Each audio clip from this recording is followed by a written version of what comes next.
Greetings, friends. Happy Sunday. Welcome back to more beat 'em up action. Greetings, everyone. What's up? Killick, you, Rubber Kitty, Mighty Cat, lurkers in chat, VOD viewers, and everybody else.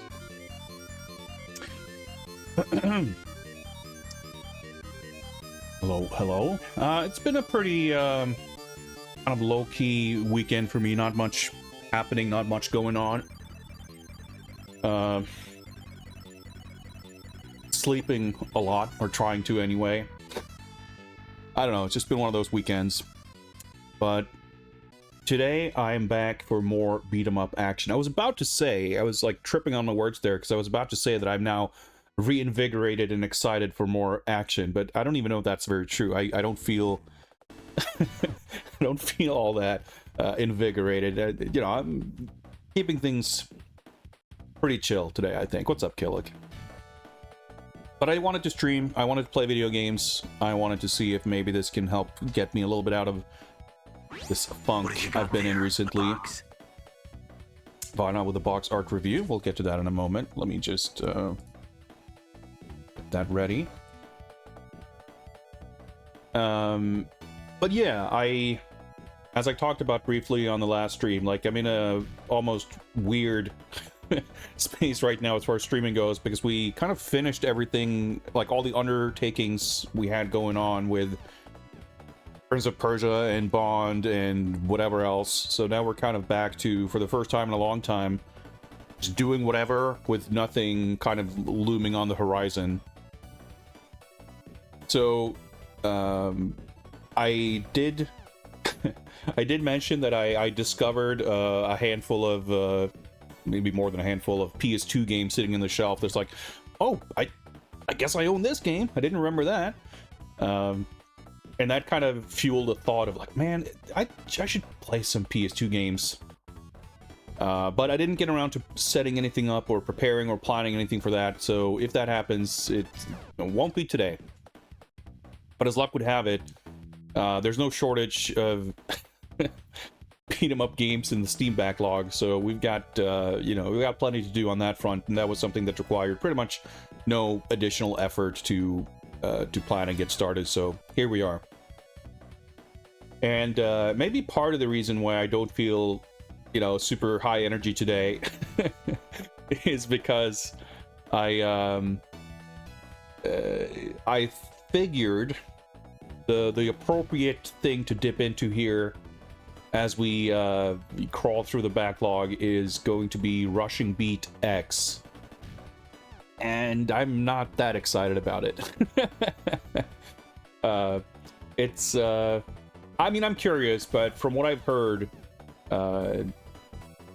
the general verdict on that game has not been particularly positive. But we'll see. Obviously, I would be happy to, build an opinion on my own. But we shall see. How did I like First Light? I thought it's amazing. It's excellent. It kind of exceeded just about every expectation I had. In a lot of ways, it's kind of like exactly what I thought it would be, but it was also kind of surprising from beginning to end. I could not recommend it enough. As far as the Games Bond tier list would go, I would happily put it in the S+ God Game tier. But we'll leave the review at that. That's all you need to know going in, I think. Yeah, I mean, I know from playing the demo of Rushing Beat X that it's not the worst feeling game. It's got, stuff going for it in terms of the core fundamentals. But even there, you could kind of, presuming, of course, that the final game is sort of the same, but the enemy behaviors were kind of weird with some pretty non-threatening enemies just kind of wandering around, going into the background where you can't reach them and things like that. But yeah, the main complaint I've heard for sure has to do with pacing and that kind of thing. And that's I don't want to say that it's the worst issue a game can have, but as far as dampening the enthusiasm for streaming something. A game that's bad or annoying or tedious or whatever, I feel like the worst thing a game can do is be overly long, because that just, you know, obviously, you know, there's nothing stopping me from just saying fuck it and just aborting in the middle of it if it comes to it. But I'll happily see through a game that's weird and bad if I can get through it. But if it's kind of whatever and it just goes on forever, that's like, ugh, that, I don't know. And that's at least what you know, once I'm in the thick of it, that's maybe a totally different story. But as far as like, you know, preemptively, what do I feel apprehensive about going into something with the knowledge or at least expectation that it's going to drag on far longer than it should? Like, ugh, that's immediately like kind of an enthusiasm killer.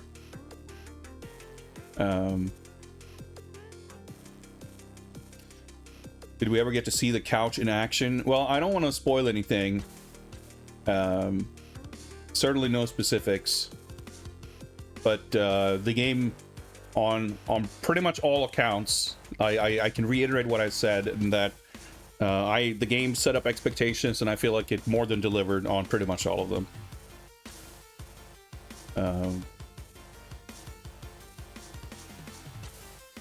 And even like, in many ways, in many situations, the game delivered on expectations, but in an unexpected way, which just made it all the more satisfying. And I think you can apply that to a lot of things in the game. And yeah, I'm sure Bond will go on sale pretty frequently, and it's getting a bunch of like post-release updates and stuff too. So the game's gonna continue to be relevant for a long time, I'm pretty sure. But yeah, we have Rushing Beat X, which is kind of the most relevant, I feel like. There's other stuff that I've been sitting on for a bit longer, which is kind of like, you know, I mean, Rushing Beat X isn't exactly the most timely thing, but at least it's like, it came out this year. Whereas if I'm playing something from like something from 2021 that I bought in 2023, like, doesn't matter if I wait another 6 months. I feel like, you know, and I'm not even referring to anything in particular. It's just like I feel like there's a good handful of games like that. Looking in my Steam library here, yeah, there's a couple that I grabbed at least like early 2025 that I haven't played yet. And there's also stuff like Double Dragon Gaiden. I got the Steam release of Double Dragon Advance. And a few other things like that, which I've actually played in the past. But would be interested in revisiting. But even that doesn't feel the most relevant. Yeah, I've got like the Friends of Ringo Ishikawa, which I purchased in March of 2019. I haven't played that one yet. What else do we have here in this folder? Stay Cool Kobayashi-san, which I also grabbed in 2021 and haven't played. I don't know. There's multiple layers to this backlog. But Rushing Beat X is like the one game that's kind of sort of relevant, and I would like to have an opinion on. I forget if I mentioned this, but I did actually buy the DLC with the survival mode and stuff for Shredder's Revenge, so I'm actually super curious about that. But I might squeeze that into a stream today or some other day. But I'm more curious to just give it a go, whether I manage to slot it into a stream or not. I'll check that out at some point for sure. But yeah, why don't we see if I can find my folder here. This is I was linked a terrible image, but it makes sense because this box is actually quite difficult to scan for multiple reasons. But for the sake of simplicity, we'll just go for it. We'll hop on over to some box art reviews. A box? Very shortly. Let me just get this ready. Another request here.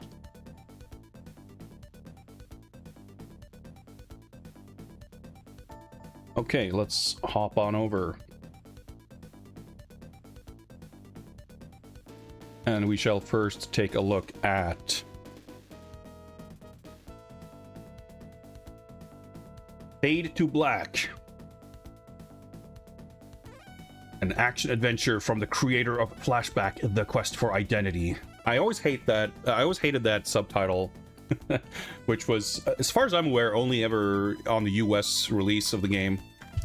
I think Flashback is just such a good, striking title that sticking this clunky subtitle on top of it, it's only making it worse. Anyway, this is which is funny too, because this is like the literal direct sequel to that game, but that's not how they pitch it on the box, which it's weird. I have played this game, but not in the last 30 or so years. Part of me is like halfway tempted to revisit it, but I don't feel like I would likely have the patience to actually play through it. I remember it even back then as like a pretty underwhelming game compared to the original, given that it's like, you know, it's 3D, you're walking around in these space corridors for, I don't know if you do that for the entirety of the game, but for every part of it I've seen, at least, it's like the environments in the game are about as exciting as the environment pictured on the box here. Now, as mentioned, this is a pretty crappy scan, and the reason for that, which may not be super obvious looking at this picture, is that this box is not of a regular shape. I was going to say that it's not box shaped. I don't know what the correct, you know, geometric term for it is, but it's like wedge shaped.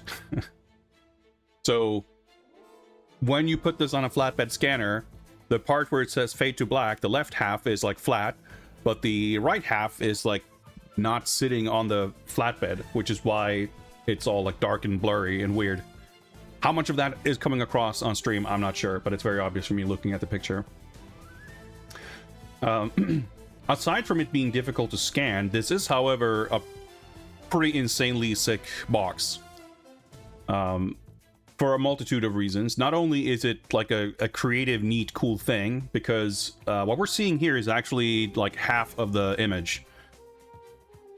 It's been a while, so I don't remember specifically if the other half is like on the back, but I want to say that there's some kind of folding situation going on with this box. But it might just be on the back of it. I forget exactly how it goes, but the way it's like designed is Conrad is standing with his back against the wall, like looking around a corner, and the other side of the image is like the other side of the corner, and there's like an alien prison guard trooper, whatever, which is like such a cool concept. And on top of that, of course, the like insanest part is that the cover was painted by Mobius. I actually don't know offhand if Mobius did like any other box art. But it's like such a weird thing, because like Mobius is such an insanely influential artist, that it feels, on the one hand, it feels like he should have been alive like 100 years ago, and it's weird to think that he was like concurrent with video games and stuff. But the other thing is like, wouldn't like everyone on planet Earth want to hire him? Actually, come to think of it, I'm pretty sure he did the art for Panzer Dragoon, so I'm sure he did other video game things. But yeah, like Mobius is, I don't know, is he like the most influential artist on like, I was gonna say within like pop culture, but maybe in like just the generally most influential artist of the 20th century? It doesn't feel like too much of a reach. And it's interesting because the style that this is painted in isn't necessarily... if you look at Panzer Dragoon, you look at it and go, oh yeah, that's Mobius. And I don't think that's immediately obvious here, because it's not like the style you would most typically associate with his art. but it is still like sort of recognizable, and obviously it's still like just incredible art. Have a better length there. Oh, okay, so it's the back of the box, yeah. Let me I'm gonna grab this just to show this. Like normally I wouldn't I wouldn't go to great lengths to like go over different parts of a packaging to look at the different sides and everything. But I'll do it just in this case because you will see here. That's the back of the box, and I don't know how easily it comes across again on stream, but there's like there's like a flap. You like the back part here with the alien. There's like you open it in the middle and it like unfolds. So when you open up and like unfold a box, you get like you get to see both sides of the corner at the same time, and because it has the crease, like the fold right in the center of it, like you could hypothetically stand this box with it like half opened so that the artwork like wraps around a 90-degree corner or whatever angle you would so like, I guess. Which, like, it's just such a fucking cool concept. And the art is so awesome. Like, it's a shame, again, that the...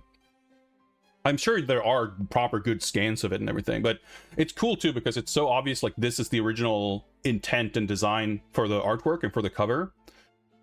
Because every other version of this game, like, there's a PlayStation version, and it just has, like, actually, I forget exactly how it's framed, but obviously it doesn't have this whole thing going on. I think it's basically just that same image, unless there's like a total dog shit, totally different American artwork on it. I'm not sure off the top of my head. But the artwork's amazing. The whole concept of the corner design is like so ingenious. It's so like interesting and fascinating. Like, even though a lot of the design or the kind of illustration itself, as high quality as it is, like, it's pretty simple and almost mundane. But it's, like, the way it's presented, like, I love it's so different. The fact that it's got, like, this black bar on the side with the title, a little bit of text, and then the art's, like, completely unobstructed. And then the back / the other part of the flap is kind of designed the same way, so the art fully... But the art really is center stage, and you still have like everything else on the side. And I don't know, stuff like this for sure, without being like totally crazy, like the I always forget his name, but the Spectre box and the Gabriel Knight box and the Prince of Persia box, like these like super irregular shapes. This is like a little bit like that, but it doesn't feel... The box is in itself not quite a piece of abstract art. It's still, and I'm not saying it's better or worse, but like it's cool. It exists in that same spectrum, but in a different way, where the design of the physical box itself comes into play with how the artwork is. Like there's an overlap in sort of design, how they both feed into each other. The artwork is elevated by the design of the box, and the design of the box is elevated by the artwork. And I think that's super duper cool. And it, like, you couldn't do it with any other kind of box, which I think is extremely cool. And I mean, the art, again, like for being as simple as it is, like if you were to describe this composition, I wouldn't take it to be like, oh, that sounds fucking sick. It wouldn't line up with my general feelings about what makes a cool cover, like composition and a layout. But it is so... Like, for me, I guess, like, the PC version specifically has all this other stuff going for it. So if you just take this illustration and the PlayStation case or whatever, yeah, it's not nearly as cool. The artwork's still good, but it's not as, like, insanely awesome as all this. So, yeah, even though the scan is pretty crummy, and this one picture doesn't tell the full story, for me, like, with everything else going on, and the Mobius artwork and everything else, like, it's... for me, this is an ultimate god box. Like, it's just so cool on so many levels. Greetings, Helvetica Scenario. And hello, NPC. I'm not sure if I said hi. So there you go. That's my review of the Fade to Black box. Let's go from one thing to another. Something maybe somewhat different. We are looking at Mort the Chicken for the Sony PlayStation. I have zero familiarity with this game. I couldn't tell you anything about it if I so wanted. It's... Where do I even begin? Like, as far as a weird, ugly thing like this goes, there's something about this that is, like, weirdly inoffensive. This thing could so easily be the most gross, disgusting, horrible thing you've ever seen. And it, you know, it's not like it doesn't register on that scale, but there's also something weirdly endearing about it. Maybe?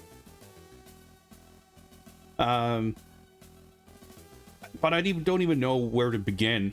There's like specific things that I find very questionable with the weird flat projection of this grass texture.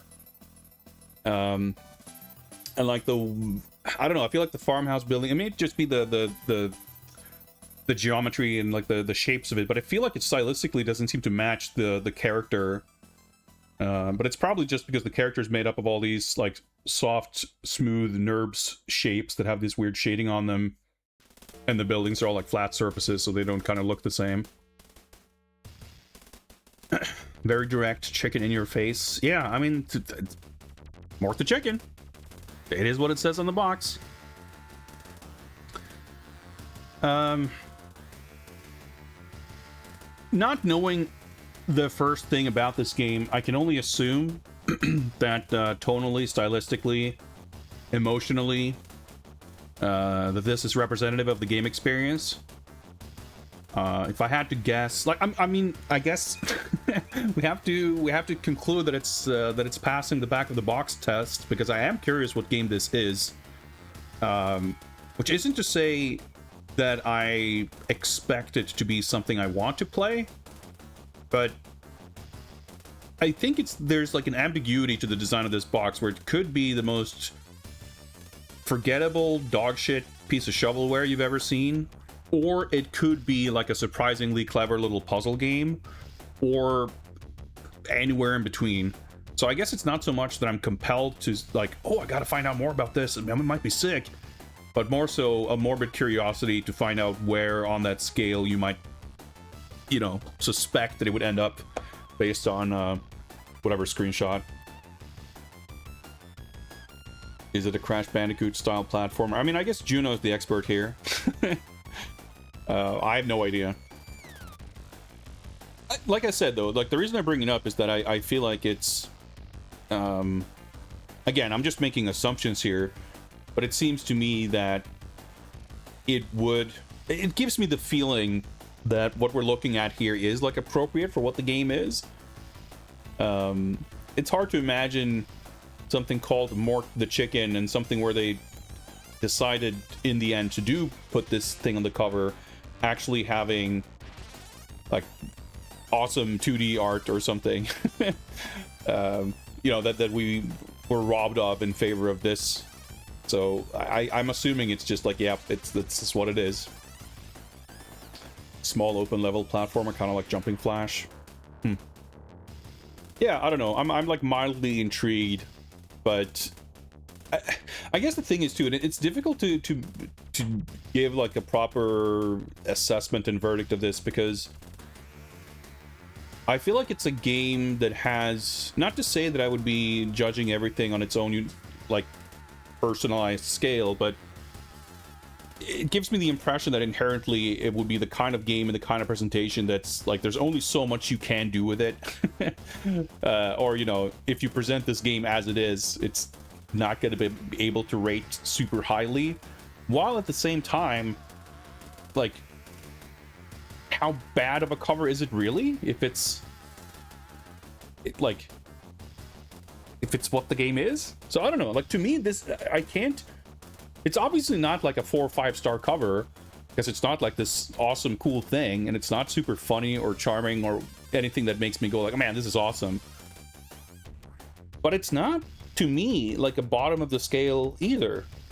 And I don't know, it's a struggle here, because I feel like it's such a cop-out to look at all these covers and I go like, man, I don't even know what the fuck to make of this. 3 stars, I guess. But that is ultimately kind of how I feel about this.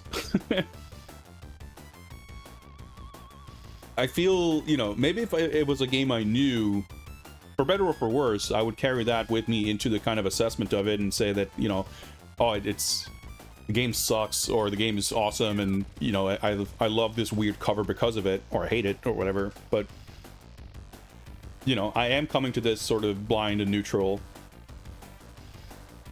So I don't know, it's part of me just does not really want to keep this on screen for any longer than necessary. But yeah, ultimately I think this is just, it's a 3-star box. It's like, it's fine. Again, maybe I'm making assumptions for what the game is, but to me this isn't horrible. I feel like the design of the character for what it is, like, works. I feel like you could so easily do something that's very similar conceptually and like along the same lines, where you look at it and go, ugh, this is just like, ugh, I can't stand watching this. Like, and I don't think this is like that. It somehow manages to be more palatable than you would think. I think that's my final take on this. And yeah, I gotta admit, I'm a little bit intrigued.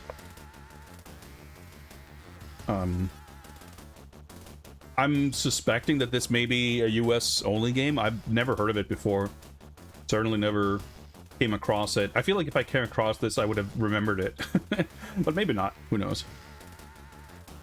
Anyway, that's my review of Mork the Chicken's cover. Hope you guys enjoyed that. Now, let us move on to some beat them up action. And actually remember to mark these requests as complete right away, because I happen to have the page up in the browser tab. How's that for luck? Ubisoft published it in Europe. I see. I mean, I suppose it's entirely reasonable that I would not have been browsing whatever shelf that game would have been on at whatever point in time that was. And thus would have just not really noticed its existence. Very possible, very possible. I guess it's also reasonable to say that my taste and interest in esoteric games wasn't quite what it is now, some 20, 30, 40 years ago. It's evolved and matured over time. Speaking of weird esoteric and maturing over time, let's play some video games. We're not going to play Night Slasher's Remake. That was last stream. But we are going to check out Rushing Beat. Did I have the... I do have the artwork for this.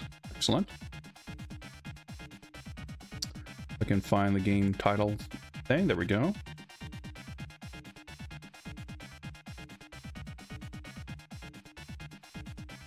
What did I think of what? Night Slasher's Remake? I had more fun with it than I thought.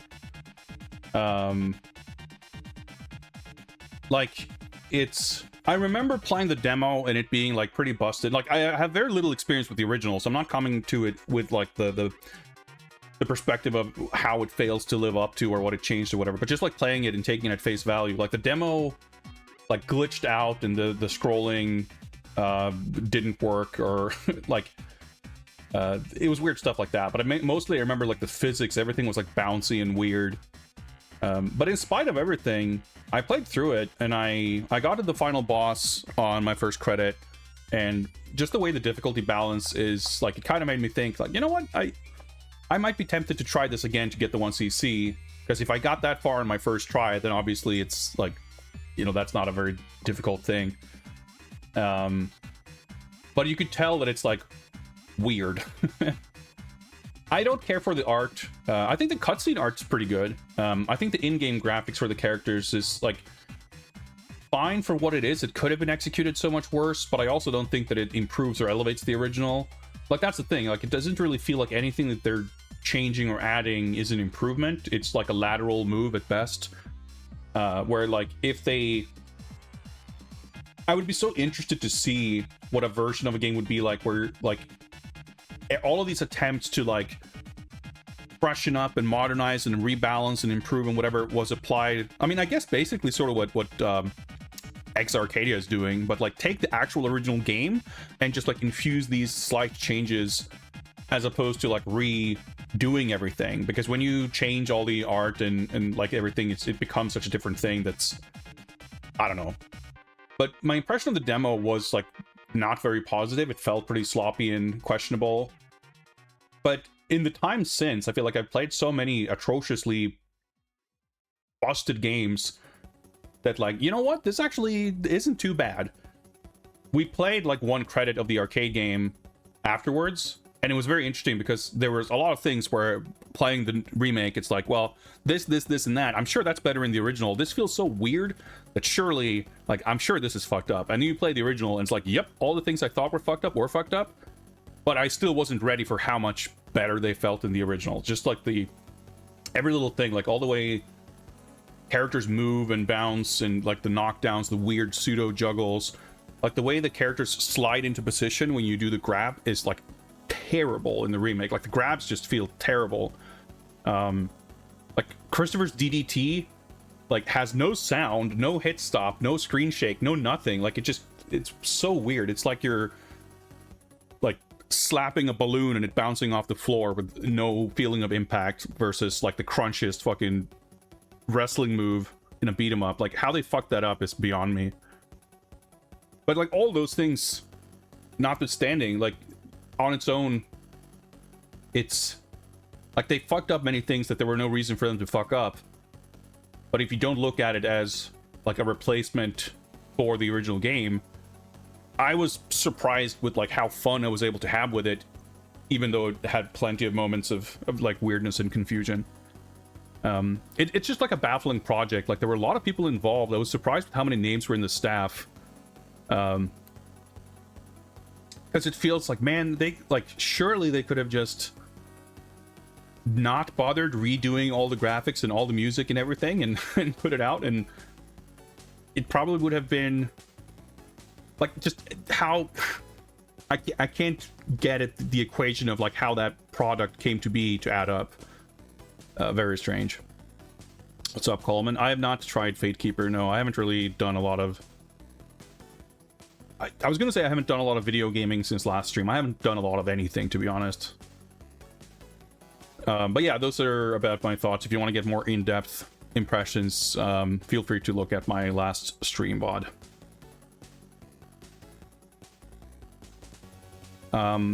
Yeah, I found the weird mushroom sewer tunnel on my first attempt, and I thought that was very strange. Like it's not like every single thought or idea or feature that they implemented was bad, but it's just strange. Yeah, you go backwards, like you go 2 screens into the first level, then you enter an elevator, then you go like 12 screens backwards, and then you emerge from the manhole at the beginning of stage 1 and you just redo it. But it means you get to fight more enemies and get more score, and you get like 4 extends per level. So it's probably worth it for the extends. Like so many other parts of the game, just a little baffling. It doesn't feel like a bonus area. Yeah, it's so... Anyway. I want to move on and focus on today's game.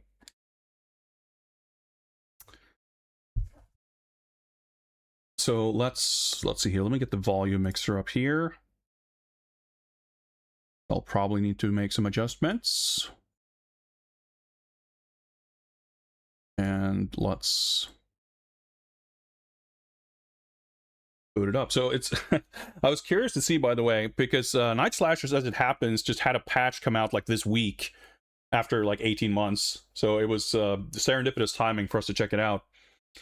And that just made me think about Rushing Beat. Like, oh, I wonder if that's gotten updates and stuff since release. And if you look at like the update log on Steam, there was like, oh, we fixed a soft lock on, you know, like a week after release. And then in April, there's like, oh, here's a patch. We did this and this. Thank you for your continued support. We're dedicated to continuing supporting this game ourselves. And that's like the last we've heard. I mean, who knows? Maybe it will get another patch in 18 months. But I wouldn't bet on it. I mean, you never know. As I understand it, the Phantom patch is like still coming. It's still in the works. So Rushing Beat could also get a patch in 2027. All right, booting it up. Dropped audio in case we get a sound explosion. City connection. And I'm gonna try to get the capture. Rushing Beat X. There we go. Slam your fist on the pop and music sized button to start. Let's see here. Man, I hate when games don't have a master volume slider. It's so annoying. I would like to adjust it on the game side and not just in the Windows whatever, but it'll do. At least I can sort of Alt-Tab or use my mouse cursor while the game is running without everything freaking out and exploding, so that's nice.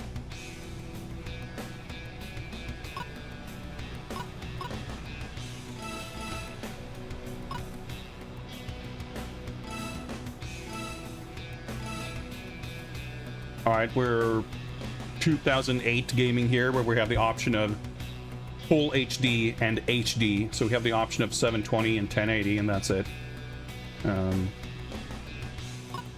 I mean, it's running, it's not exploding or anything. I guess I shouldn't be complaining. It could be a lot worse. I'm also running my monitor, I think, on 240 hertz, so if the game manages that without exploding, then that's, I guess, another, you know, point in its favor.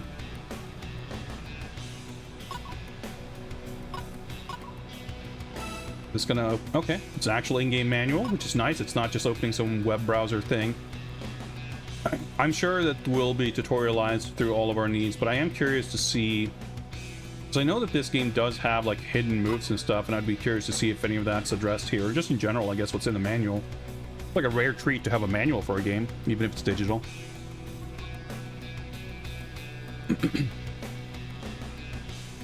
Yeah, multiple people have asked me. I didn't look at the Next Fest demo for Lady Death because I'm pretty sure that it's the same build that I already played on stream a couple of weeks ago. And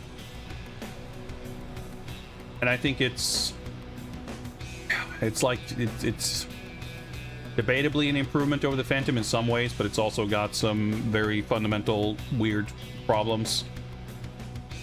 But I did note, like, you know, there were some improvements in the handling of inputs between builds that I played, but it still has a lot of kind of like for how much time they've spent on both that game and the Phantom before it. Like, I think there's far more issues to how just the core feel of it than there ought to be. And then there's stuff like there's no grappling, which I generally just like having in a game. But it's not just a matter of it not existing. It's got actually kind of the similar issue to Blades and Battles, the demo we played, where grappling, when you can throw people around, like it serves a purpose for crowd control and like managing enemy positions. And when you don't have that tool, if you don't have other tools to kind of make up for it, it's not even necessarily like a better or worse thing, or you're missing something that needs to be there. But in the case of Blades and Battles, like you have the whole dashing, dodging stuff, which I suppose works, but to me it doesn't feel as fun.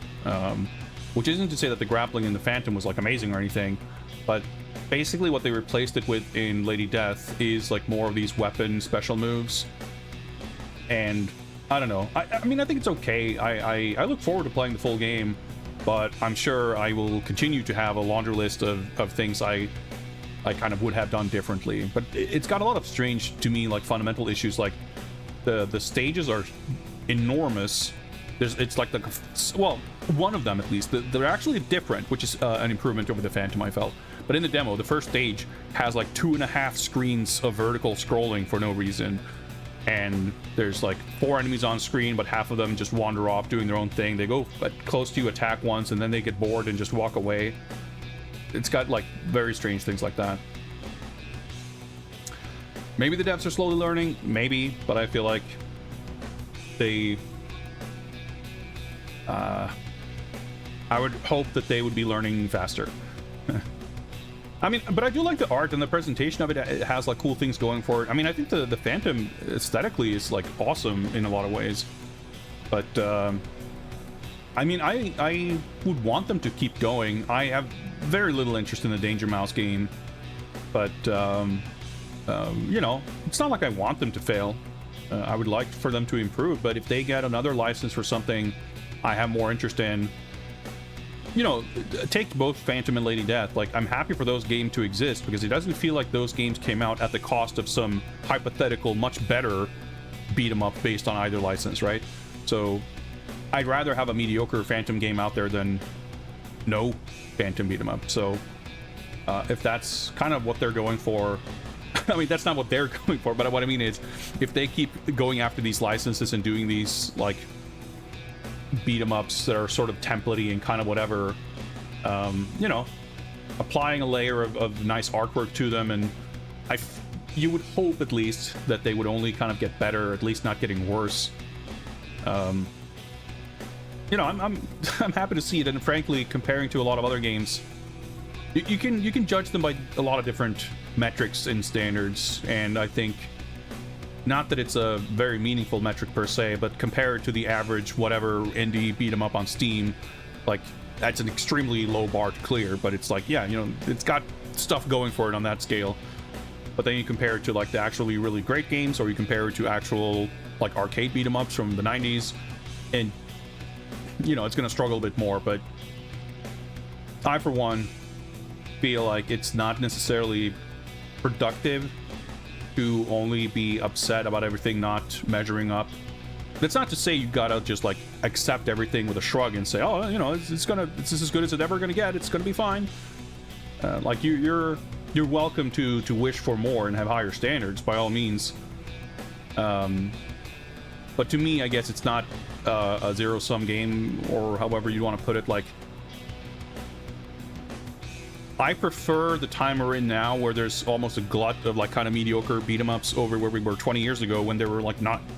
So hopefully they can improve. But some interest and some amount of attempts at doing it for me is preferable to there like just being no movement.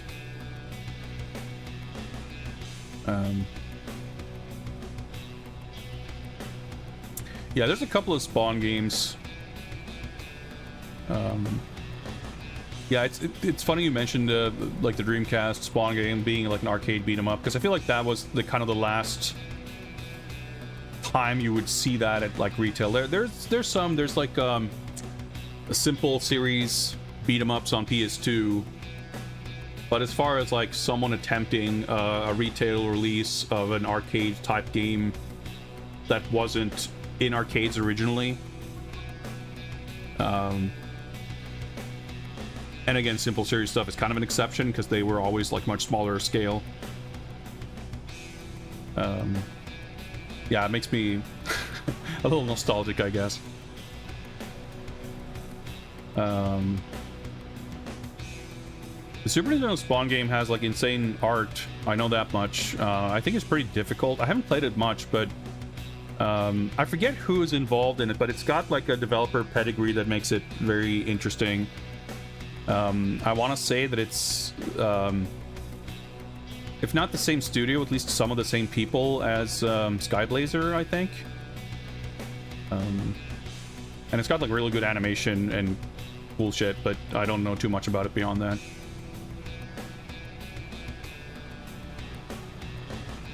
Baywatch beat 'em up. I mean, sure, why not? You know, we get it's no more absurd or silly than some of the ones we are getting.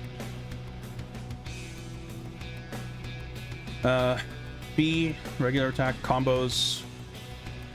Y, uppercut.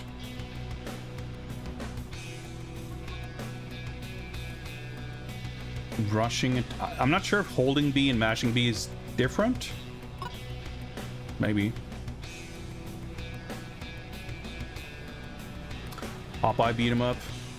I think the thing about Popeye in the public domain, I could be wrong, but I believe it's like many of those things, it's like the original comic strips are in public domain, but there's a lot of elements that were added later in different cartoons and adaptations and stuff, which by nature of them coming later from other specific versions means that those elements are not public domain.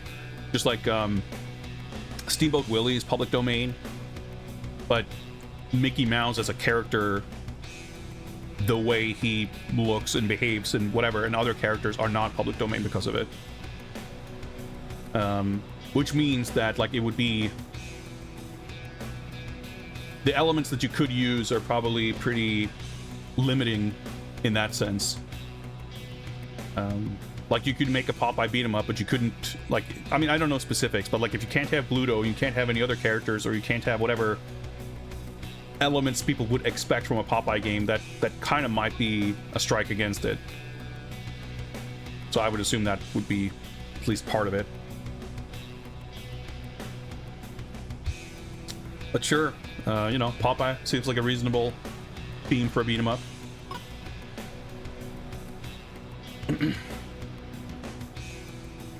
Alright, we can throw. We can do a unique throw. You put down an attack near a downed enemy to perform a follow-up attack. Some characters can perform a further attack after a special attack follow-up. It's a special attack? Oh, there we go. Doesn't tell me... I'm guessing I have a special attack button, but it's not telling me what it is. Unless this is like combo enders.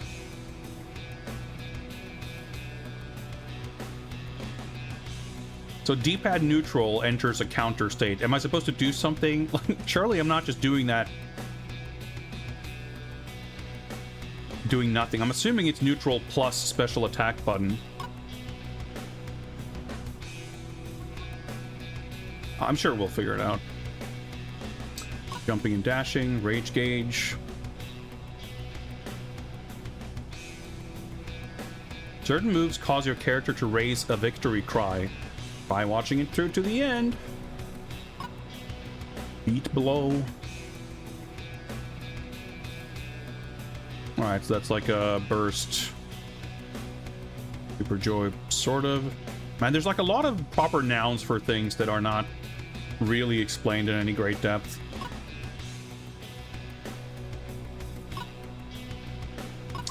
I don't recall having any problems understanding the controls and mechanics when I played the demo, so we don't need to like study all of this in advance.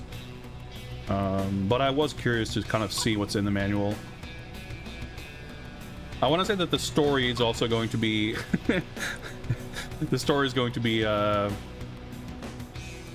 presented at length in the game itself. Is there like scrolling? No, the profile text is just cut off.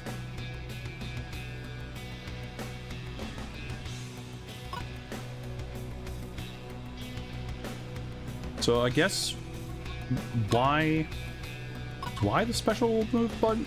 I don't know. So they do actually have pretty extended move list here. That's pretty good. This music loop.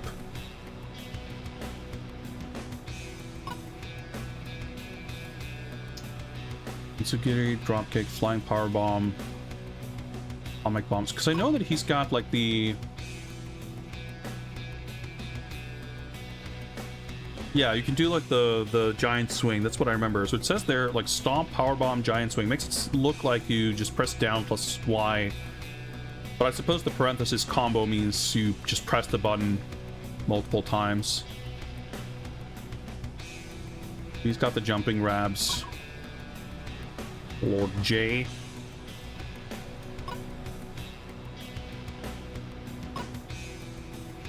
Alright. It's good to know that there are like move list stuff here. I don't have a good answer to like how one should do this properly, but I can't say that like that I'm looking at this and go, all right, got it. Like it's pretty difficult to, like, a lot to take in. Okay, enemy. Alright, so we get drawings for Edgar and Juliet, but Balthazar, I can't be fucked, just put the 3D model there. Those are the 3 enemy characters. Well, I guess I've been told that you fight the same bosses 42 times, so maybe these are the 3 boss characters. Alright. Start game.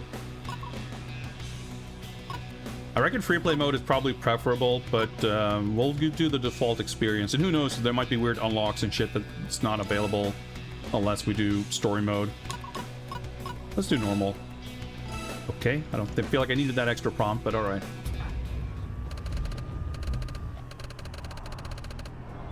Four years ago, there was a battle centered around a virus.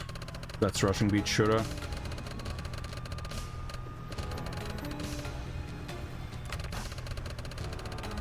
I can't hate on it, but it is funny. Like, I think it's the correct approach to like fully embrace and build on the stuff from the previous games. But it is just kind of funny to see this game like just completely lean into it and like putting such emphasis and importance on the story of these previous games where, I mean, setting aside the fact that these games were like barely properly released outside of Japan, let alone translated, like even in the Japanese versions, like the story stuff is so not at the forefront. Like playing, I know that the third game has more dialogue and stuff in it, but my recollection of playing the second game is that it doesn't really feel like it's the story like doesn't really matter. Yeah, so this is like the map screen from Rushing Beat Drawn, the second game. So yeah, like they just recapped like the first game, and this is the recap of the second game, a cyber clone project where we have to fight all the other playable characters as evil clones for the boss fights.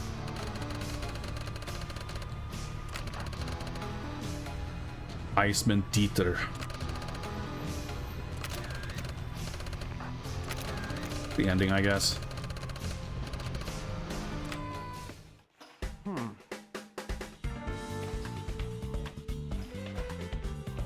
So, but I respect it. Like, I don't think it would have been a better approach to like, oh, no one knows the story, no one cares. We need to, you know, let's just reboot it entirely. Like, there's something very appealing to me about that reverence for what came before. But like I said, it's definitely not a complaint. There's just something about it that I find like kind of amusing. It's like a charming element. Now, granted, I think they could probably ease up a little bit on the amount and length and, you know, just level of yapping in this game. But you know, I feel like you could maybe incorporate some of these things. And I'm not just talking specifically about the recap we just saw. I think it's more about the dialogue and stuff over the course of the actual game. I think you can sort of have that element without it being so overwhelming. But again, it comes down to tastes and sensibilities. But it's a perfect example of how this and many other games completely fail to sort of embody the like arcade sensibility of snappy, you know, forward momentum storytelling. Man, the The shader used for the character in this game is so peculiar. I don't mind the graphics in this, and I think the dark, like, hard ink shadows with the rim light, like, I think that's a cool effect. The general gist of trying to go for this sort of comic book illustration style. I don't think that's a bad choice. But specifically, this kind of vertical, like, almost ripple effect on the, like, gradations in the shading, especially when the characters move like this, it's, like, strangely distracting. But as far as I'm concerned, like, even if some of the animation in this is a bit, like, stiff and No way. clunky, the graphics in general is definitely not where I have issues with this game. Based on my impressions from the demos and stuff, at least.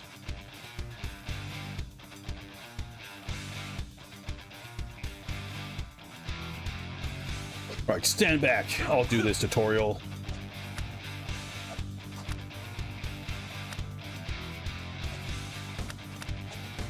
Yeah, there's like... Okay, do I need to do any of this?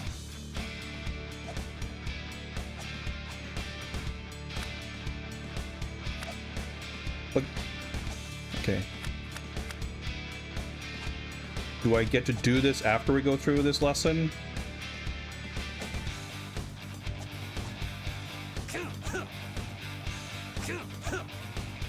Oh, that's right, I forgot about this. You have this weird, like, 8-way walk.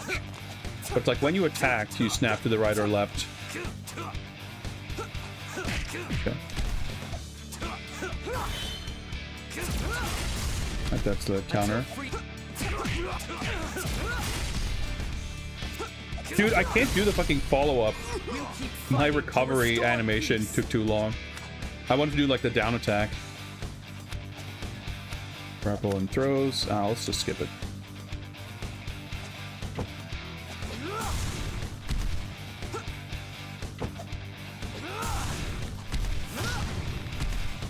There's a lot of shit here that actually legitimately feels pretty sick.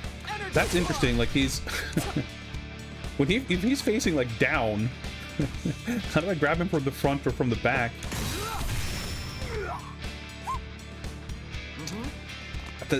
Yeah, there's such a strange mixture of different artistic styles and elements, like the VFX, the hit sparks and stuff. Like, that's all pretty nice. Like, some of the visual effects for the special moves and everything, like, they're nothing special, but they're fine and they're executed well. The way certain things like snap into, I completely did not pay attention to how to grab this.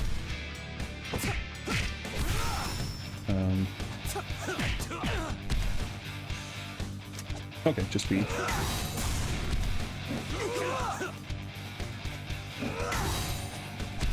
But like the text, yeah, the onomatopoeia feels. I mean, again, I get that they're going for like an American comic book sort of vibe. What? I've seen it done a lot worse than this. At least the text elements have like some excitement and snappiness to them. The way they like shake and zoom and pop. But whenever they come on screen, like, it always seems to feel a little kind of out of place, I guess. Dude, like, I already, like, there's so much chatter. Like, I just cannot care. Like, this far into the game, we've, like, listened to 10 minutes of talking, and then another 3 minutes of talking, and then 5 minutes of tutorial, and about 20 seconds of playing the game. I see. Prepare to face the conflict. Alright. Anger mode, okay. I mean, I get that this is the tutorial, but it's like, I have a feeling that it's not gonna... not gonna change that much.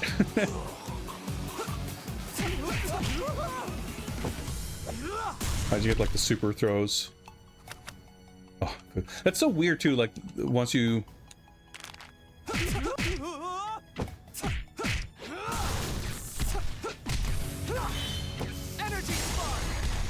once you walk into a tutorial hotspot,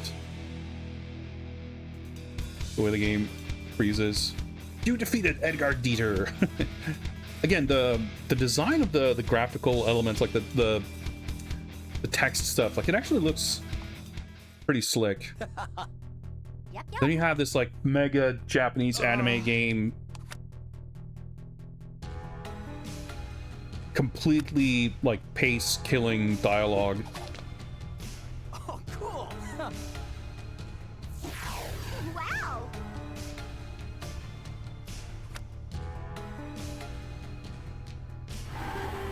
All right, let's take our Wheels on Meals food truck. Like, I don't want to skip the scenes outright because I do kind of want to see like the basic gist of what's going on and the little bits of animation and stuff. Like, I feel like just visually skipping all the actual talking, the visual storytelling of what's happening in those dialogue scenes is like enough. What? Awesome.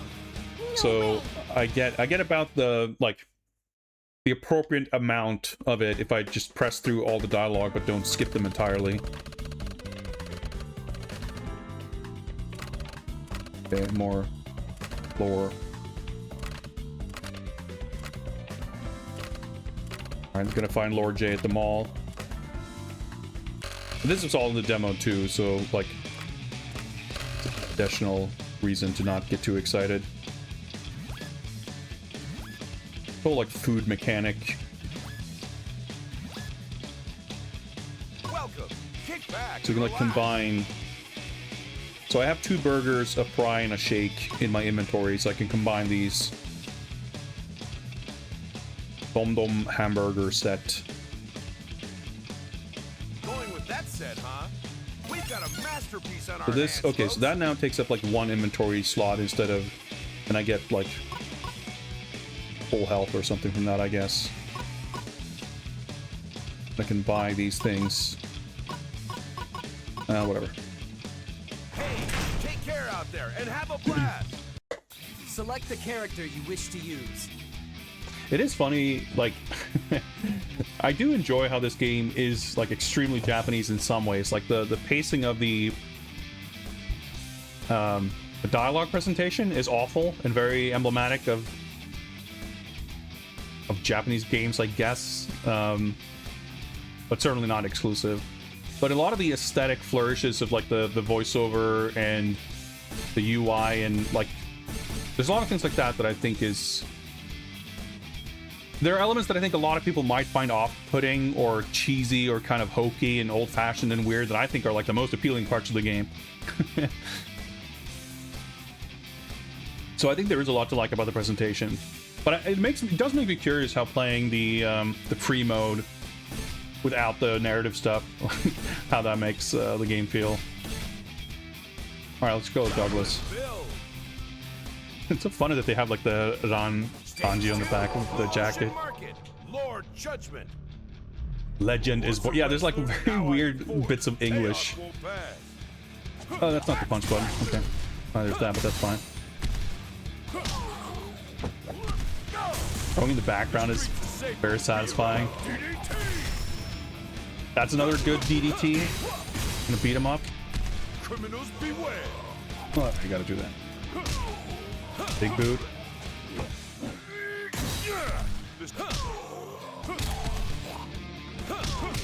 Alright, he's throwing up and I couldn't grab him.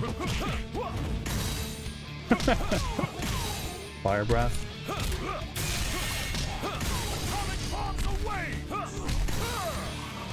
Alright, yep, just down and mash. Special.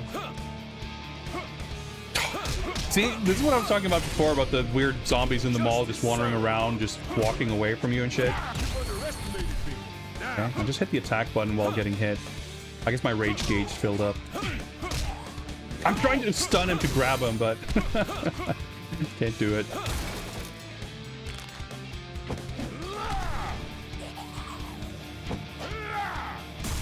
The streets are safer with And also like the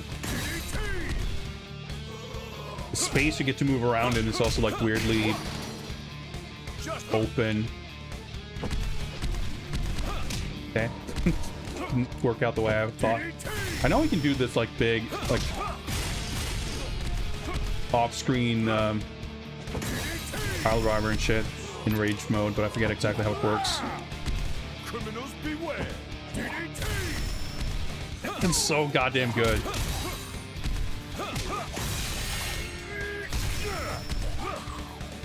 Okay, we need to get some beefier enemies so we can actually follow it up. Like, this game is so good with that shit. Like,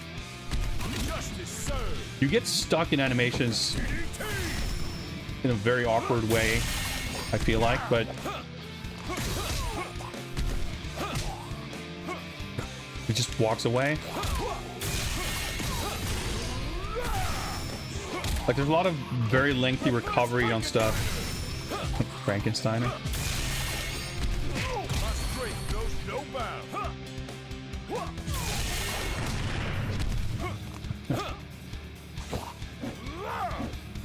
Okay, not how you do that.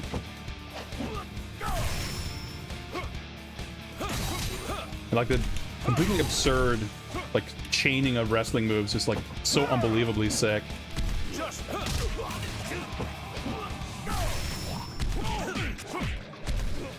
That's not. Alright, chomp. I almost fucking died there because I took a shit ton of damage.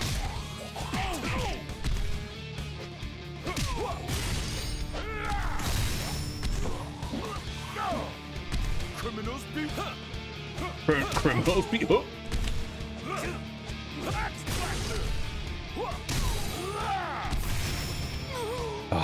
Oh, giant swing. All right. Can go down. Trying to grab. Trying to grab. Oh, see, like the regular throw having like 4 years of recovery feels very strange. Now.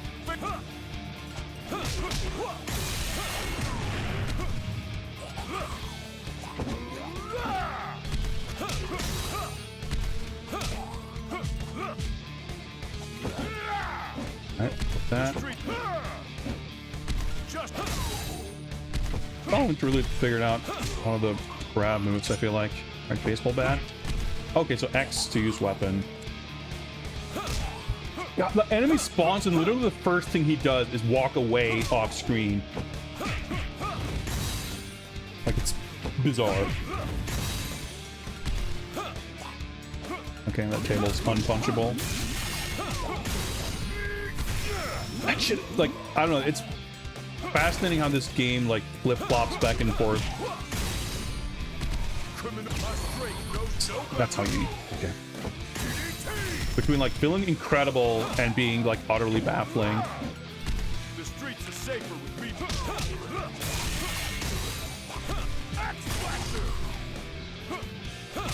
And, like, the fact that the belt is so wide and the angle being the way it is, like, it's quite difficult to gauge, like, depth axis positioning a lot of the time.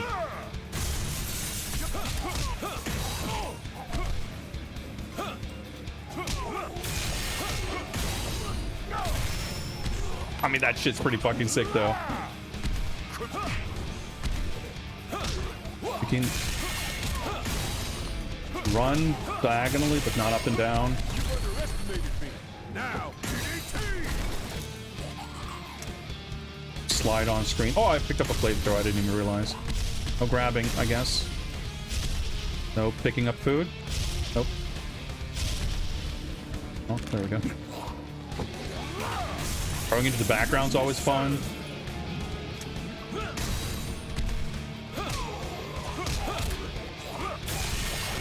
I don't know what overkill actually means, because it kind of seems like that pops up anytime an enemy dies. It seems like regular kill, if you ask me. Criminals beware. Munch. Chewed down my soda. Bong. Oh yeah, I guess this is already broken. I was waiting for this guy to show up so I could throw him into this, but... The streets are safer with me around. I like the...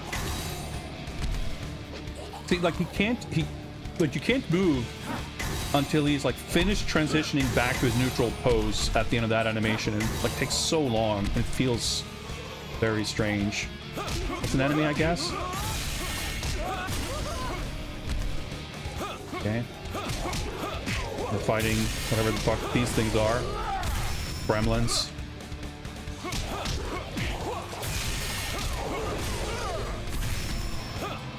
Trying to do down attacks. There we go. Giant swing. So fucking sick.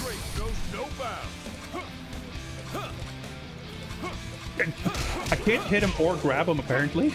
There we go. Big bonus power bomb. So much health, too. And I fucking walk away. Like, could it be any more annoying? Hitboxes. Like, I'm too close to hit with my punch, but I'm apparently not close enough to actually grab. To investigate thoroughly. The pacing is already a bit of an issue.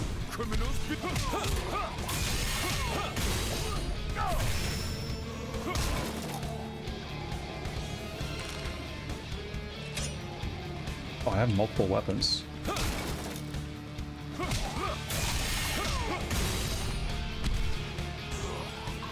Alright, let's go inside the tire.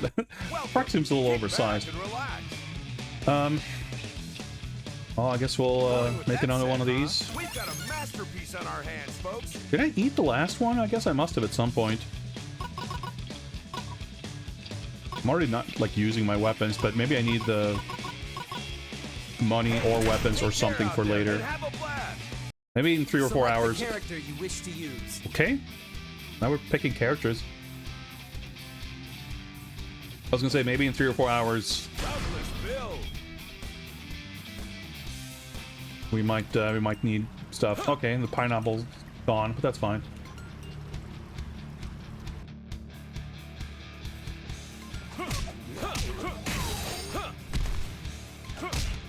Like, I guess the mall is like stage 2, maybe? Doesn't feel like the gym was like really a stage though. But halfway through the gym tutorial, it said like stage 1.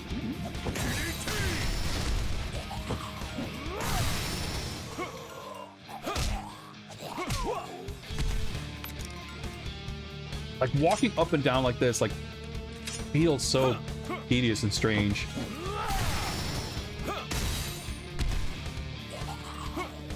This stuff that seems like you should be able to interact with it, but not quite.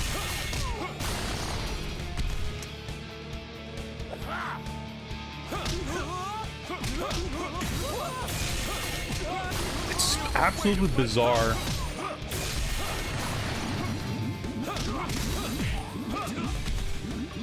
Okay. Like, you have to chase down an enemy, you start punching them, and then you, like, let go for a split second to try to grab them, and then just walk away. What? Alright. Negative.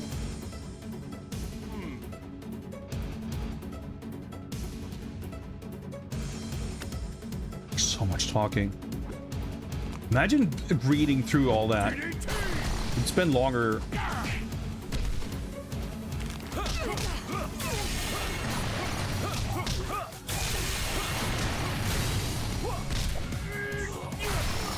Yeah, you spend longer reading dialogue than, like, playing the game.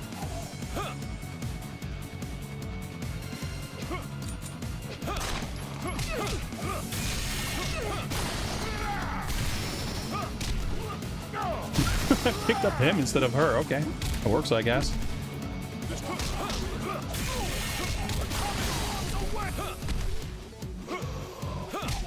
Bong. Weird bark noise.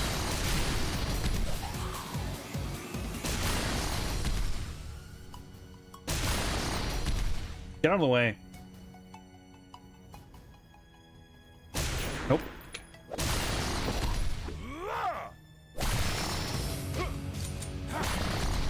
That'll work.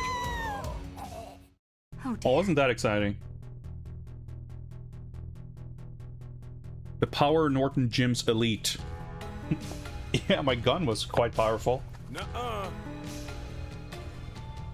Alright.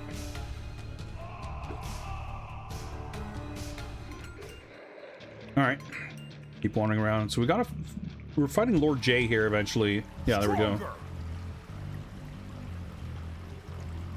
This was in the demo as well. I'm like excited to look at, like, to see stuff I haven't seen yet. Because this was all powered by the demo.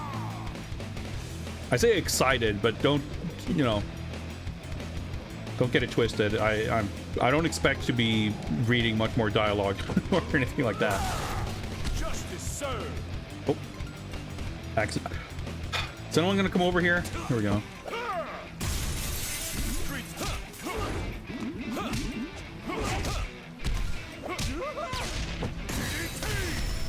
Just want some of this cash.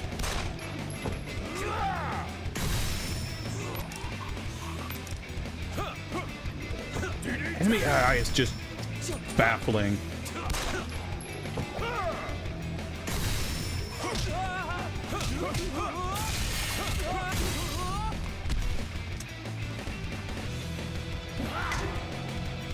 Okay. I got stuck on something there. I think that's how you throw it. Yep. Let's do that so we can get this. And just waste it, I guess. That's fine.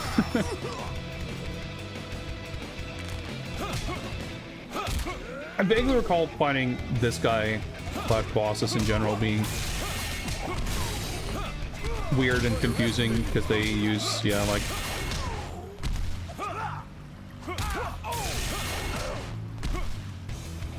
iframes and shit. At least I can do this. That's like no damage.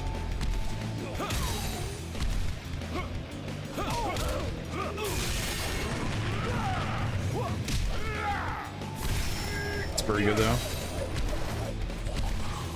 Looks like a prize scanner or something. Oh, it goes on my belt. It's a ray gun or some shit.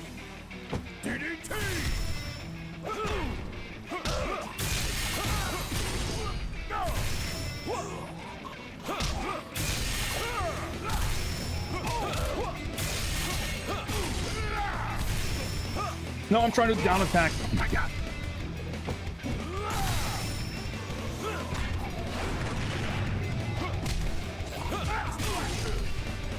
That was an accidental, like, reversal parry thing. I guess it's what I should be doing.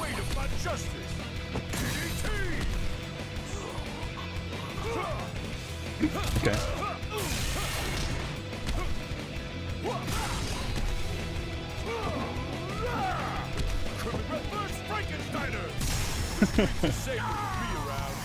You defeated Dark Lord J. Okay, according to the Steam achievements,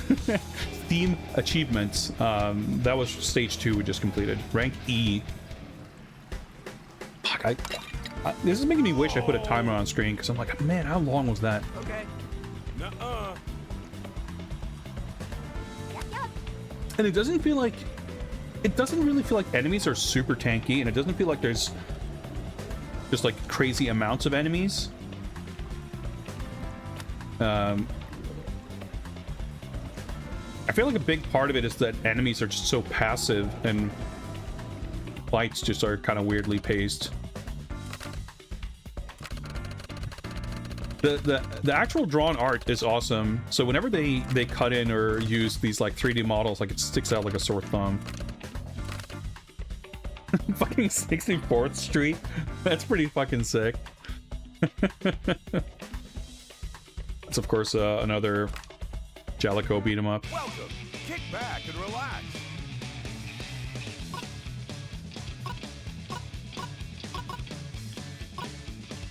So I guess I have to do this to get healed up, huh? I don't think I need more weapons. I have more than I know what to do with anyway. It says Douglas's name, so I wonder if I switch characters, did they not... I wonder if the inventory carries over. Because I figured this would be a good time to... Hey, take care out there and switch have it a up. I'm blast. guessing we're gonna get a character select screen. the character you wish to use. Yeah. So let's try Lord J. Looks a bit weird, the shading, but that's all right. Jay. I really like the motion graphics and like the UI stuff and everything in this. It's a little different than in the old arcade game.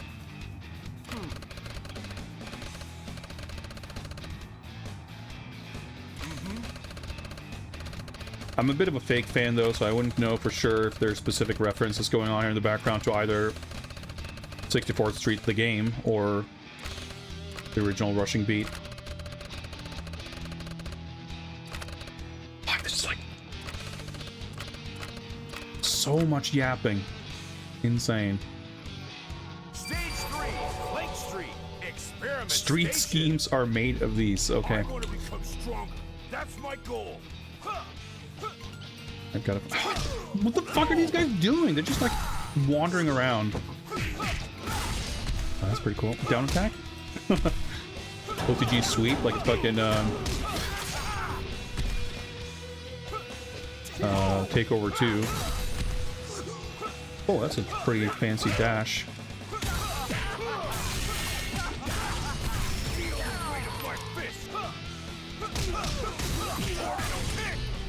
The delay on his flying away. Oh, okay, so he can't walk up on the sidewalk. Noted. Not yet. Okay, so he does have a jump grab too.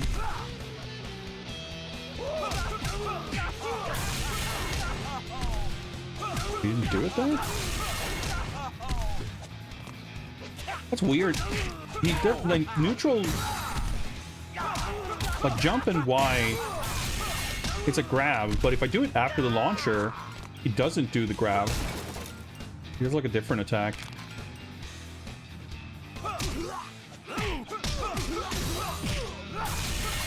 Oh, he, like, jumps automatically. A little weird. Sound design in this is pretty slick too. Like, I think for sure like there's so many things about this that are like really good. Like with the sounds and the hit stop and like screen, like all these little effects to give attacks like heavy impact. Like it legit feels really great. But then you're like walking pretty slow and there's this like delay after everything. Strange hitbox interactions. But like, okay. Okay, he's trying to throw into the barrier.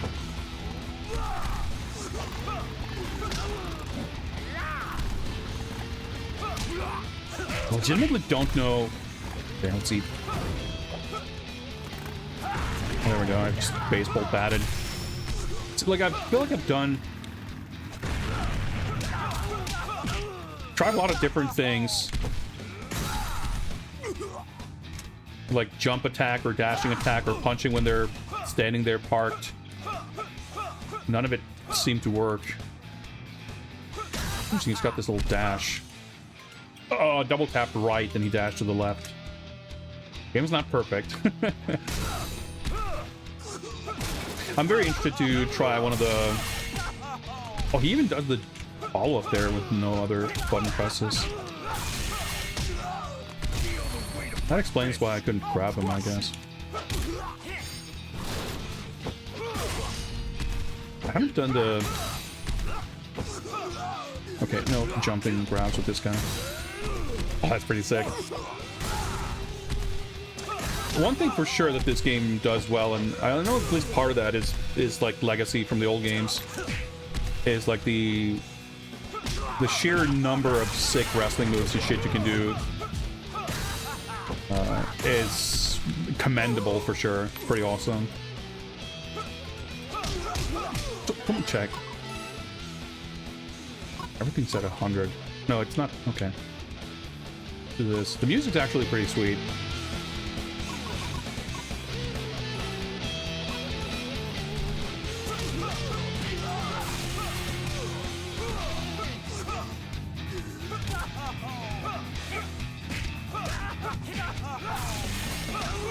Okay, so...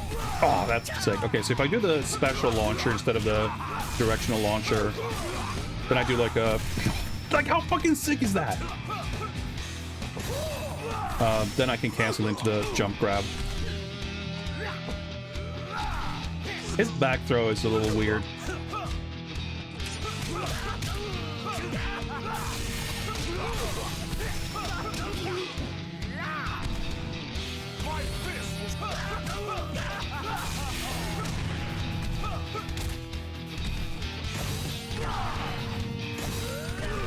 Interesting. It's like a dashing grab move. Like, I don't go into a grab. I just, Did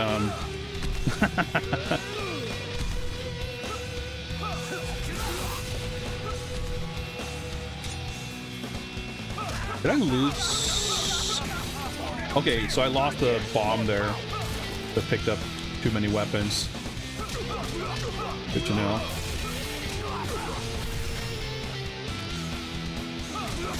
Okay, so those are flashing, which I'm sure means they can be comboed, the food items, that is.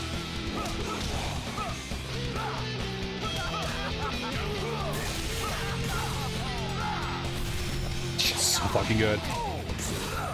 Oh, that's interesting. I used the knife from a grab.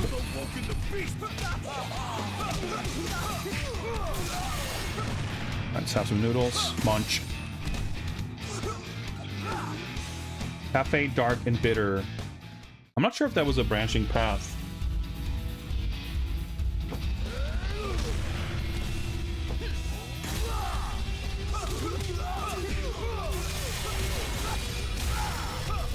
So, like, that shit's not gonna get old, for sure.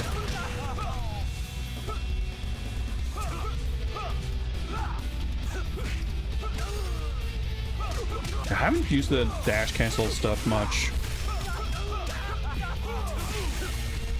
I love, too, by the way, that this game has, like, these insane, like, combo extension mechanics.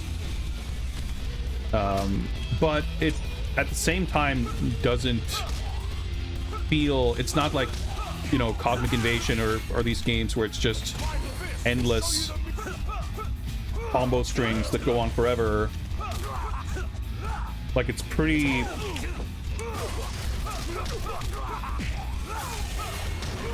It's pretty short. Like, I'm sure you can do more stuff, but because you do these like relatively quick knockdowns and then these like OTG moves and stuff, it has a different feel to it.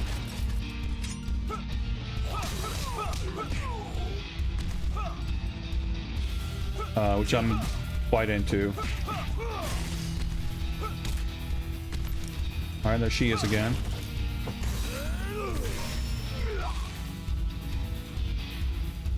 Trying to prioritize eating the stuff we have doubles of. I should fucking use more weapons. I keep thinking I should like save them for something, but then I never get to use them before I pick up more.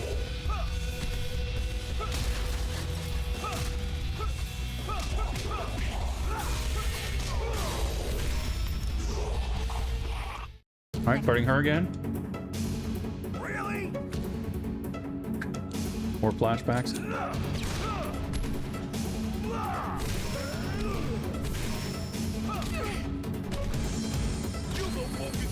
Within me.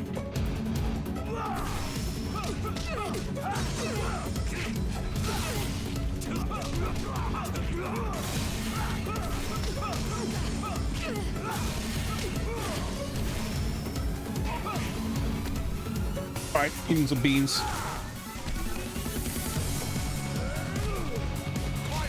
Wrong button, but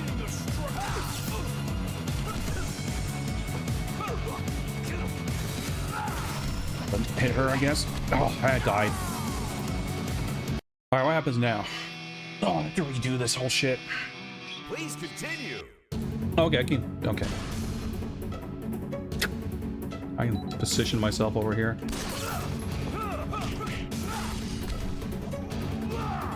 Like, obviously, I wanted to use more weapons and I was trying to heal, but I keep getting the buttons mixed up. And I just lost like half my health there.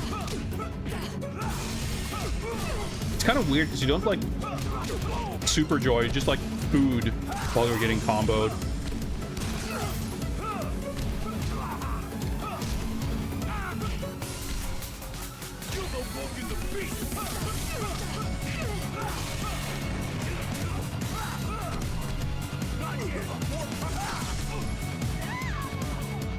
Very, very strange. I remember hearing from people too that the hard mode was like completely fucked up in this game too, where like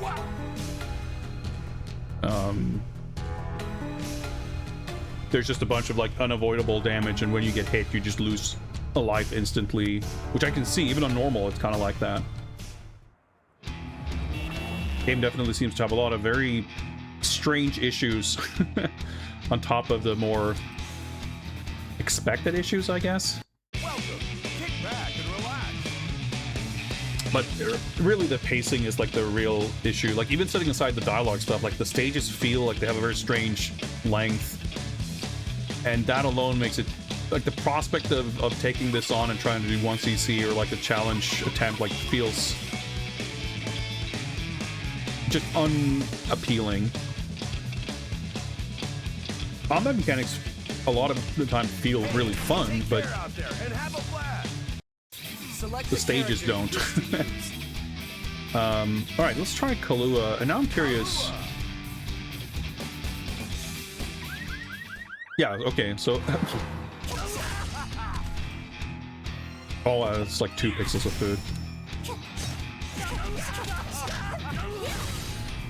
He saves it the same. Oh, okay, I still can't. I was that. Look at that trash can. It looks so punchable, but no. Kind of cool. Like this little different perspective. It's a really cool touch because you would rarely see something like this in a 2D game.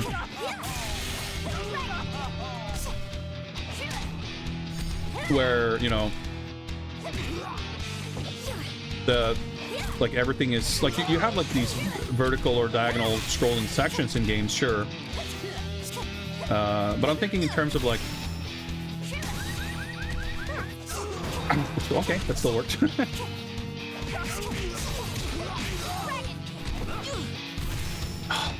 Maybe she's got a little pile drive. Like how sick is that? Like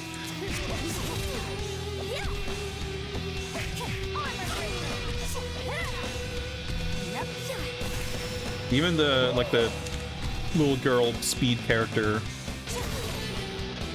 gets a fucking pile driver.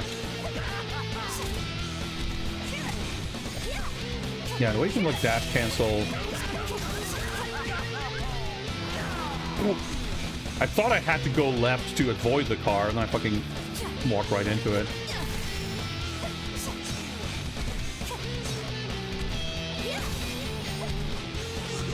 But yeah, the fact that like the level is sort of at an angle here.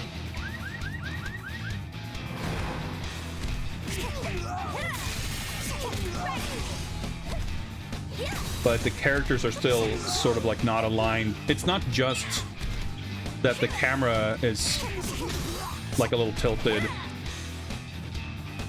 Obviously, like in a 2D game, look how much health I got for that. Because you a lot of the time be, you know, beholden to limitations of you know, tiles and what have you.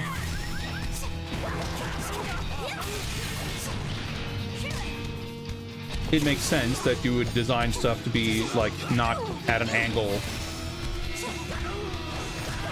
That's interesting. But obviously you don't have that limitation when you have like polygonal graphics. No, the arrows are so like does not feel like they correspond to where the cards actually show up.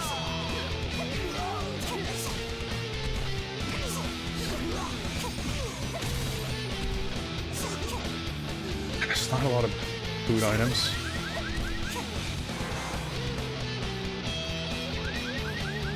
And I'm thinking, like, as far as the sort of background angle thing,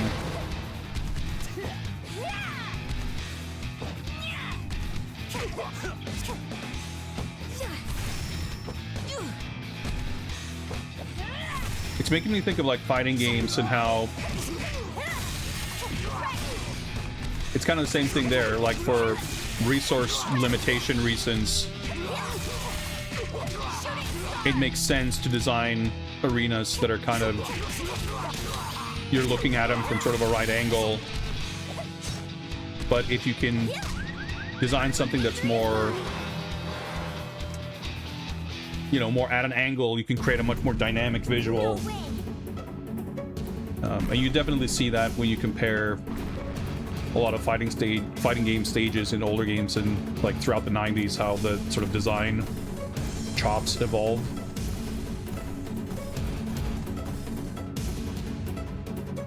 But for beat 'em ups, obviously,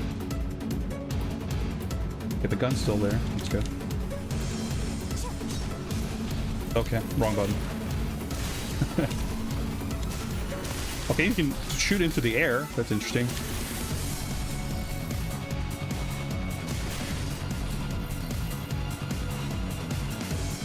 You know, just because geographically the stages have to be much longer, obviously, in a beat 'em up. I got confused to try to switch weapons, but the game uses too many buttons. So I tried to cycle to the grenades, but I couldn't do it. Let's stick with Kahlua, why not?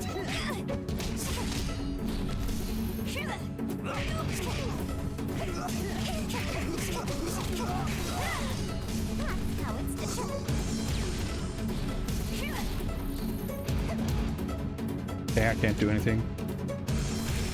Alright, they did like 2 pixels of damage. Oh my god, this animation!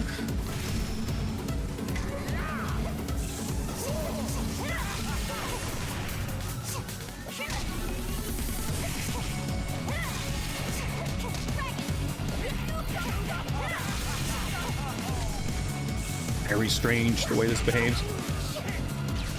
Okay. I tried to like combo into the grenade, and that didn't work. Fuck, there's so many buttons.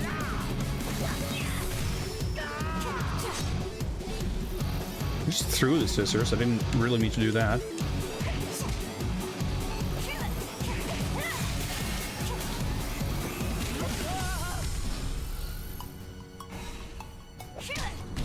All right. Nope. Wait. Did we? Okay. We got him. Nope. Whew. Yeah, there's so many things about this that are just, it doesn't feel, it feels like incomplete in the way certain things just feel very strangely balanced.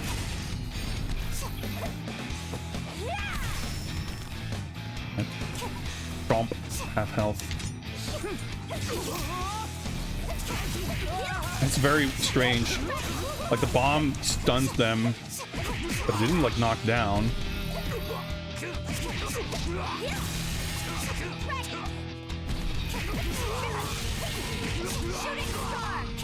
Bunch of moves for using.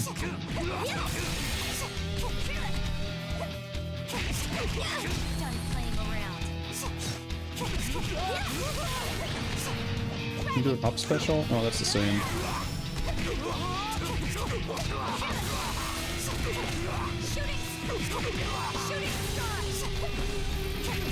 I can't get over, like, I think it's exacerbated greatly by the fact that enemies, like, literally turn to face the other way when they walk away. They don't, like, keep focus on you and, like, back off. They literally just turn around and walk away like they don't give a shit. Even the jab keeps you stuck. Like, even the nimble character has this animation. It's just trying to grab. I guess maybe if you've got 2 players, the other player can interrupt.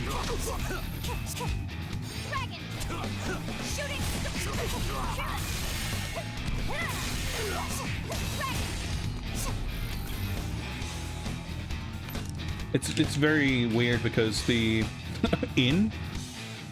What? I thought, like, I was just about to say, do I, like, bust through the wall? No, we just leave through the brick wall, I guess. But yeah, I gotta say, like, you know, it's interesting. The game does, I think,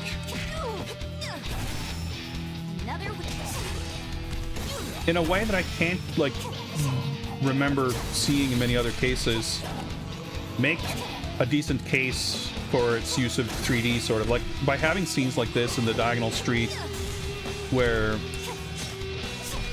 So can you... I want to see if I can cancel out of that down attack. I haven't figured it out just yet. Like, do I prefer scenes like this, where it's all zoomed out? No, not really, but... Alright, we're looking undercover cops now. The hitboxes and ranges are so strange.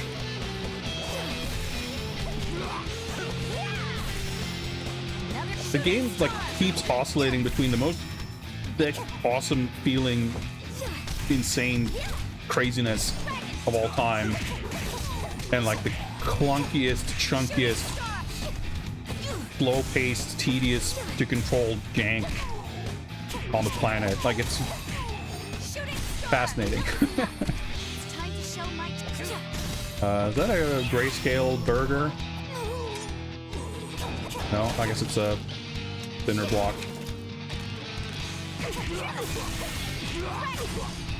I do enjoy how the zoom out makes it so you can actually... You can kind of see... It's like in fucking Killer Instinct 1, where you're on the 3D stages and you do these super insane high launchers. In those stages, the camera can actually zoom out far enough to see how high anyone's launched, so you can actually follow it up. Alright. I think his name, Balthazar, was spelled differently than it was before.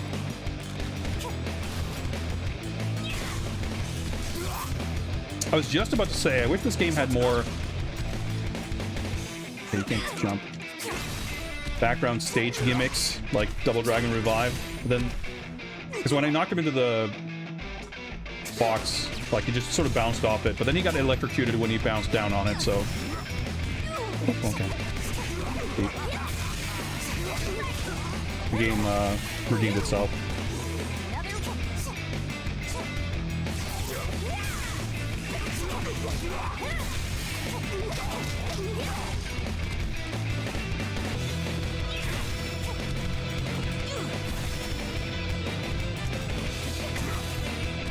As annoying as blocking enemies are, at least the guys here are pretty consistent and not that difficult to, like, circumvent.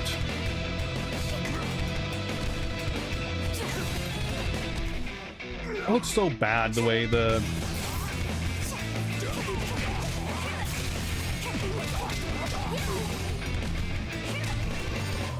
Yeah, you can dash cancel a lot of that at least. You swing your big heavy weapon and then it stays in your hand until the animation is completely done, and then it just disappears from out of your hand. There's no, like, breaking it or anything like that.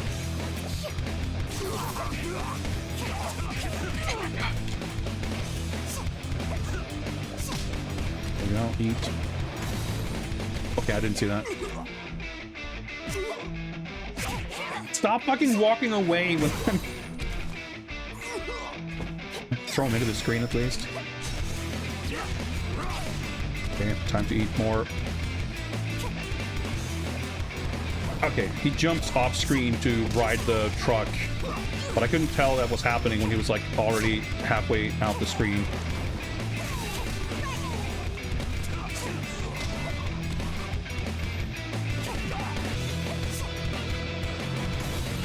Still got hit.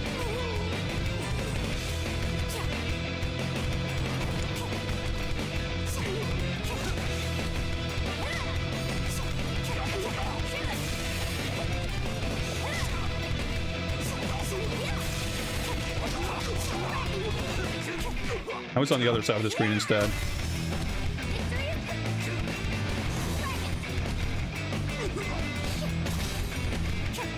Like, why? Dragon kick.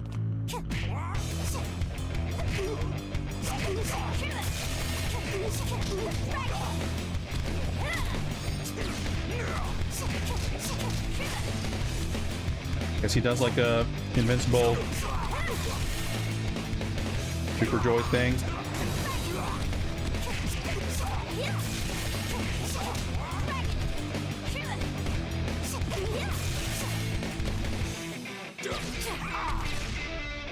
That still hit me?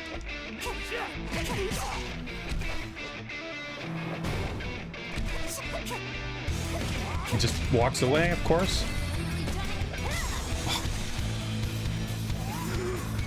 So annoying. Why are so many things about the combat in this so annoying? It's not, well, about the combat, it's like the enemy behaviors are so annoying. Burning knee dive. Alright, there's, what's her face? Wendy. In the second game. Wow, her idle stance looks a bit funky. It doesn't look any less funky from over here. Alright. Okay. Party grows. We're still missing the ninja guy. Welcome. Kick back and relax. It's like so difficult to even get here with any food left. Now we at least have like inventory space to buy some weapons.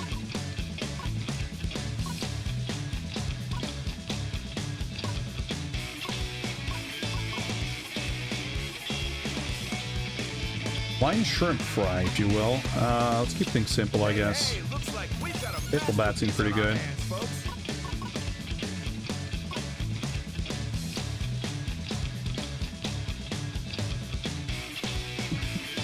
I was gonna say, we got the weapons. Okay, yeah, so these are question mark. I didn't even realize these were two different categories. So I guess these are all like food, but also weapons. So where does this go? Hey, hey, look, we've got a masterpiece on our hands. Yeah, it's in my... yeah, it was an achievement. Obtained a weird weapon.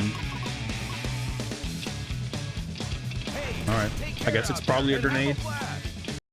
Select the character you wish to Well, let's use. try Wendy. Her style's also professional wrestling. I just remember she has like a Frankensteiner. Specializes in unconventional throws and aerial techniques. Whitney Milan. Sounds promising. I gotta take a break. Subway. Capital W. Gotta go through this first. I don't wanna come back from a break and then have to match through all this. So let's just get through this and wait for the stage to start.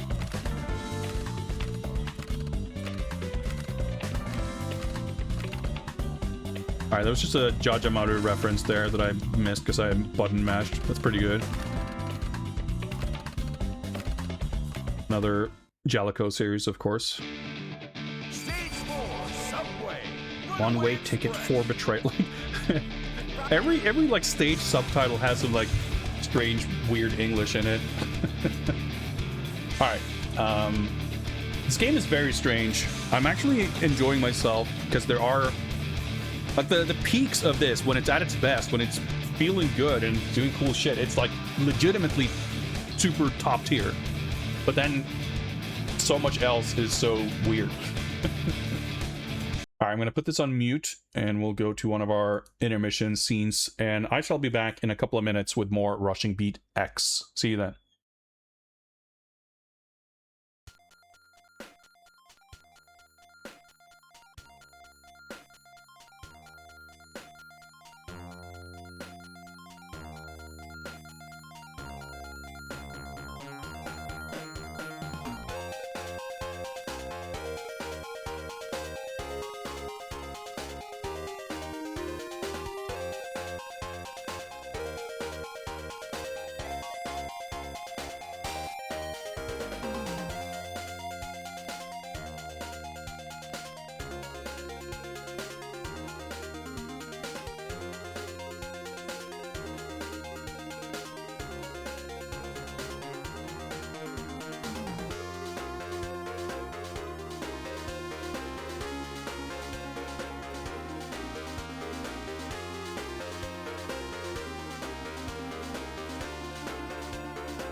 All right, I'm back.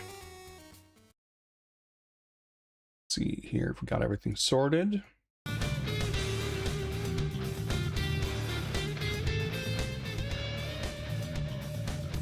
Yeah, the previous games in this series are all like very strangely localized with a lot of both just individually strange changes, but also zero effort to keep anything consistent. For one, all 3 games on the Super Nintendo were released in America under completely different, unrelated titles. First game is Rival Turf, the second game is Brawl Brothers, and the third game is The Peacekeepers.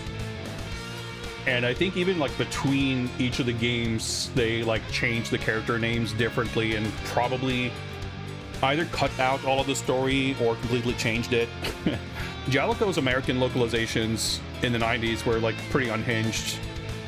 And as usual for that kind of thing, it's like completely mystifying why some of those changes were made. But yeah, he was all like, this game sticks to like the original. I mean, the game, they put Return of the Brawl Brothers as like a subtitle for the game. And it wouldn't surprise me if there are other specific references to weird old localization things, because it seems like that kind of game. But at the same time, like this is going deep on maintaining all of the lore and narrative from the Japanese games. Have fun yourself. Enjoy the fame. Animation's a bit pretty good animation, like combo with the rolling soul. Like, where's it going? Why is everyone just walking around aimlessly? I just want to do this. Yeah, so her regular throw is like a Frankensteiner. Got the air Frankensteiner. Her walk is so funny.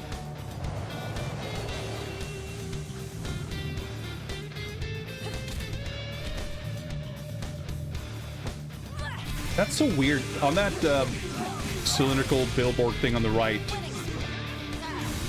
it's the original artwork from Rushing Beat, the first Super Nintendo game, but it says Rival Perf, just the US title.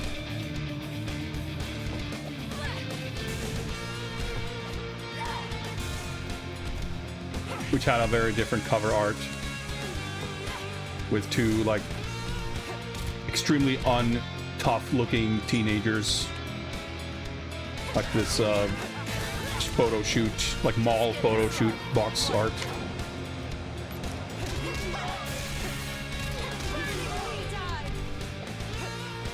That's interesting. Okay, I was trying to see what her air down special was, but it was text on screens. Fuck's sake.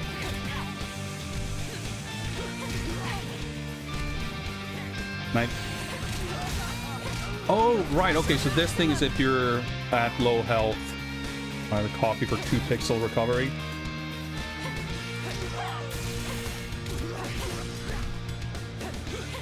Fucking grab hitbox is so strange. Yeah, granted. Fuck all.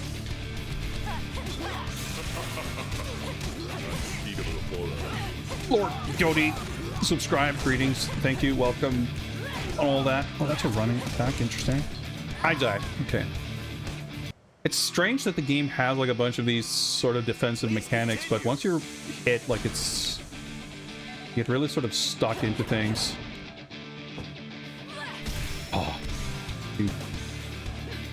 I was going to Dragon Suplex, I guess it's not, I guess it's probably just a normal German, but it's hard to see. I do know that you have... Fuck, it's so hard to like judge the exact Z-axis positioning.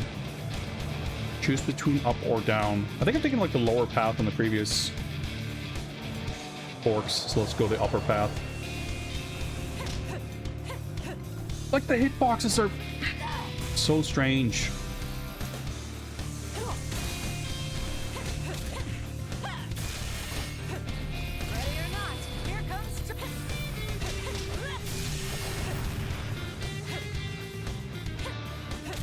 Okay, so her down special is just like lifting them up. for further grabbing.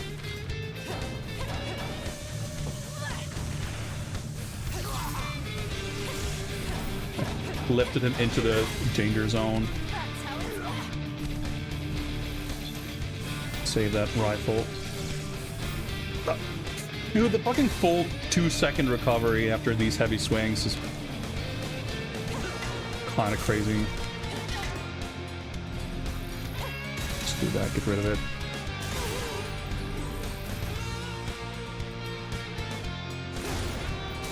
Sure. I want to pick up the cash, but I guess I gotta expend the rifle first.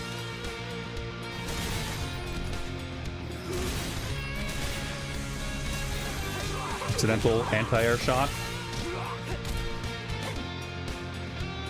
So annoying. Oh my god! I'm gonna mash right trigger. There we go. Dude, you can like expend the amount of meter you have. Okay, it's just raining grenades. Okay, there was a warning sign. I see. Oh, there's a guy in the back behind the train throwing grenades. I see now. Okay. Throwing this dude into the train to jostle him didn't work. Oh, he just disappeared. Okay. Let's go inside this square. Oh, another platform. Okay.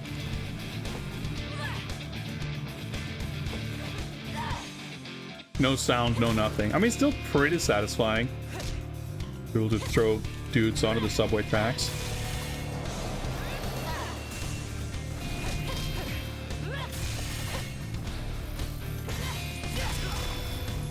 There's someone hiding back there on the right. My god, getting grabbed by the robots is the most infuriating thing. It's like this 5-fucking-second animation.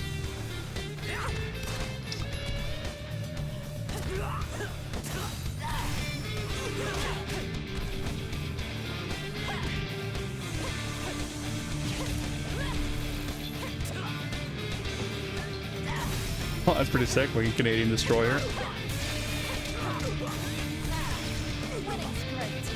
Throwing mines and grenades and shit all over the screen.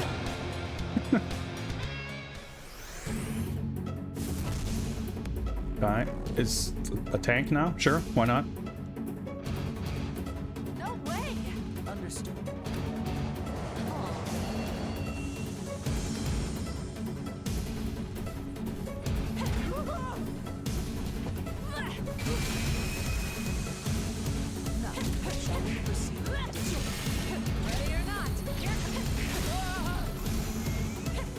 Oh my god, I'm like stuck. I should use the weapons before I'm dead. As usual, it's just stuck at the edge of the screen.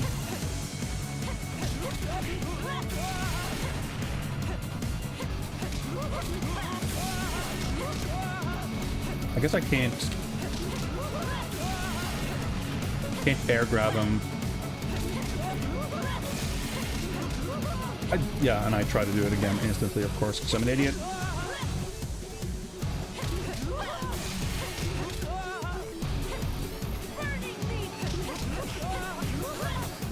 Just half of that, just whips, that's fine.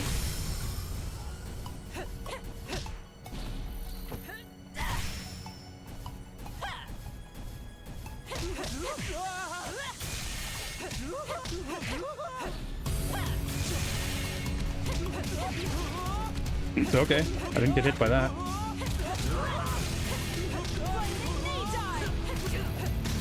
Hitboxes are such a complete mystery. Hey? Oh, there's food. Ah, I didn't grab it.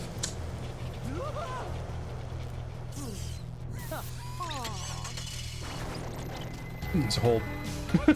Alright, that's pretty good. Man, imagine if they did these cutscenes like properly paced and without a bunch of dialogue stuff. It would have been pretty sick. Well, now we've got like fucking full inventory anyway. Might as well. You can't just buy food. You can't actually like. Going with that said, huh? We've got a masterpiece on our Oh, hands, okay. You I thought the point was that I'm supposed to have the items to create the set.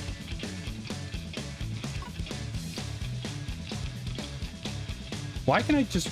Okay.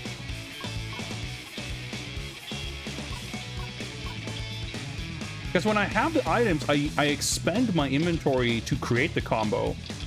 But if I don't have them, I just get it? That is extremely confusing. That said, we've got a masterpiece on our hands. Yeah, so I turned my coleslaw into a combo meal, but I just bought this. Because it still costs money. I'm so confused by this system. Well, whatever. Hey, take care out there and have a blast. Select the character That level you seems wish to use. relatively short for this game. Let's stick with Wendy a little bit longer.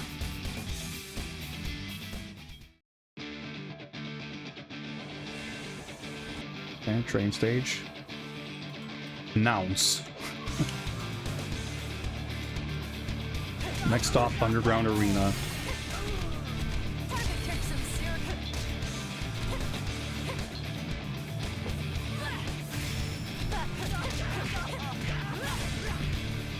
Of course, get punished.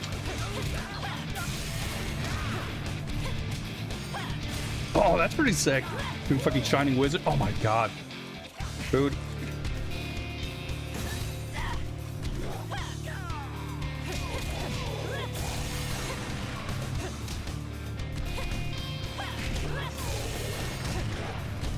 There's a lot of combo moves that I didn't quite get the hang of, especially because when you're in the rage mode, like all your moves, well, not all of them, but a lot of your moves kind of change. Just getting started. More to come. Fine. I wonder if we can throw these guys through the doors or something. It'd be sick, but probably not. Weapons of mass destruction all over the screen.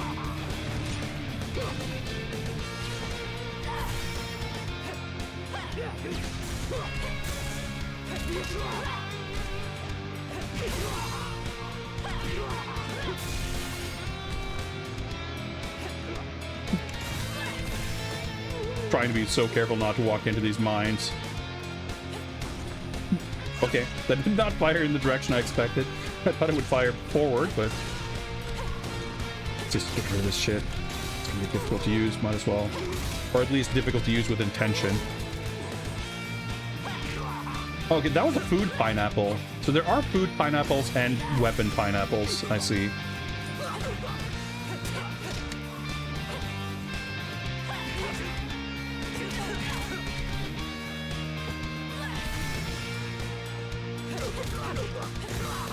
I wanted to use more of this pipe before I picked up this other one, because it like replenishes the pipe ammo.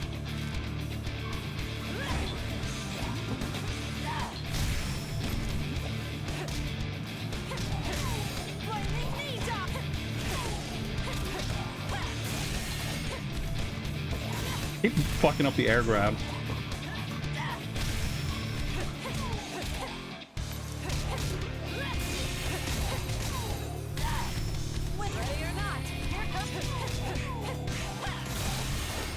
Undead Marcus. I thought it said Undead Merc or Mercs, but no, it's just his name's Marcus.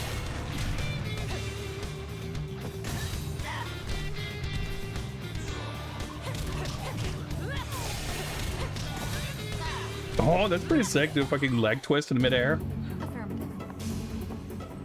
All right, she's she's all blooded up. Her dress is getting a bit torn up. That's a pretty funny touch.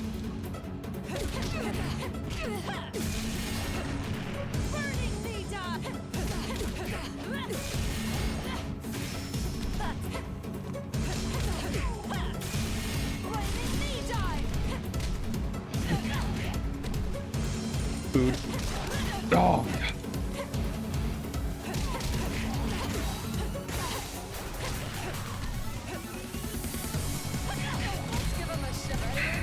Accidentally ate food.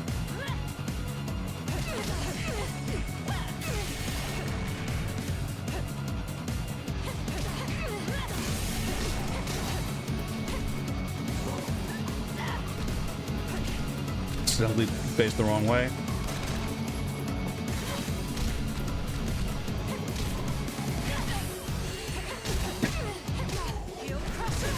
Okay. Thought I used that if I was at low health. I guess that's not how that works.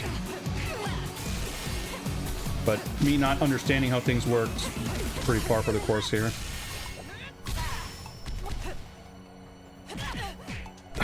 Just fucking lift her up and... I'm trying to use my weapon. Oh my god.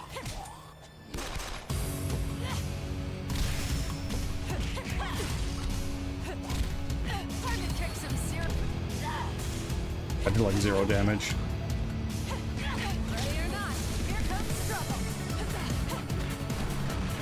God, these fights are so annoying. It's unbelievable.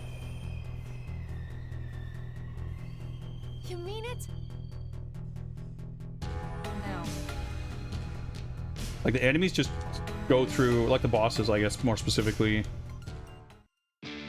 I think Jajamaru just hanging out there. Okay, that's a little weird. They just decide that, I'm just gonna do an attack with... okay, sure.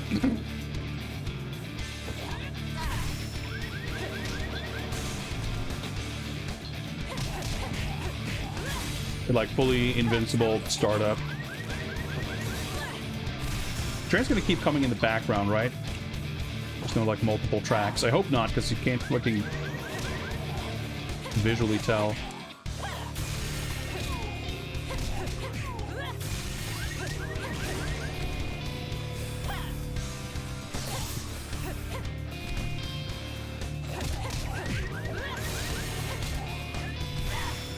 Feels so good though. I'm not gonna bother with that sledgehammer because it's gonna be so slow to walk with it, and I won't be able to grab or do stuff anyway. Awesome dude over there to see if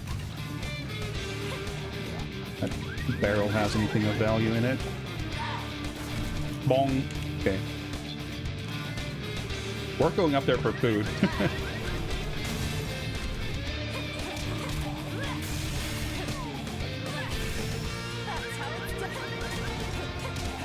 Man, I cannot get over how bizarre so many of these hitboxes are. Weird jump cut. Oh, hey, it's these guys again. Wouldn't you know? No way. I see. I was like half joking when the manual had like the enemy screen with like the 3 characters on. It's like, oh yeah, I guess these are the 3 dudes we're gonna fight over and over.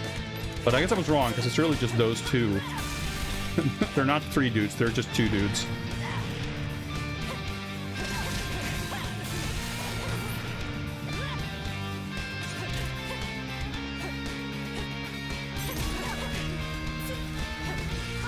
Oh my god, it's stuck.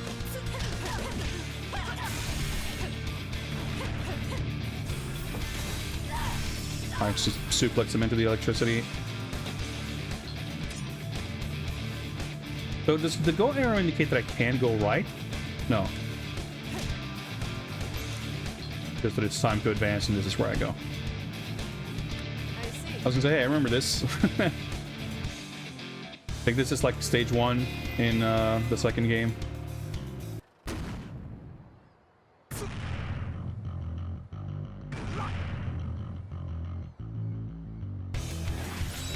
You know, and only go, like I have no idea what stage I'm on. The flow and progression of like stages,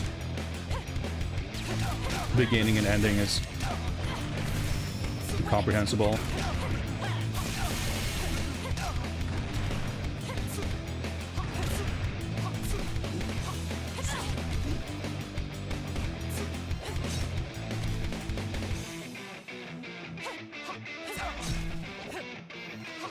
Okay, that was worth like half health.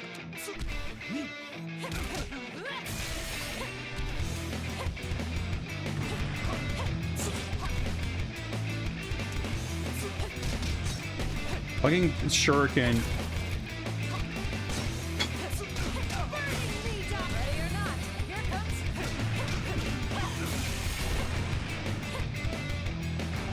It's too dangerous. Oh my god, like where is anything? And I'm basically dead.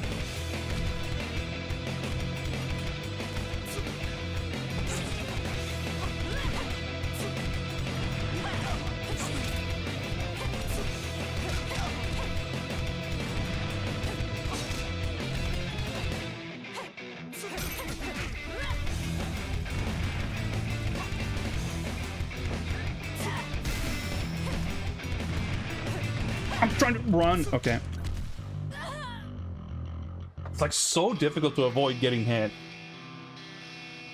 Please continue.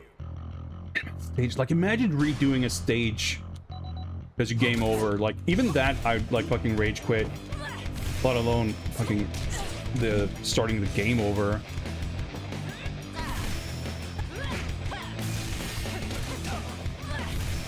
Just getting started. You can cancel my moves before they connect.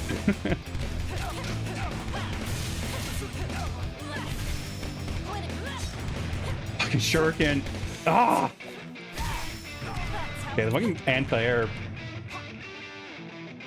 I wonder if I can... Nope, doesn't seem to... I was gonna say, I wonder if I can use my parry thing. Oh my god, the hitboxes. I'm getting like stuck in animations.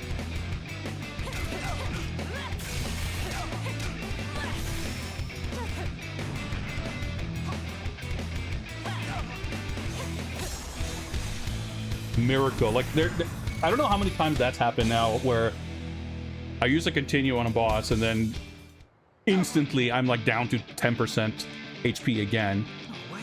But I did just barely eke it out.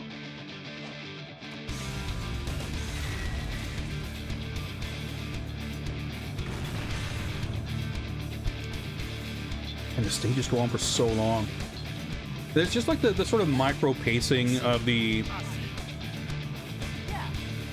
a lot of the interactions where, like, it's funny how some things are like super smooth and flowy, the way you can like dash cancel and jump cancel things. Like your offense,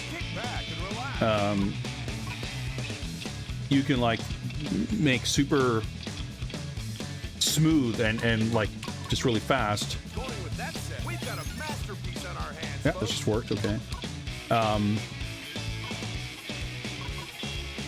But so many other things have like massive amounts of recovery at the end where you are just stuck doing nothing, and it's not even like the biggest attack. Like sometimes just very basic things like throwing a jab has like this long recovery at the end. So there's so many things where you just sort of get stuck in place in a kind of unintuitive, awkward way. Let's try Kazan. And you just like get completely destroyed mega quickly in a way that feels like, I'm sure you can, you know, you can learn it. It's not like the game's unlearnable, I reckon, but it feels strange where like you get hit in situations where you kind of don't expect it. And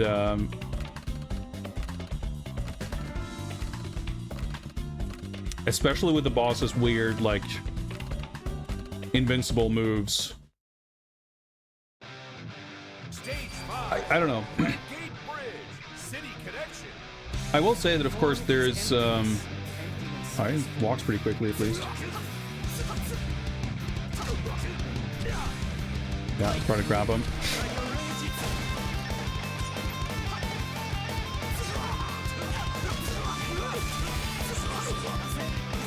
That's pretty good. So I guess they like the neutral jump special is like a jump grab for all characters, it seems like.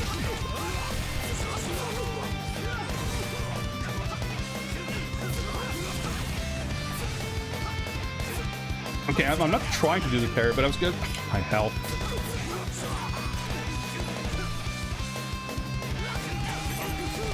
Oh, I died. I was trying to use my food, but I died.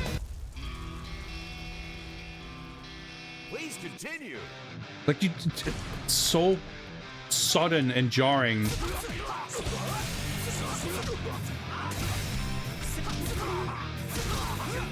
And yeah, the way, like, certain things are so super fast and smooth, and then other things like kind of aren't. Like you end up being stuck.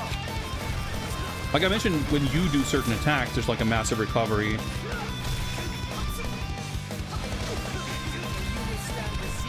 But the way you can get kind of caught up in things, I don't know, it's confusing for sure.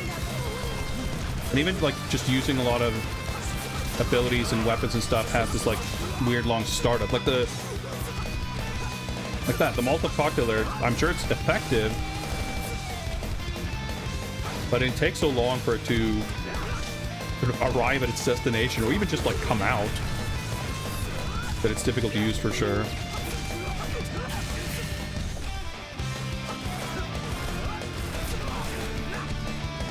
Throw them before you can do much of anything.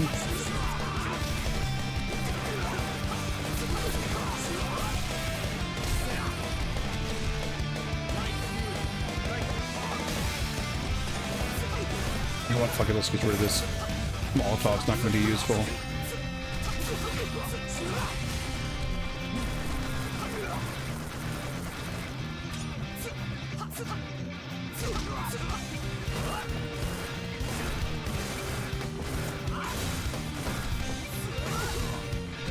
Thought it was an explosive barrel, but whatever. He's got the same, like, OTG shuriken as Kahlua does. I also don't know how to use it, really.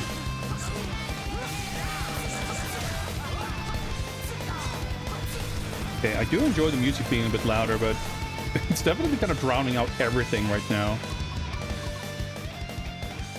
Pull it down just a smidge.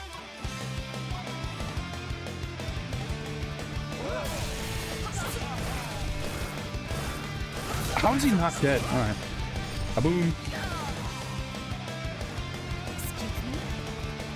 Oh dear. Out of ammunition.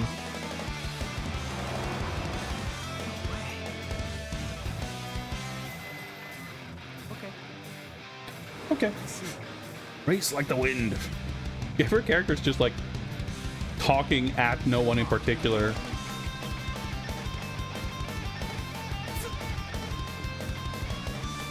Alright. Truck top stage. That's good. There we go. That's what you want from one of these.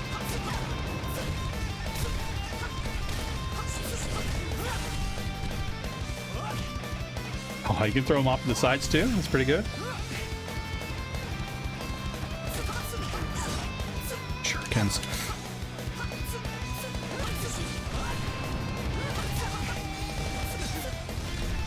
There's like nowhere on screen you can be without getting killed by everything.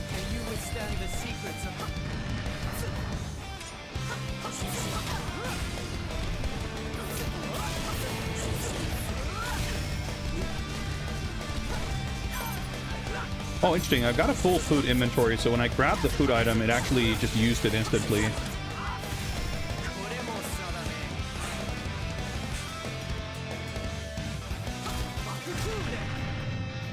Just like this weird, always going from being like fully overstocked on food to like not having anything.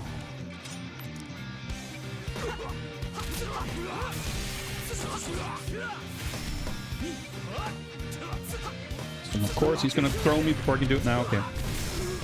Lucky. Oh, this little mortar thing. Fuck it, just... I don't know how to aim it, so I'll just... Well, I guess it hits on the way up, too. That works fine.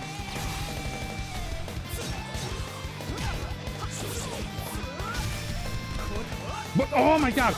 That's like the third time I double tap a direction to dash, and he dashes the other way. Like, there's some weird thing about not being turned around properly. But double tap to the left, and he does a dash to the right.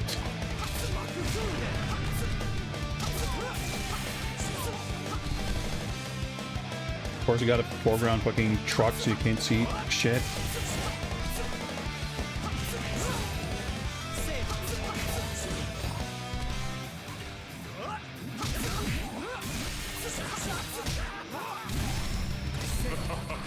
Unspeakable horror.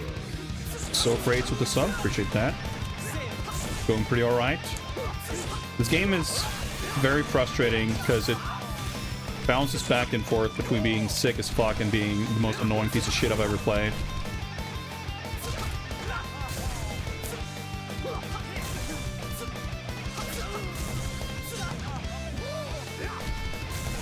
Fucking some healing.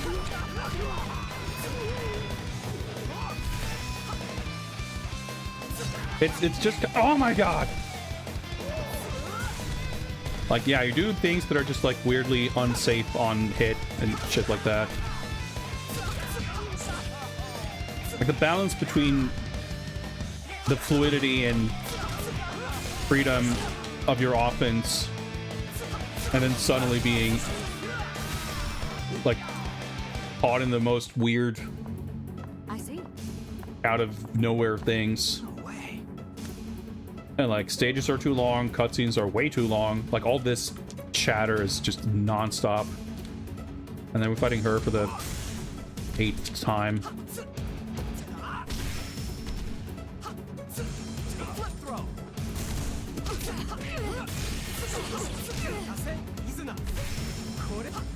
Trying to grab the fucking pole. I guess I have to stand on the purple marker, which is fair enough.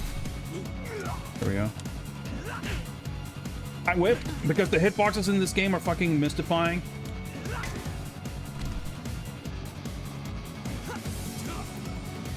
Of course, it expends ammo even when you whiff.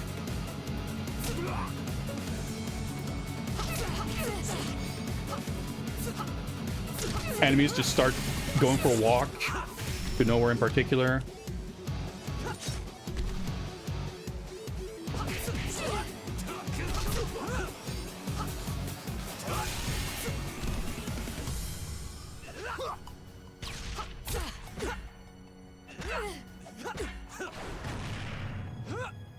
Just whips. Alright. That went actually a lot smoother than I thought. Absolutely not.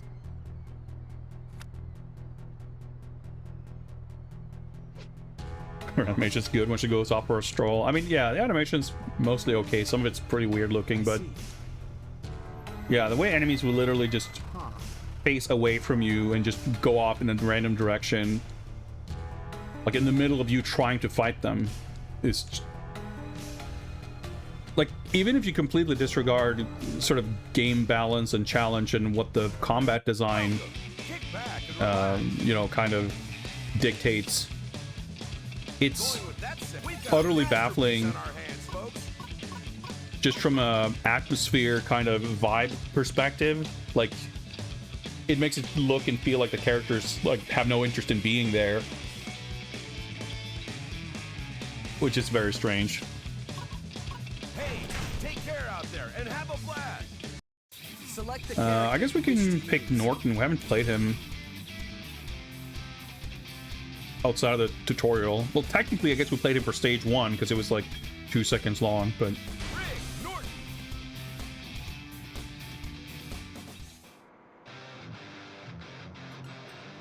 okay, I don't know what stage we're on. Like the flow of the sort of stage end and start, it's also strange. Flow of everything is strange.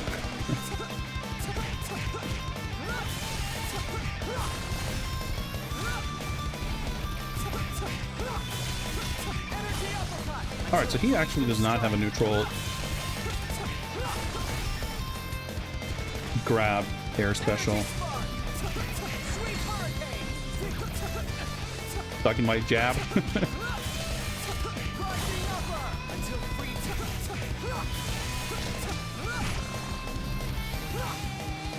Oh, I hate this animation so much. It's so tedious.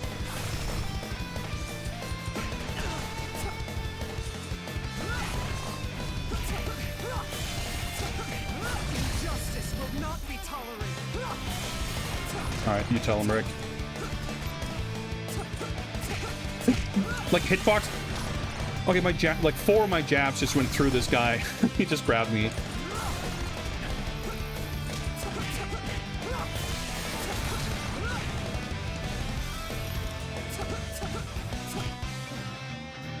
That is, oh my, I cannot believe, and you can't do anything during that animation.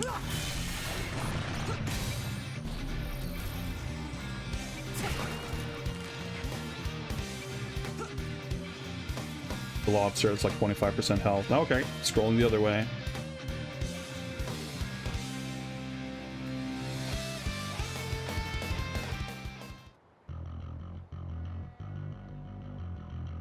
What? There's like such...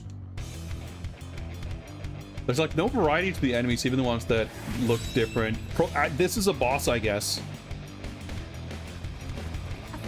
Huh?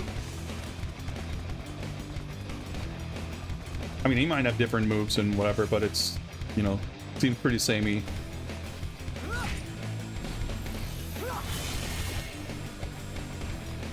That drone... Something hit me.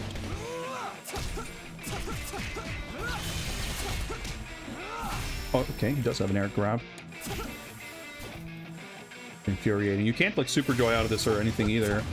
It did, like, no damage, but... Okay, I mean, the pineapple, no health, but... Energy uppercut. You keep fighting to restore peace. Of course, he's got fucking iframes on his flamethrower.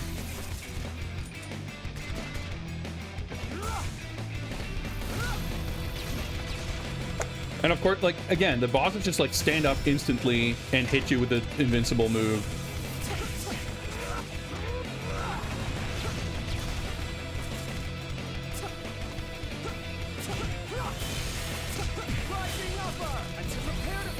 Okay, that was me raging. Okay, it's this lobster.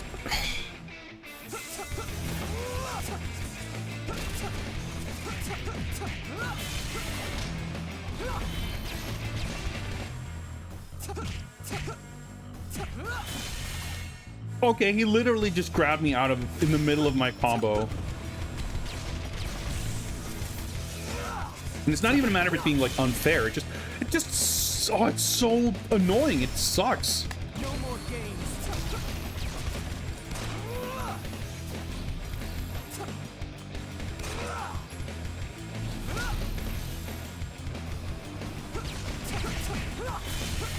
Energy uppercut.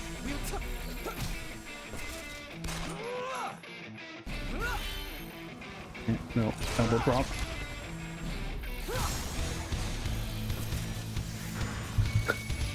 I can't somehow managing to finish off these bosses with like no health. And the boss fights are just Oh boy. I see. stunningly annoying. Waste of my time. There's like so much dialogue and the story feels like it's going absolutely nowhere because we're like every cutscene is the same. It's just like, oh, here's the place from the old games. Oh, here's the maid. Oh, here's the professor. Oh, here's the truck. Oh, remember this from the old games? Let's stand here for a bit. I can't do much of anything here. Hey, take care out there and have a blast. Select the character you wish to use. We'll keep going with him, I guess. Norton. Like, the fact that the character select thing pops up, like, both at the beginning of each stage and, like, when you come across the truck and you have some of these cutscenes playing at different intervals, and then you have, like, the in-game dialogue scenes. It's super difficult to have a feeling for when one level starts and when it ends. It's very strange. Stage 6, Central Nature Park, Mutant Festival. Carnival of Weird. My fight isn't over yet. Seeking peace. It's like this skull recycling bin. Energy spark. It's kind of weird that his like grab moves, like if you do this special button from the grab, he does this like actual power spark special. I mean, not that that's strange, but it's not how the other characters behave. Okay, might as well use that. Victory for justice.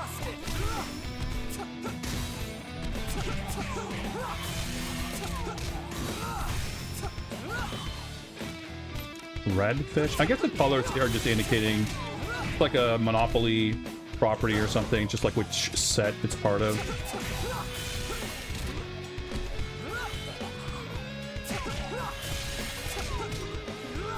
Injustice will not be tolerated.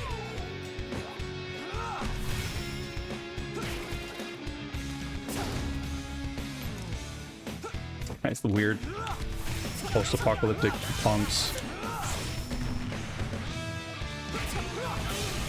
Fucking shurikens driving me insane. You can't see it coming, and even if you can, like, I don't know that you can do anything about it. Invincible shit.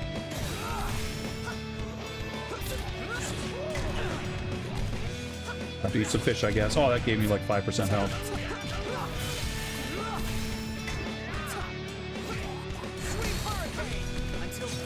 Oh, okay, shuriken, I guess. He just like keeps looping his fucking invincible girder attack.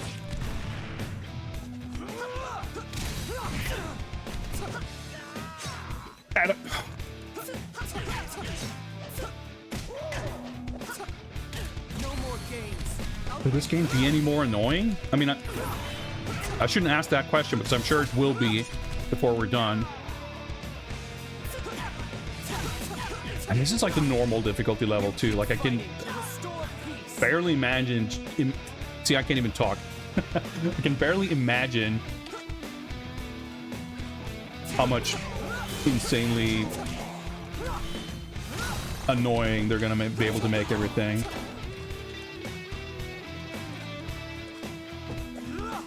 Oh, okay. Because the hot dog stand was like shaking before. I figured, of course, I could throw an enemy into it to make something happen, but no. Literally just about to say, let me not grab that parasol because I'm gonna die anyway, but I was not able to not pick it up. Go back to Douglas. I haven't played him in a while. At least he's got sick, fun wrestling moves. Unfortunately, that's gonna keep us from being annoyed as shit, but it is what it is. And he's just walking, like, especially because I mean, Douglas is the slowest character, but even so, it's not just a matter of walk speed, it's just like how long you get stuck in certain animations and stuff.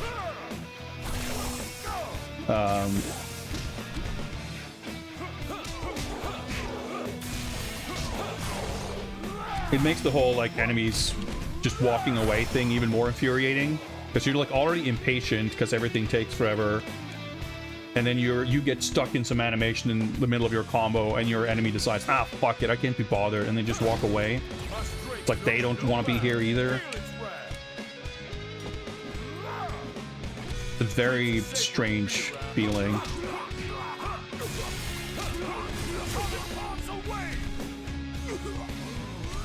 Don't. Okay.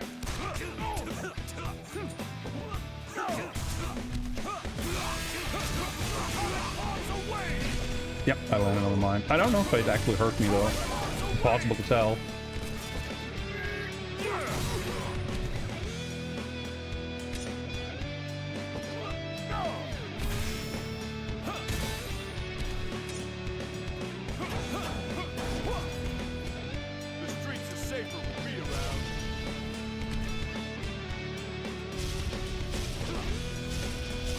And like the Z-axis depth is also all weird. I mean, everything is weird.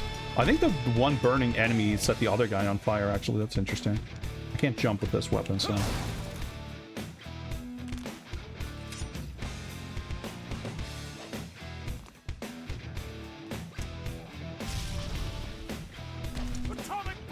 Doesn't hit, okay. Of course.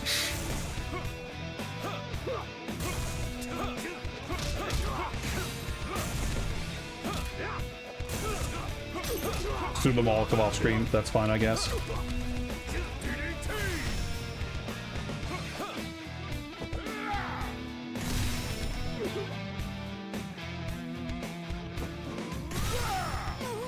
We've got to wait at the edge of the screen for the fight to eventually resume. We can go to the truck to eat food and change characters. This is so weird. So like this is on a discount. I don't, maybe if I actually have the inventory items, I get some kind of additional bonus or something. But now I essentially lose my 2 food items to get this. But the combo meal does, it's like a full, actually I can't even afford it, never mind. Hey, take care out there and have a blast. And now I return to the character select. The character you wish to I mean, conceptually I get it, I guess, but it's such a weird flow breaker. Not that there is much flow to break in the first place, but you get what I'm saying. What? So funny how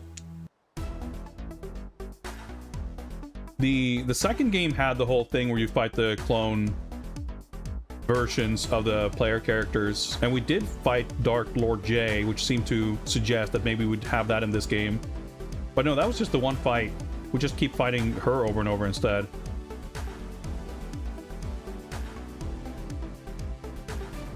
Like, this could be a fun moment.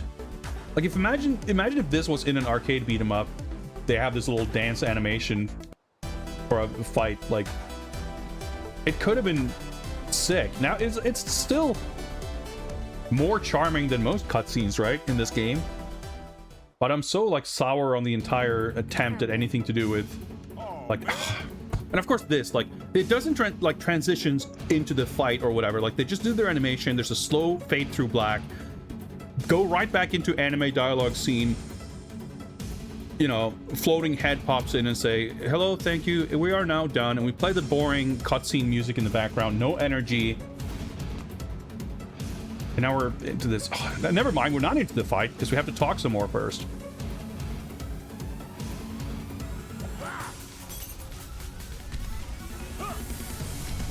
LTG moves just aren't working.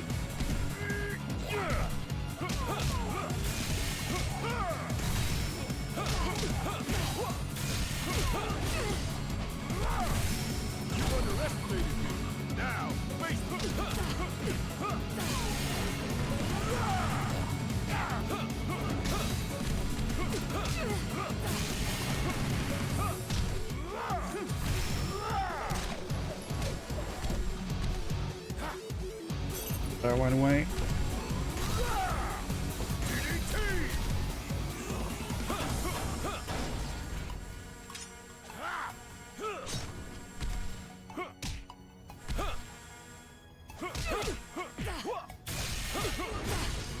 Just walking somewhere. All right, actually was able to do that.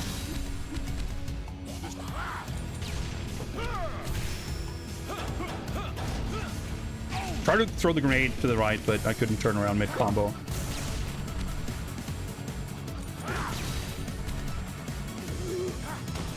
When you get weapons like this during a boss fight, at least pretty nice. Because it just makes you, you know, circumvents the entire fight. You don't have to deal with it.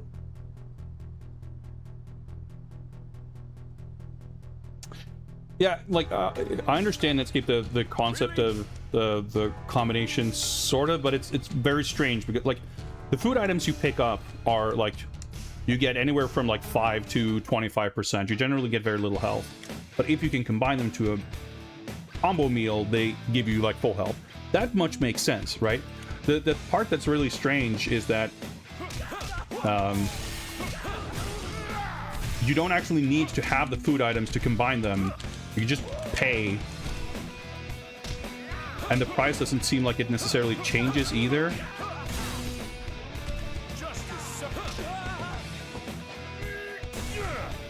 Just like, I just don't get it. I wanted to throw them into these things, but you throw them so high, so I guess it might not. Yeah, that looks very trap-like. Luckily, I remember that you have a double jump in this game. Oh, fucking course, and I died. Oh my god. Like, you get so punished for trying to go for, like, an OTG or a... Like, there's so many things you can...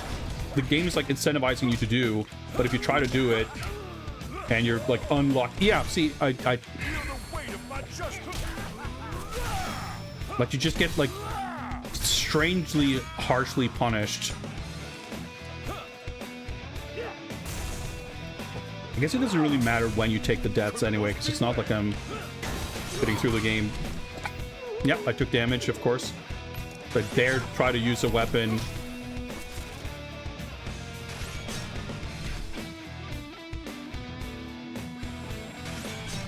He's just gonna keep doing that, like... Actually, can I?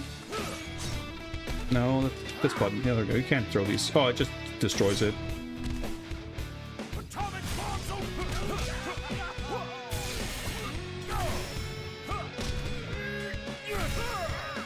I'll do this. Like, you gotta stay in these, like, iframe throw animations.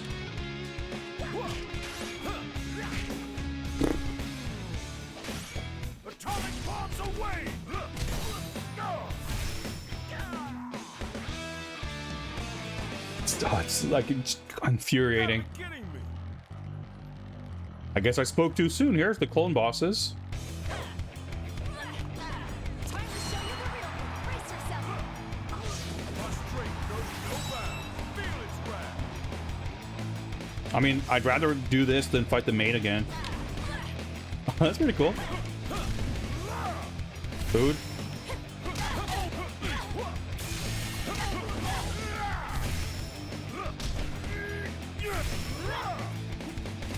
Like, every little touch on the boss is also like 2 pixels of health.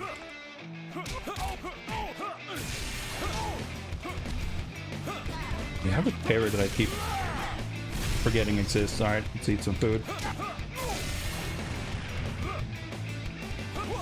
When they get like lodged in the ground like that, they're still susceptible to OTG attacks, but they're harder to hit because they have like a smaller hurt box. Sport. Okay, I keep getting destroyed.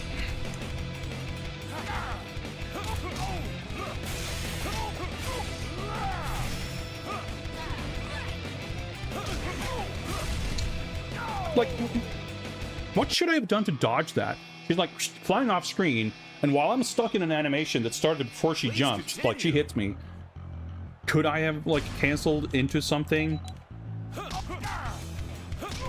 Would my parry have worked? This parry just went right through that. Okay, I'm like, I took like 30% health before I could basically do anything. Throw that. Oh.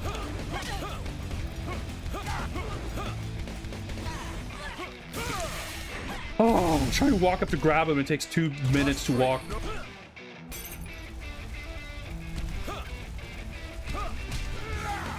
Okay, the Molotov was pretty good. It just like kept standing up into the fire. Okay, he's dead. I think. No.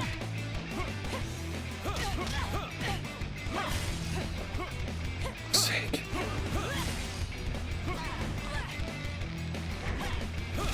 Oh, well, the parry doesn't work against that.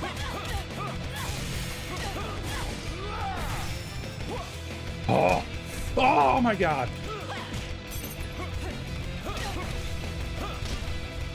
Like, the bosses don't, they like stick in place when you do the OTG attacks. So many of them end up being like unsafe on hit. Please continue.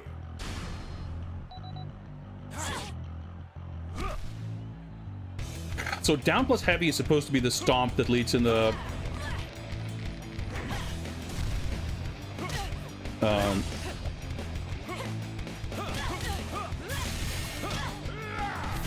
powerbomb giant swing like this. But if you're like not in the exact right position, your down plus special just becomes a regular special attack, which is like that move right there. So if you do that, then you just whiff and can be like punished. Oh, I probably should have used that dive kick more. A+++ somehow.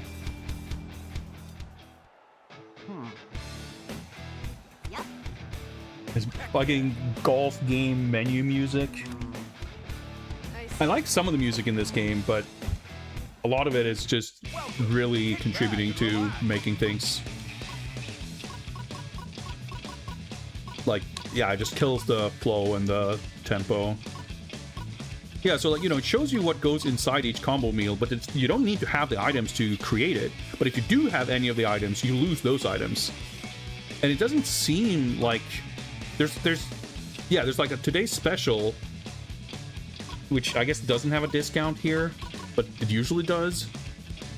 It doesn't seem as though the intended mechanic is that like you get a discount if you have any of the ingredients.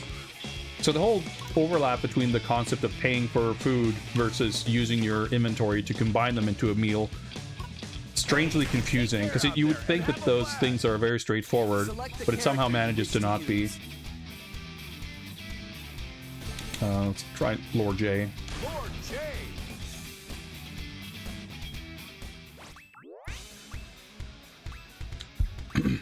Alright, Forgotten Prison. I think this is from the third game, but I'm sure the game will let us know. We'll see some screenshots. Good thing they reminded us of the boss fight in case we forgot it. Some more mug shots of the same three characters. Hey, we didn't actually see... Forgotten Prison, not peacekeepers. Not... I will become.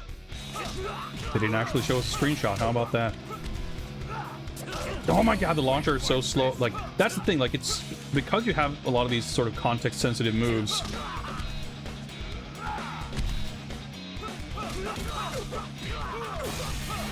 You end up accidentally doing the wrong one. And, takes like 4 years to recover.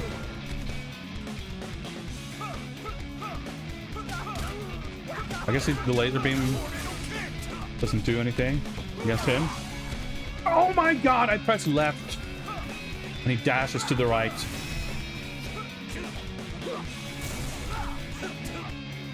Of course I walk into the robot's grab range.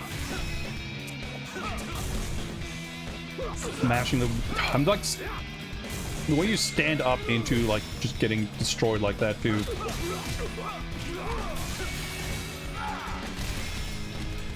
Yeah, like I said, being able to use the iframes on grabs to avoid stuff, like, does feel good, but it's also, like, weirdly necessary. There's the parry move. More.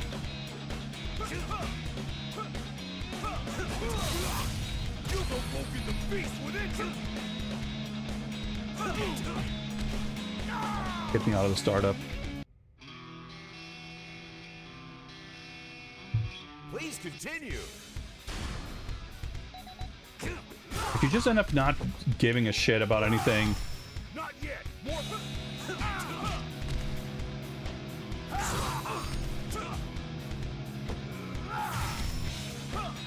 trying to down attack, but I can't reach him.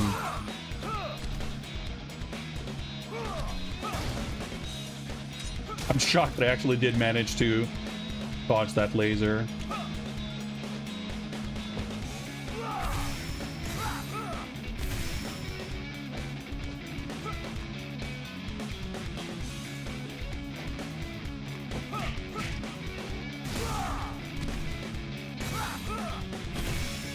He's like slow walks up and down.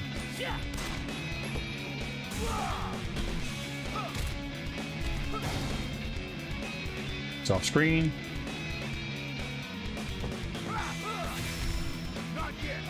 Oh, okay. Got pretty lucky there because I missed the down attack that I intended to grab him with.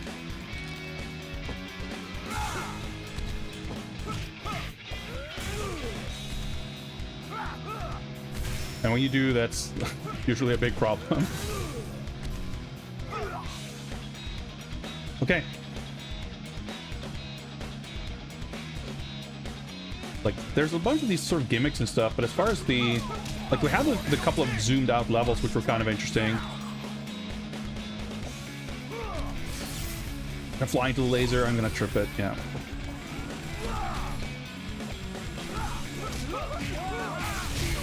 But because of the pacing of the combat, and the shape of the belt, and I guess a few reasons. Encounters do not feel particularly varied. Which is still pretty sick, though. Every now and again, the game's like, alright, here's some sick shit. I do appreciate it for that.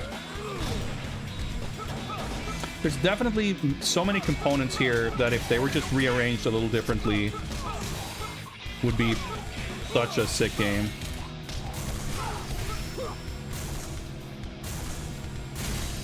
Oh, I didn't realize this was a temporary weapon, so I tried to pick up the food.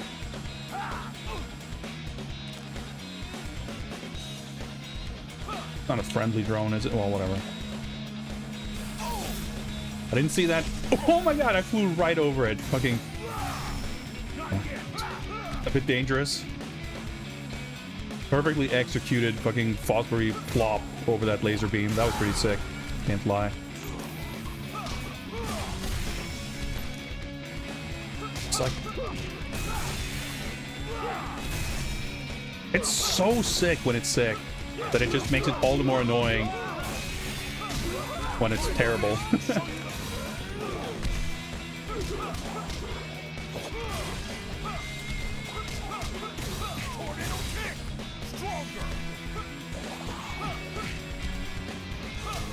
There we go. Okay, elevator. I guess I shouldn't throw them back into the background because it takes longer before I get to interact with them again.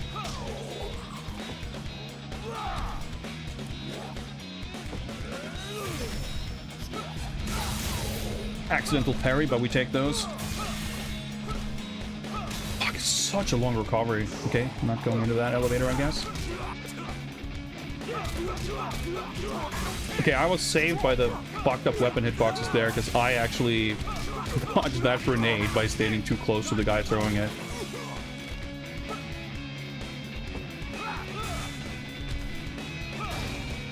Might as well grab that, I guess.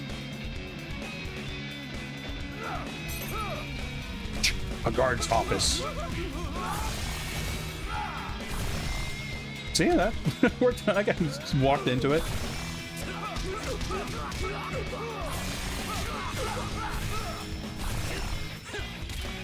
Of course, I got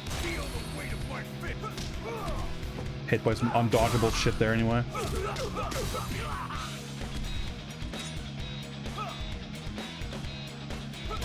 With a walk.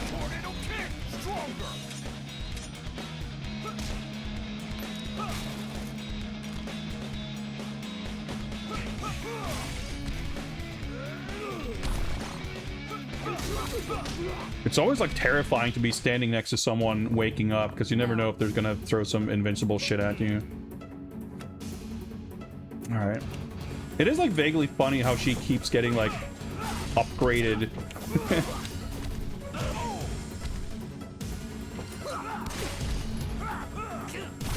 Just sort of conceptually, it's obviously annoying.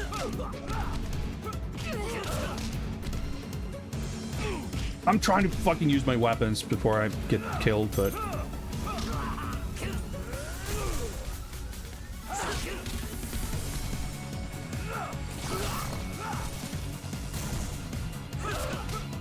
my god. Infuriating.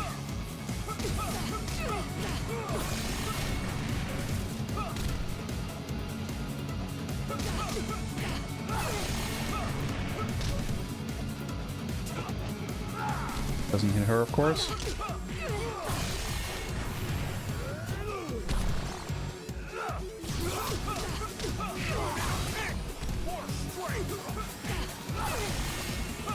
What? Okay.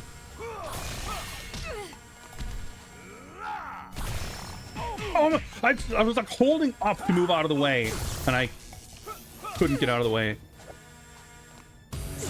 Unbelievable.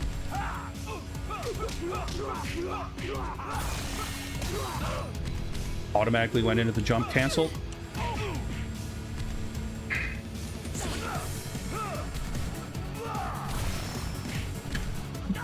I'm... oh my god. anytime you land a move, you get fucking punished during the recovery of it. Like, what do you do against that?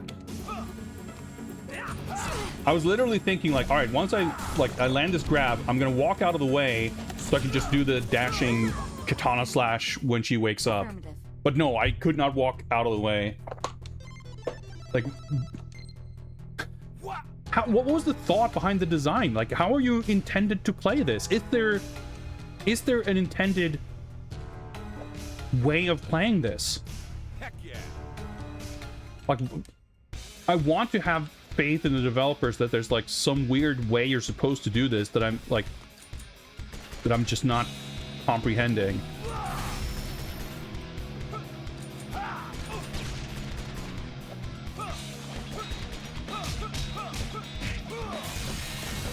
I guess I just don't want to believe that you're supposed to get punished for trying to do anything against anyone, which is kind of how it's starting to feel.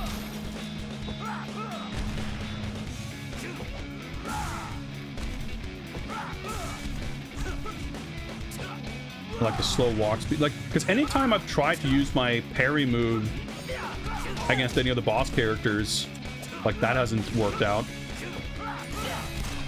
This guy's throw seems a bit shit because I can't seem to ever throw anyone into anyone else. I just did it now, of course, because I said that, but... And his down special in the air seems to not actually hit anything. He just, like, dives to the ground.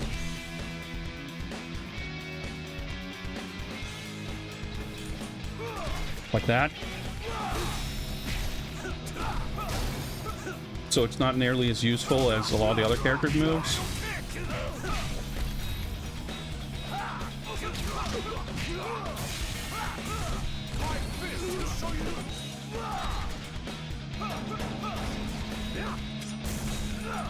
Okay, I thought I had the katana equipped. I hate this animation. Well, we're dead. That animation just taking that long is enough to get you, like, pisses you off before the animation even happens. Alright, let's go with Kahlua.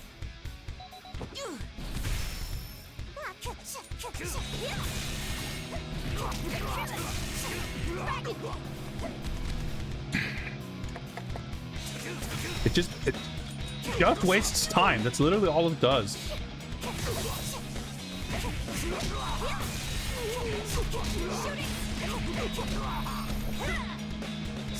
Trying to grab him.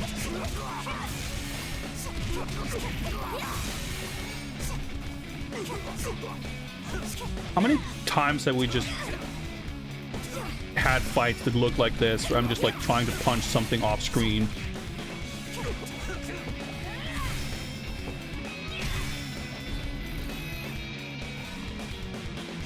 Of course I can't. No, just leave.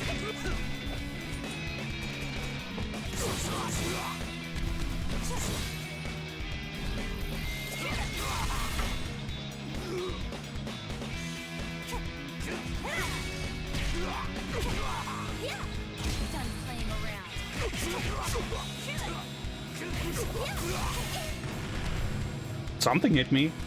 The guy maybe shot me. The laser, of course. I guess I just added one drone, but who gives a shit?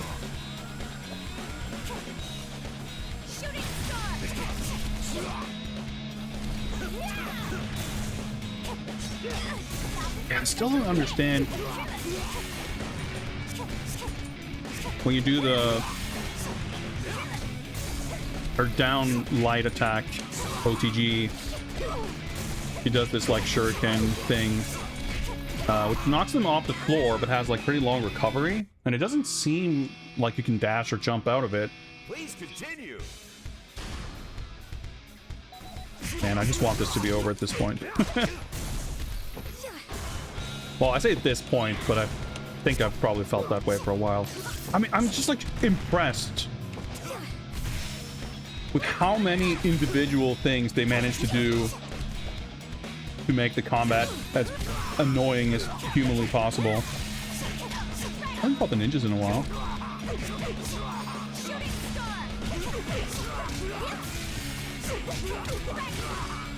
Things are getting a little A little tanky, I have to say. And I did some other move where she did like a roll and an upwards kick. I have not been able to replicate again. Oh, okay, it was that move. It's her grab special. Maybe she can do it someplace else, I don't know, but I'm gonna try to push the screen forward.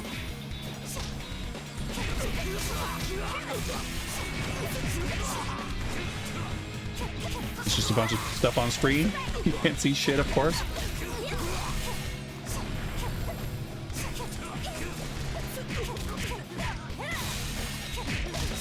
Like, you can do those, mid-air recoveries. Oh, okay, I'm dead. But it seems like every time you do that, you get punished for it. Which, I'll admit, that's not necessarily a problem of the game. I don't mind there being a good or bad time to do it, and you gotta be a little careful about when to do it. I think that's fine. It's just funny how, on top of every other annoyance, it seems to have worked out that way, that every time I recall doing it, like land on an invincible attack or something. Do I have any money? More than usual. See, so now I can buy these. Maybe the prices do change based on your inventory, but if that is how it works, it's not very clear about it. But I'm just like using endless continues. It seems like buying food to stay alive longer feels like it's has no importance at all. Hey, look, we've got a masterpiece. Buy a fish sword instead. Hey, take care out there and have a blast. Select the character you wish to use. I guess we might as well switch it up.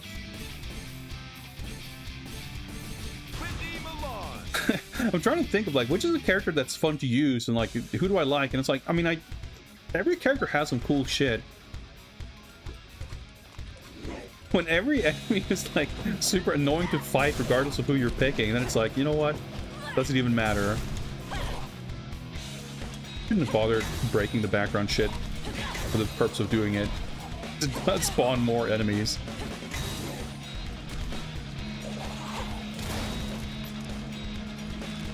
Like, how much do I care about the money?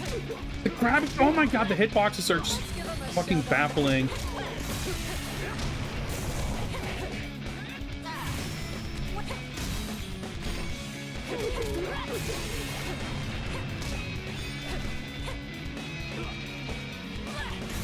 Alright, let me Canadian destroy this man.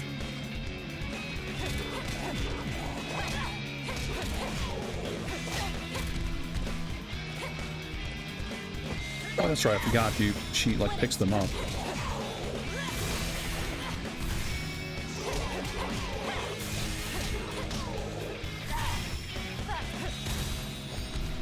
So she can cancel out of that body splash, but I'm not sure how to effectively follow it up with anything.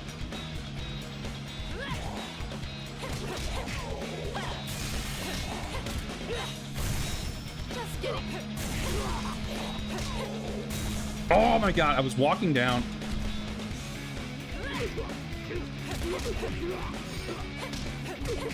So many instances of like trying my best to just get out of the way. I threw him into the acid, okay. Trying to throw him into the boxes, but they're probably... Oh my god, okay.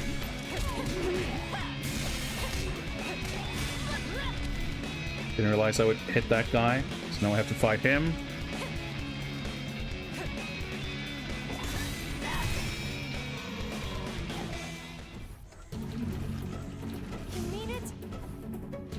Alright, it's him again. He's wearing a robot suit.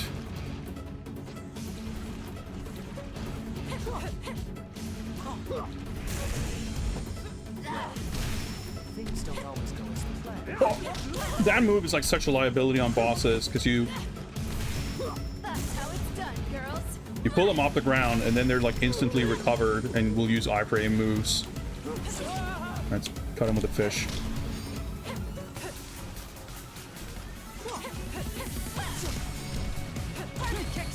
Oh, that was me exploding. Okay.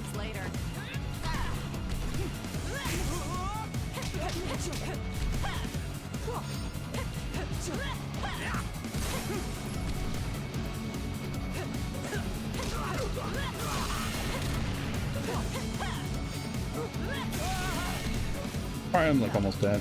Alright, push it up.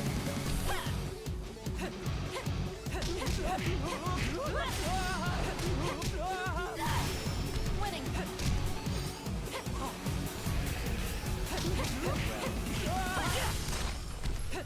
Shot. So you're stuck in animations forever.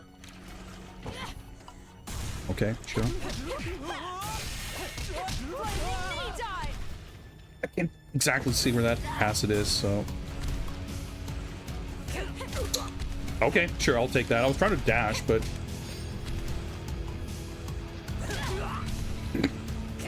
Oh shit, I thought he was dead. Alright, he's dead now at least. Keep it simple. Alright, I'm just walking to that.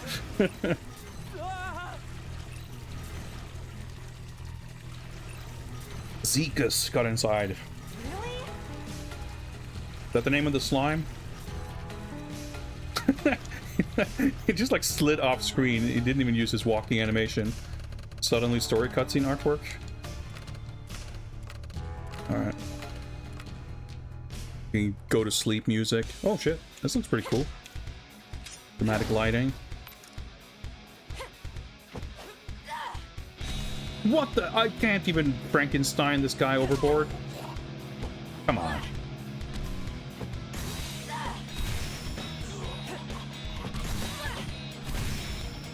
Can I not break these pallets either? What's even going on here?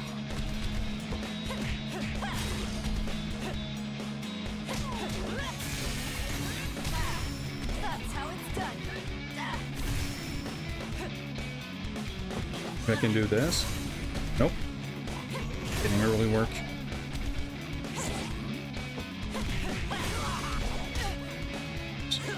Oh my god, this game. Avoiding getting hit is just like fucking impossible. Continue.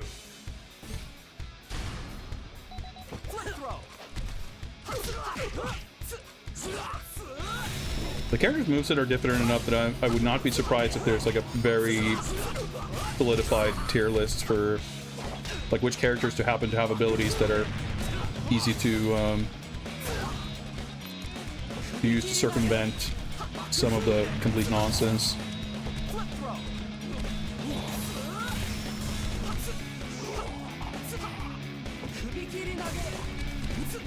Part of it is, yes, oh my god. I was literally about to say, part of that is like, you know, what lets you deal with bosses. But there's enough enemy types that just do the same invincible shit.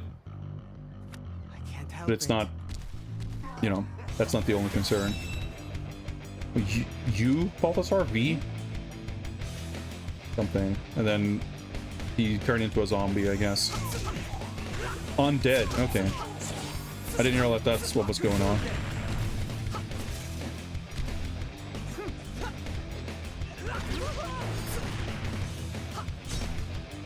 Oh. So we have these like launching OPG attacks. That gets really weird against bosses. Because they don't get launched like they're kind of supposed to.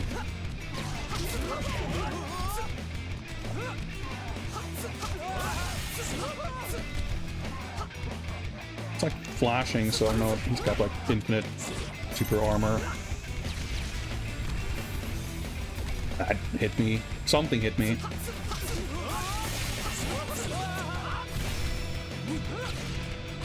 Did not hit him. That's so weird. Like hit stun, and then after hit stun it's done. It's like, oh yeah, let me get knocked down also.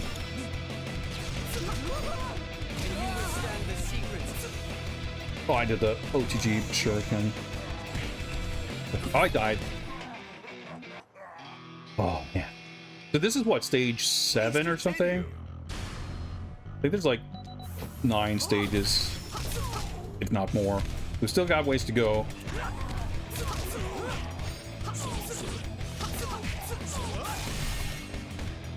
Gonna do some shit on his wake up. Like, oh no, okay, I'm just throwing it.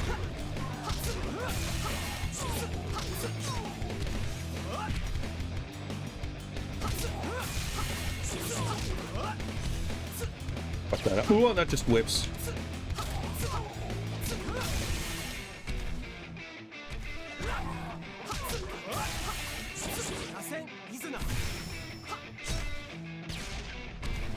Tried to jump, mistimed it. Try to use my weapon.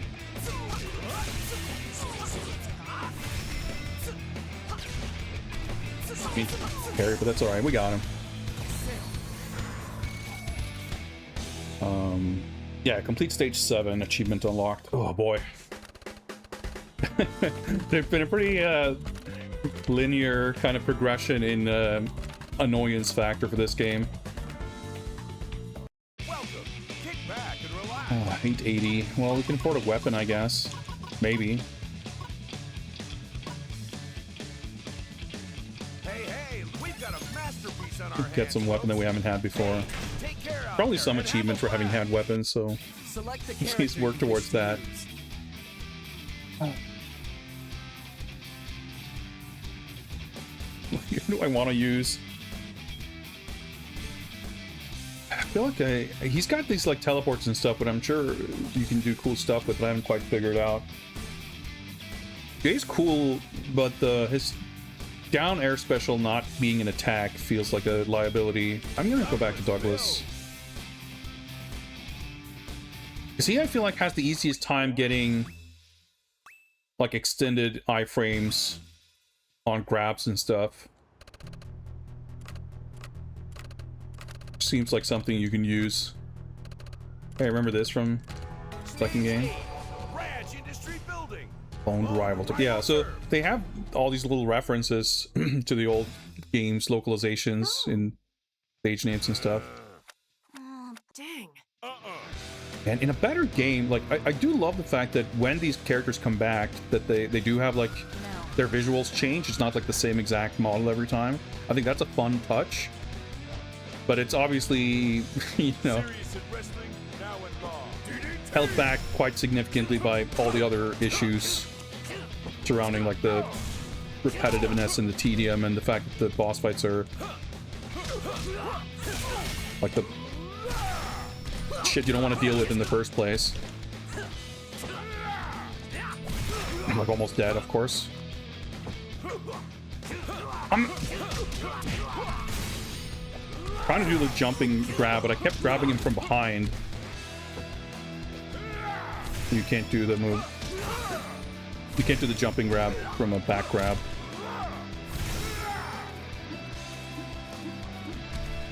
Justice, sir. Feel the weight of my justice. Like in another game, it could have been a really cool thing to see like these recurring. That's a neat little camera move, honestly. Criminals beware. Boss rival characters and have them look a little different every time. I hate having to waste this weapon on these enemies. That gave me like no health. The streets are safer with me around.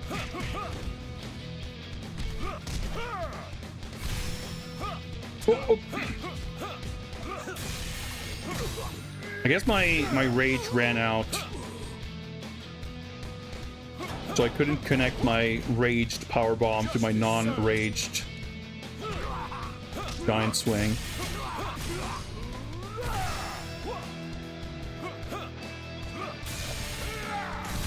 Kill him. Oh. Nope, that's not like things you can destroy and not as. Oh, okay, I just threw it and lost it.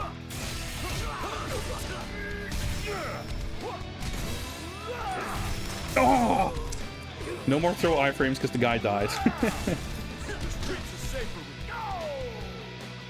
Bit of super joyed there.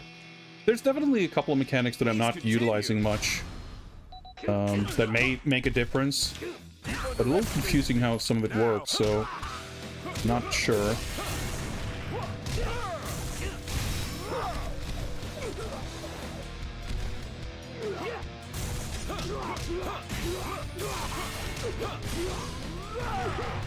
Okay. Elevator scene. I'm 6 hours in.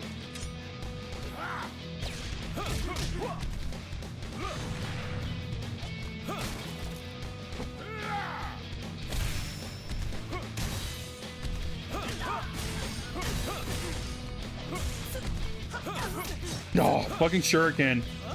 I hate him so much.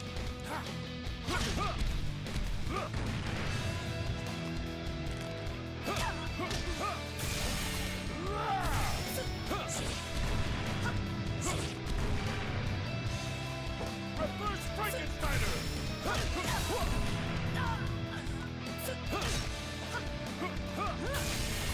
Oh my god. The belts you see. Nice anime made. Well, I'm glad you like her because you're gonna see her 85,000 times over the course of this game. This game has like 9 stages and 5 boss fights per stage, and she's usually like 2 or 3 of those boss fights. And then she shows up in the story cutscenes too.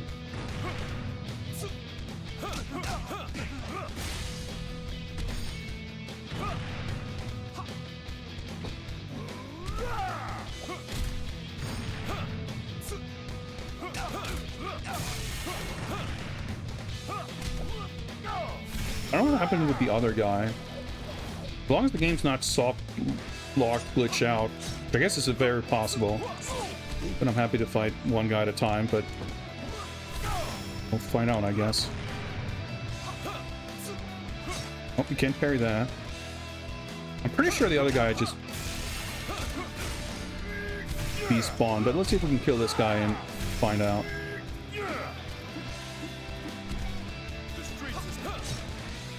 Fucking knew it.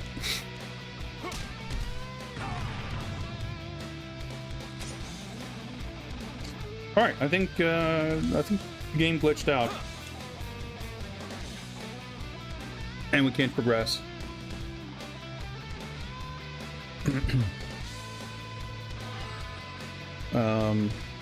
So I guess we return to title. Would you like to return to title screen after gameplay? Sure, that's a way to translate that. All right. I think bonus items. I don't even know what that. It says energy. Okay, let's try this. Select the character you wish to use. Douglas, Bill! I forget how far into the stage we were. But not that far, right? I mean, it's gonna be a while. Everything takes forever in this game. We started in the lobby with... Okay, now I can skip this. Rad Industry Building! Now I am rival turf! Okay, I have food items. It seems to me like that would give me meter. Did, okay, yeah.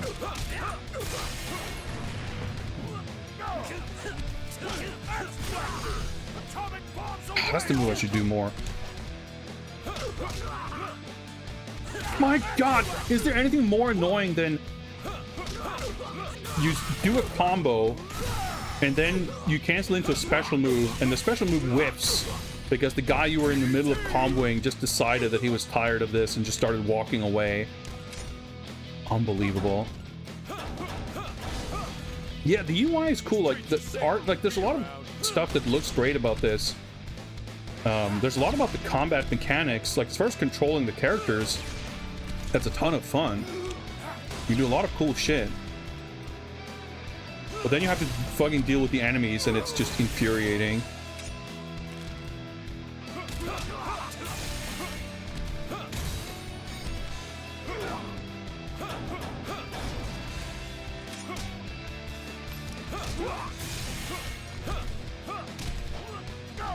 And then like the hitboxes are really strange. I don't know, there's like a million little things. And some not so little things. That are utterly baffling.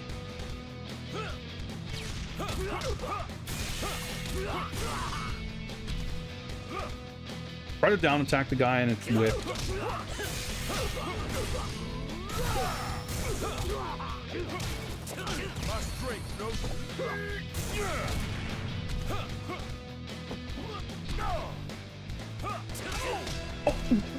And I died.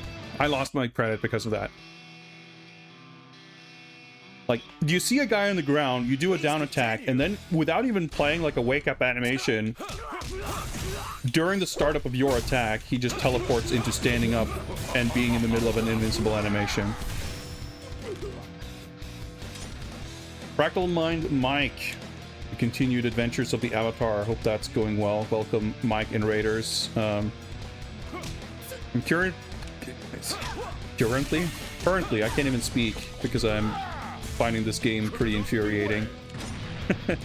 Currently playing through Rushing Beat X, the 4th game in the Rushing Beat series. Came out earlier this year, and it's got a lot of awesome stuff in it, and it's got some of the most annoying, obnoxious encounter design I feel like I've ever encountered. See, I can't even speak. Learned a fair bit tonight. That sounds good. You can do cool shit like this, and that's pretty awesome.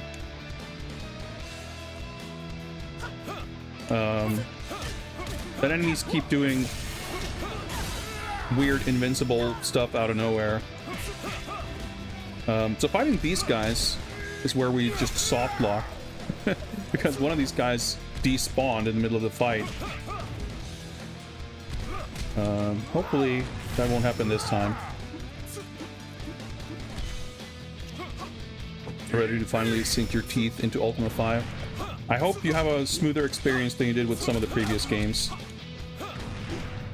Or maybe 4 in particular.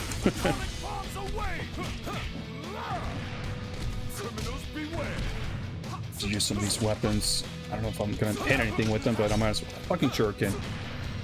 Some soup.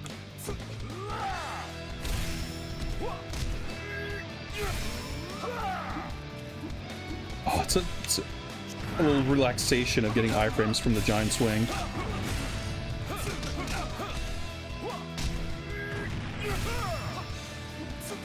Yeah, stuff like this is why Douglas feels he's a lot more usable than some of the other characters for boss fights.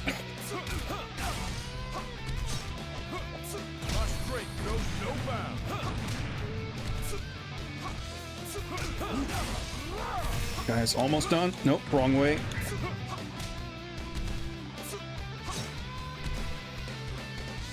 Eat nothing. Eat the soup. Collect some sandwiches. Filling my inventory with the meter item is somewhat detrimental here.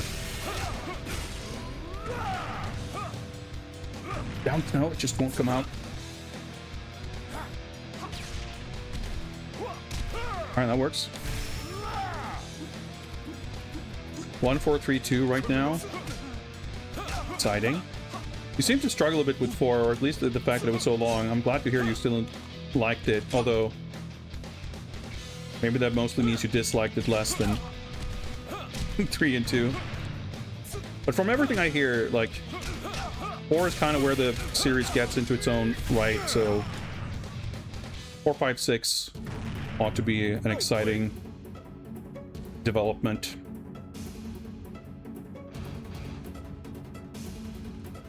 I'm channeling Fractal Mind Mike here by going to whatever lengths necessary to do anything but engage with the game I'm playing. Jokes aside, this has been a pretty tedious, frustrating experience. Kind of run out of things to say about the game.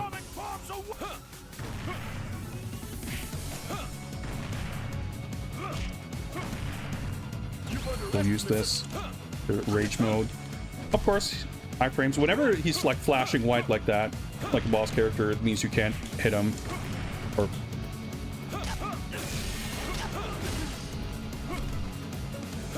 like armor through whatever you're trying to do.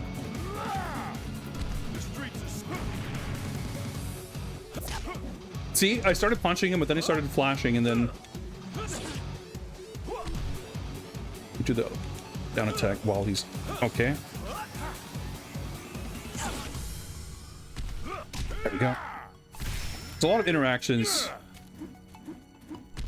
that are a little baffling. Might as well do this. I guess it did give me a bit of health also.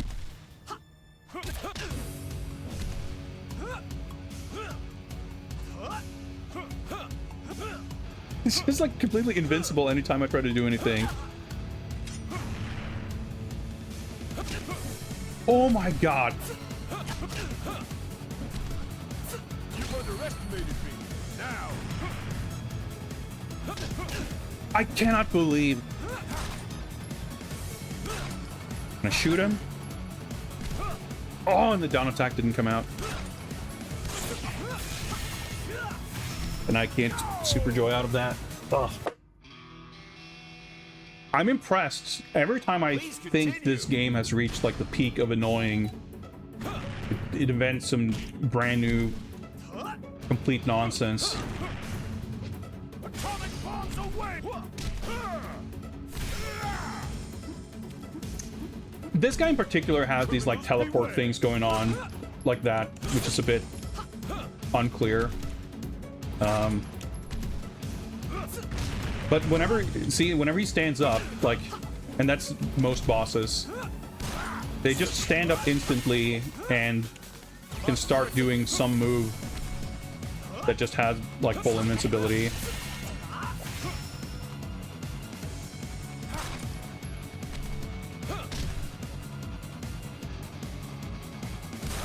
There we go.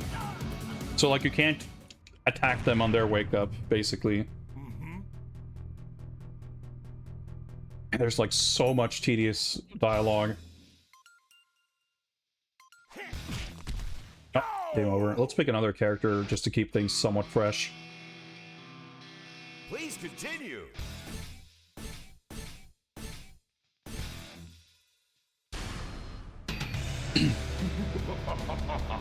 Bardic, the entire continent of Australia is raiding tonight, it seems like.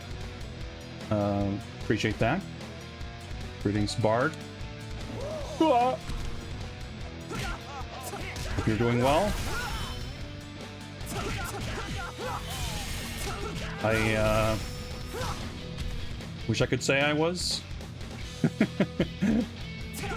This game is I was gonna say wearing out its welcome. I think it wore out its welcome a couple of hours ago. And it's so sad because there's so many things in it that are super sick. And then you just get to deal with the most annoying nonsense. I mean, I played the demo and I didn't love it. And I've proceeded to hear pretty much exclusively bad things about it. But I bought it cheap on sale a while back, and it is, of course, of academic interest. But there's enough stuff in it that's like super cool and fun and good that all the stuff that's really bad is just all the more disappointing.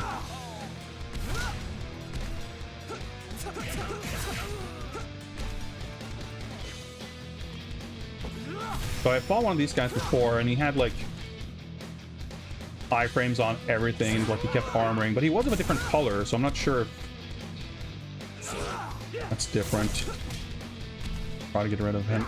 Oh, okay, well, triggering that alarm just spawned that little drone, so that's not big a deal. The backdashes.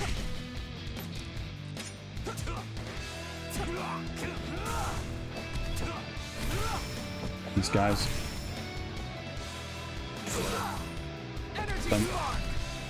He's not dead? No, he is dead, okay.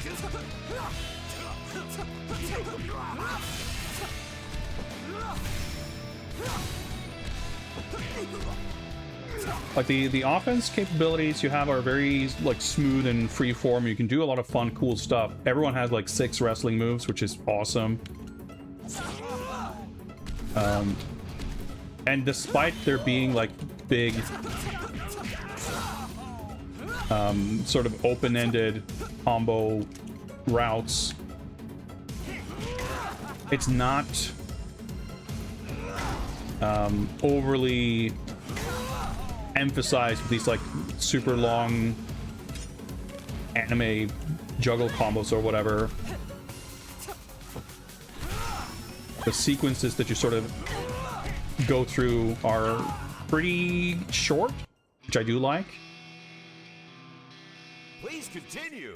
But the way enemies can sort of just do all kinds of weird nonsense that you can't really deal with, and you have a lot of moves that have Like, you can cancel stuff. There's like jump canceling and dash canceling. You have these like chain moves. You launch in the air. You do an air juggle. You can do an air grab. You can do OTG grabs. Like, that shit is awesome. But then you throw a jab and you get stuck for like a full second and you can't move and you get punished. It's very weird.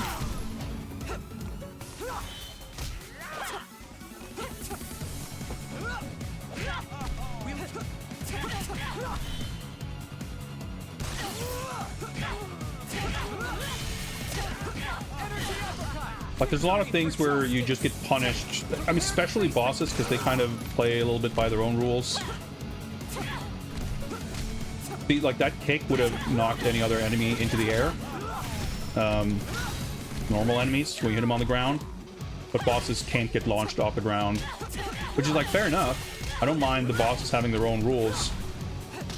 But, see there? I did the elbow drop, and I, to the best of my knowledge, not able to move out of the way. Maybe the parry works.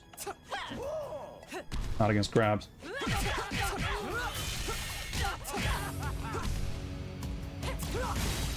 Okay, I guess that works. Which is good. It gives me a tool to deal with it, but it's still pretty stupid.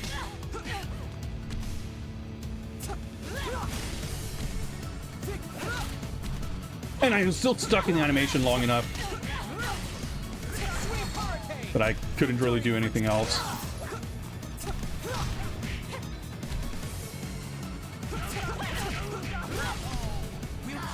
A lot of very awkward, annoying interactions. Injustice will not be tolerated.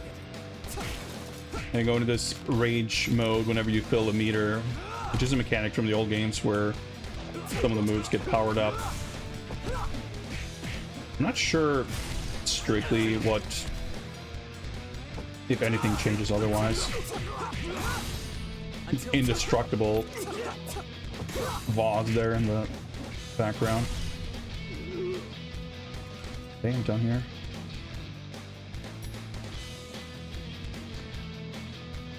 And it's like very unsatisfying. It is very funny the way the truck shows up.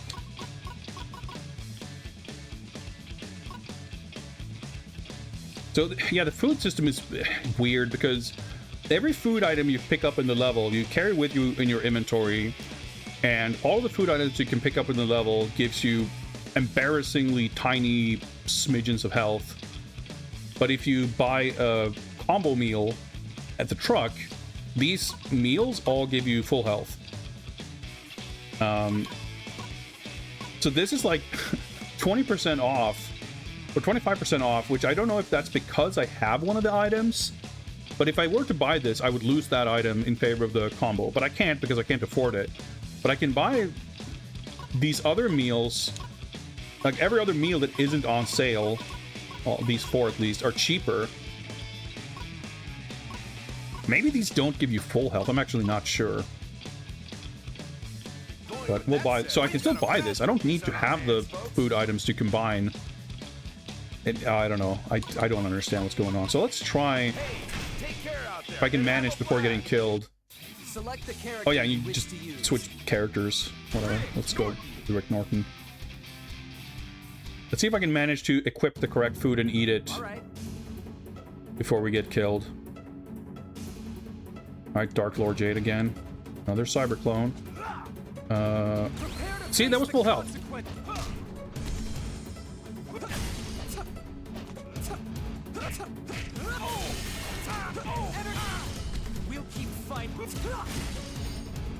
Yep, I guess that's how you deal with bosses. Glad to have a strat, but it's still pretty stupid.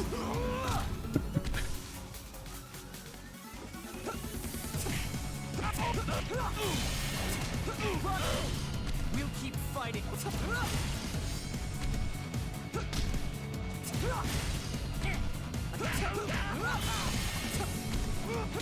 Oh, I couldn't parry that. Oh my god! Fucking human shield. Don't do that.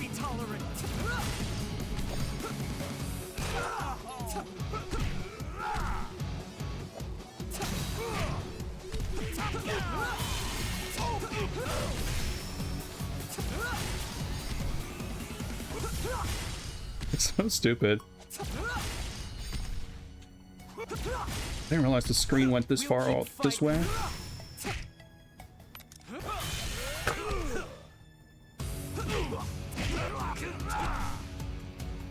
I can shoot him. Alright, I can parry now. Oh my god! Weird auto jump, but we got him. Victory for justice. Let's go. Okay, next floor. Is there anything over here? Huh. No more games. I'll bring justice with my I do own like hands. the, it reminds me a bit of Dynamite Deca, all the, like, absurd weapons. Explosive wooden barrel, I see.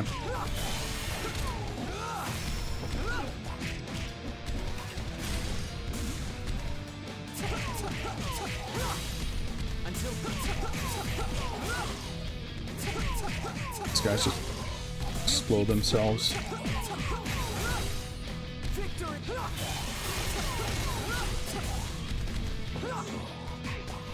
It's weird. Frogs and yeah, enemies keep just wandering around.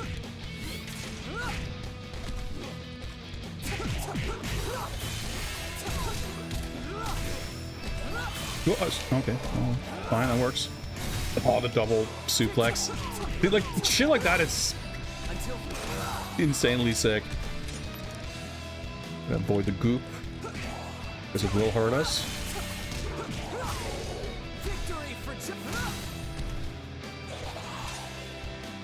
Alright, that elevator didn't click. Dude, imagine if that elevator soft locked and we had to restart stage 8 from the beginning. Actually, I guess I did a grab animation like I picked something up before I even broke the box.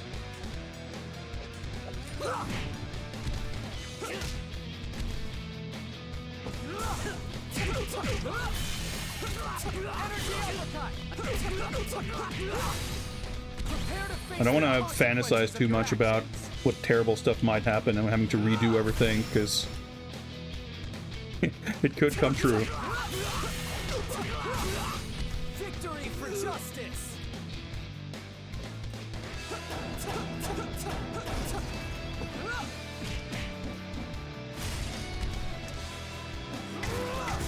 It's a big weapon. Oh, that's right, you can't pick up food.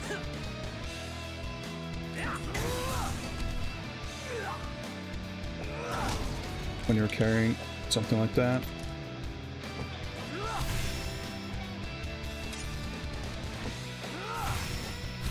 Shit's so good.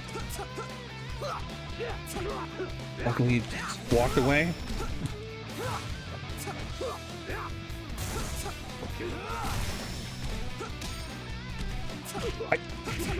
A weird cancel there. I don't know what happened there.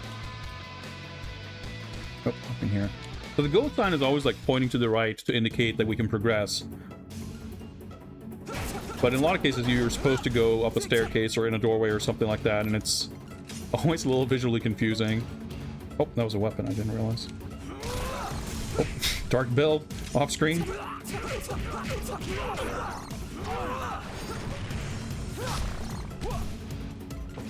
Sure, I could have just countered that. Let's get rid of this other guy. If I fucking can. Oh my god, I get combo thrown.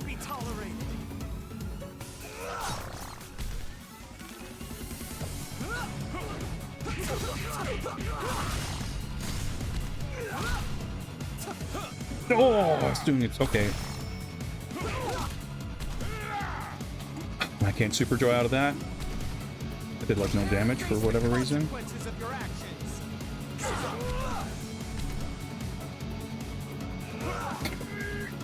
5 frames, of course. Dead. Oh! Unbelievably annoying. Please continue.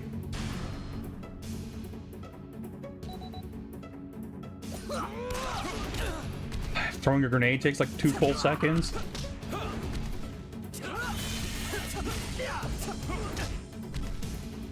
Lost half health already? Oh, nope, 75%. Let's eat a pineapple.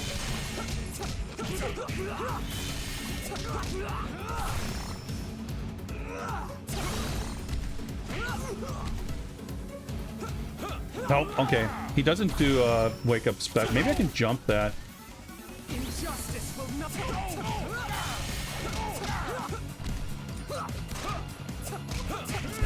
No, he just does another invincible move right away.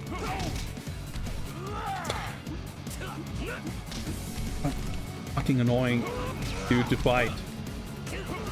I mean, what else is new, but still. Oh, I was able to heal. I was gonna say I can't heal, but no, I could. Just my Mega Rage special.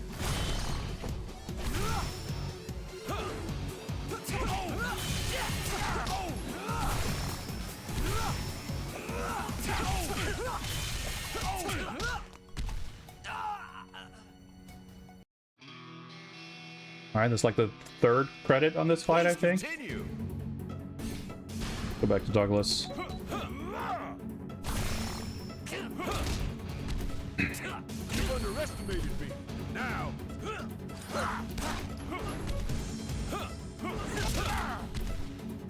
Cool. It's about to start the fight here with about 25% health. Atomic bomb. My strength knows no.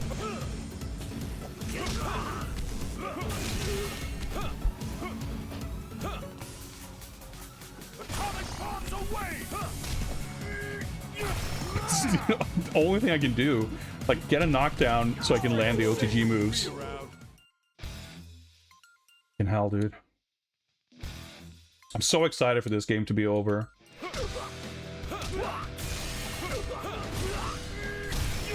What the hell, part 2? The enemies are getting so tanky at this point.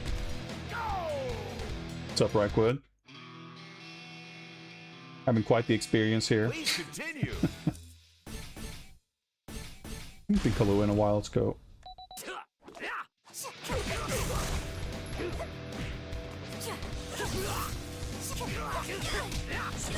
Of course, no range.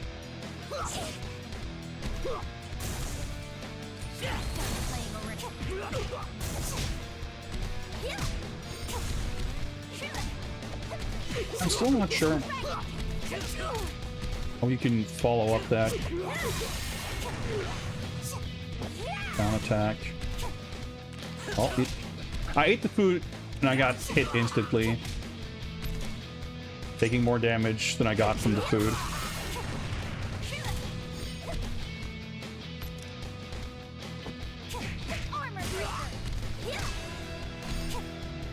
You can dash out of it.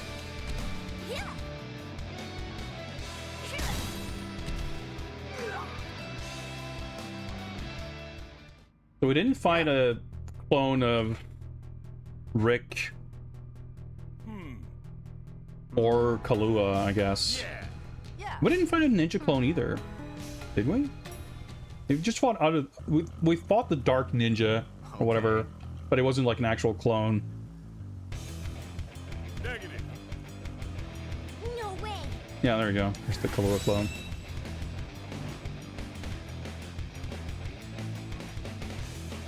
I'm shocked we haven't actually fought...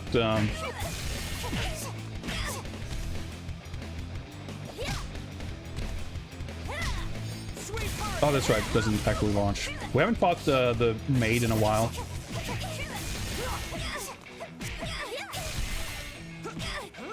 Can't fucking grab dudes because hitboxes are just impossible to understand. Please continue. Anything over here? Nope.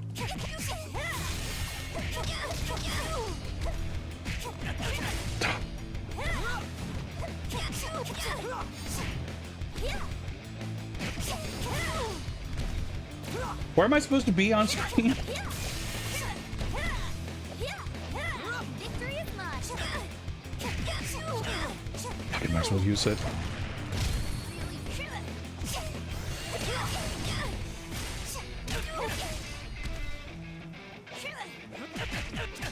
Alright, so that does expend rage mode. I still never like figured out how that shit works.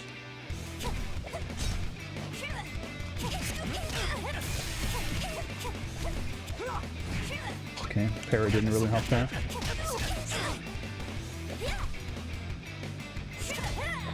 Okay, I tried to parry that, didn't seem to work. Oh, that worked. There's not really a lot of indication as to which moves you can and cannot parry. Please continue.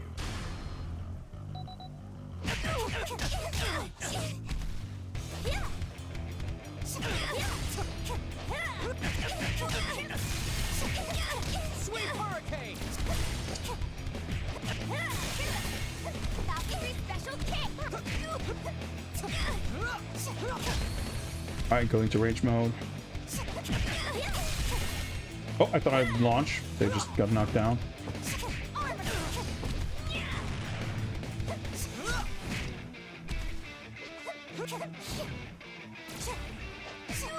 Right? Sure, let's just... That just goes right through. He's dead? Not quite. There we go.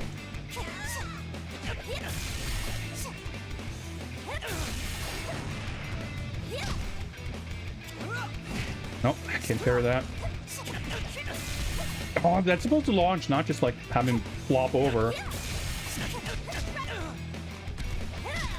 Sweep hurricane!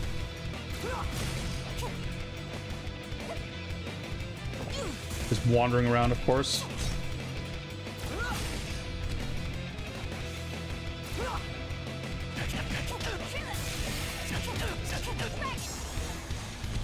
Once again, we managed to complete a stage with like 2 pixels of health. You defeated Dark Norton and Dark Koa. Oh, there's... Yeah, I haven't seen her for... Well, technically she was at the beginning of the stage, but that felt like a long time ago.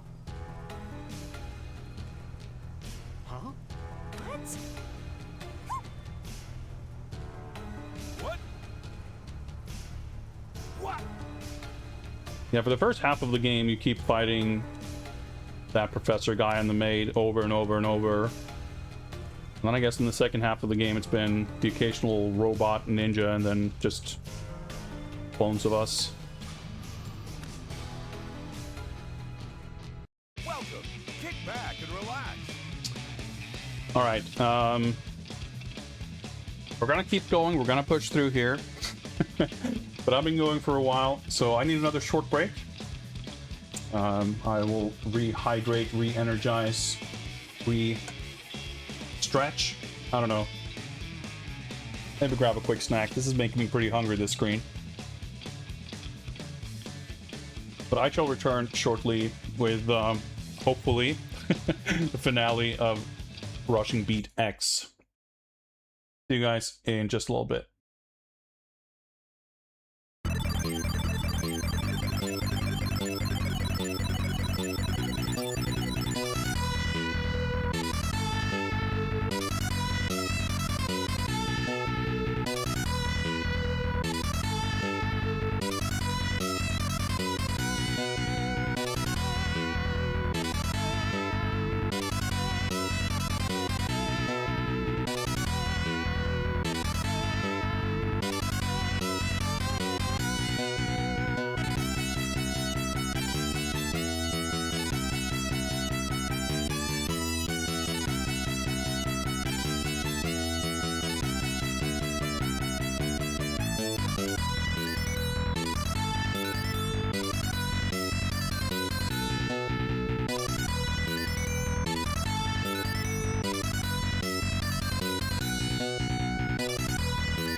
Alright, I'm back.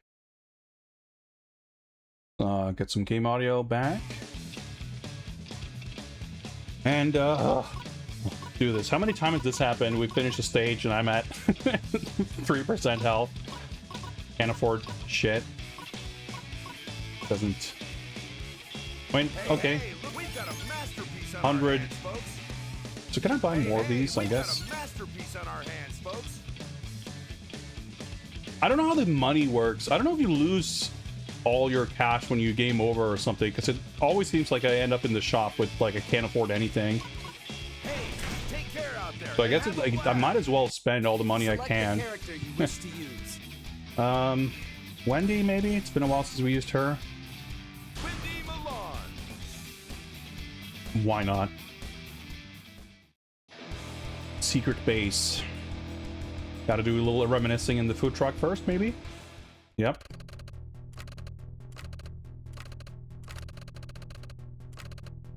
Remember this cutscene from earlier in the game? How about this boss fight we just did? Remember this character?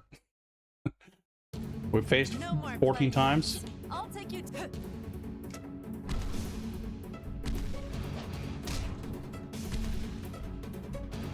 So I guess I started with full health when I picked Wendy.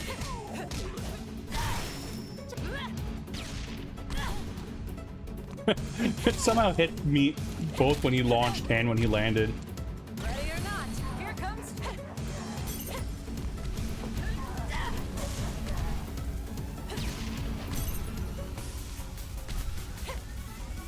Oh, that's right. That move's useless against bosses because they don't get stunned.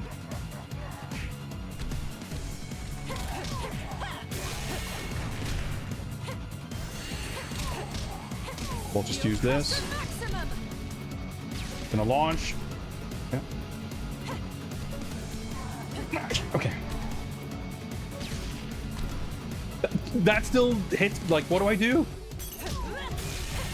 Except never pick up the weapon, I guess. But That's how it's done, girls.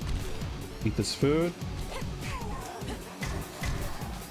Oh, that's like. Oh yeah. See, I knocked him down with the weapon, and his wake up attack hit me before my weapon swing animation had finished. That's the kind of game this is. Oh, I faced the wrong way.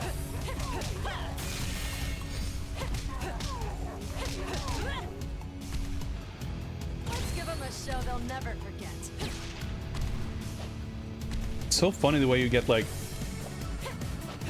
stunned and you like double over and then you get knocked over.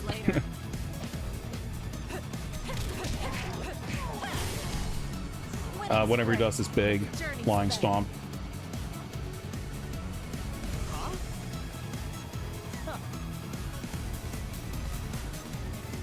No way. Zombie clones, of course. Stage 9. Secret base. Rushing feet. Like the late title drop is like a cool thing in theory, but it's like I'm already Can't help it. I'm just like sad, like, oh god, we did all this and the stage hasn't even started yet. Alright. Whoa, okay.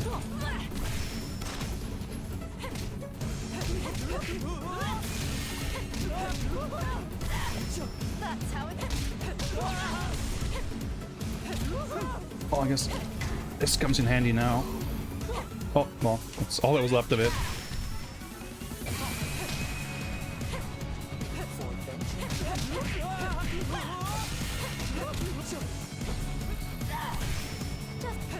I mean, being able to do a Canadian destroyer, or even multiple Canadian destroyers, I mean, that's a luxury not many games will give you,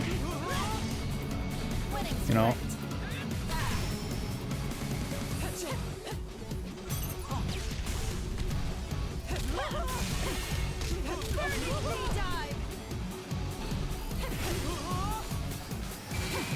What's this? See, weapons are like weirdly effective against bosses. Ready or not, here comes trouble. That fucking jumping, like spinning leg twist is so fucking sick.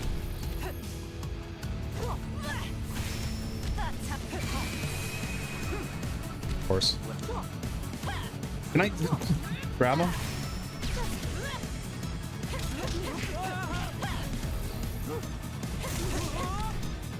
So goddamn tanky. Alright, we finished that with 2 pixels of health left, but stage isn't over. Usual, just kill him 5 times over, and then he just, never mind, I'm just gonna backdash out of here. The truck, so I guess maybe... Oh, no, never mind. I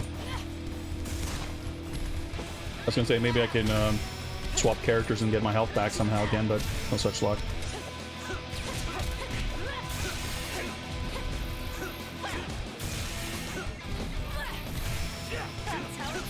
Oh, God! The list of things about this game that infuriate me is very long. But that animation of being grabbed by the robot might just be at the top of it.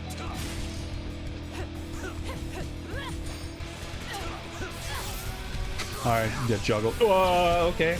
Get rewound, I guess. That was weird.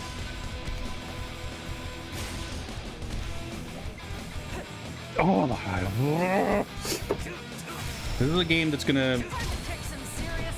You're gonna make a lot of noises playing this game, that's for sure.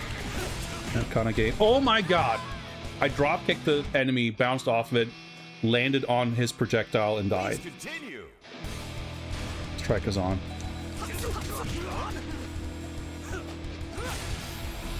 Got that like teleport dive attack thing, which might be useful, I guess. These...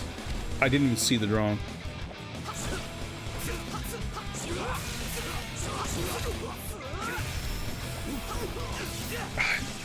Okay, I pressed left and I jumped right.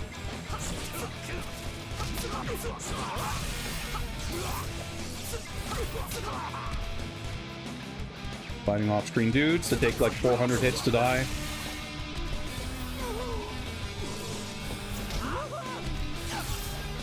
That was my fault. Ah!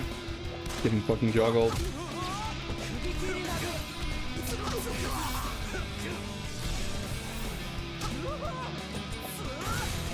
And I keep throwing dudes in the background when I don't mean to. Ah! Just trying to grab that guy.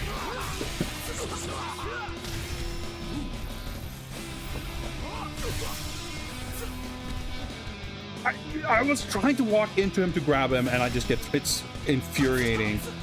I don't know how you're meant to avoid that happening with this grenade. Pick up a new one, why not? No ways to use this on these guys. I just want any fight to end as quickly as possible. Like, the weapons are effective for getting rid of these guys more quickly. But the difference between using weapons and not is much smaller with these guys compared to a lot of the other enemies.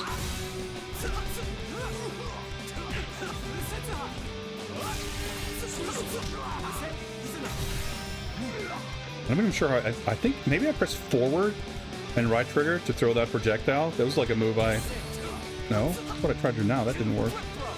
I'm like discovering new moves several hours into the game. I'm trying to... Oh, grabbing is so finicky. Alright, that's solid. Gave me like 2 pixels.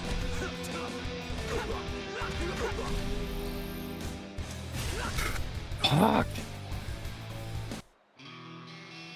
Dude, I've game over like 6 times on this level. Even the animation of the game over text appearing and the continue... I meant to do a special and I instantly threw the bazooka and it disappeared. But just because the game over sequence takes like several seconds, that's enough to aggravate me at this point. Like, I would always think that's annoying and a bad thing. But under less emotional distress, I could be a little more chill about it.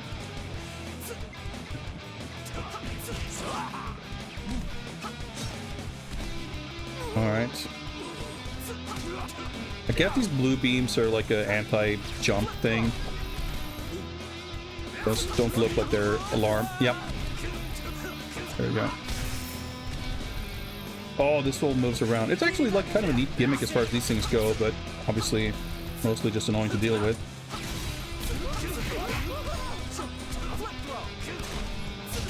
Man, the hitboxes for throwing dudes into dudes are also so disappointingly finicky.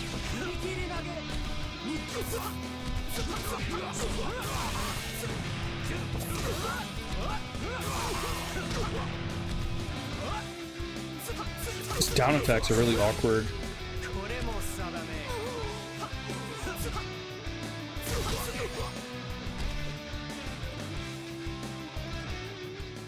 Okay, so that was actually a route selection. There's been a few of those. I gotta repeat this boss fight.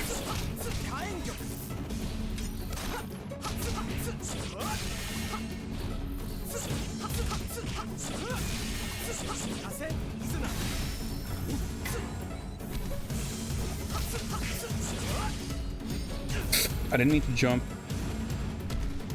Wake up into his iframe flamethrower, of course. Please continue.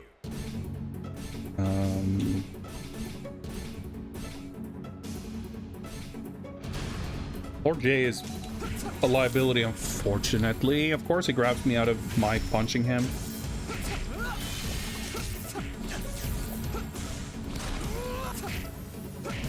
My God!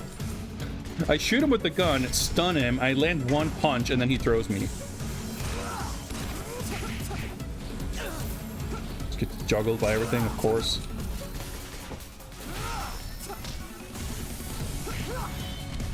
As soon as you touch him, he starts doing his fucking iframe shit.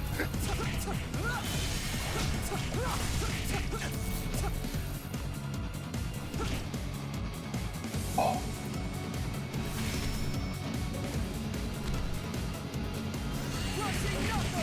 Do this at least. That actually does a pretty good chunk of damage. I was not standing anywhere close to that laser when I got hit there.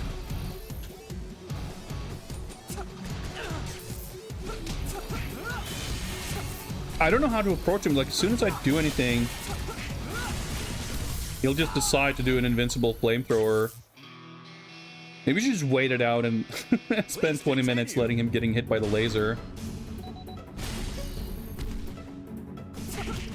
Nice Lattice remake, not looking too bad. I mean, it wasn't like, you could have said that long before this point. Okay.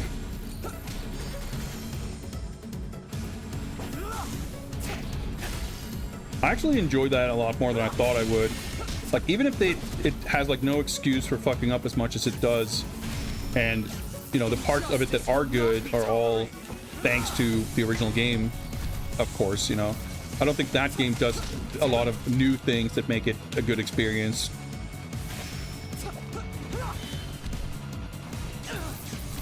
My God.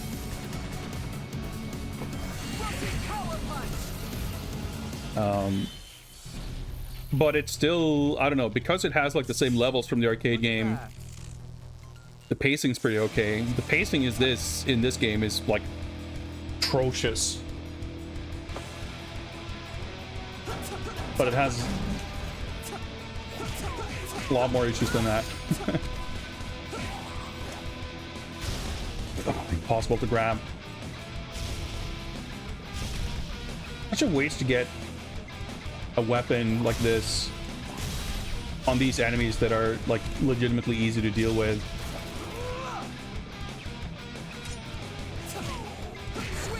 And you can't pick up other things while you're holding it, so I needed to get rid of that weapon to be able to grab that grenade, which the grenades aren't even very good, but it's, you know, throwing one out there can be helpful.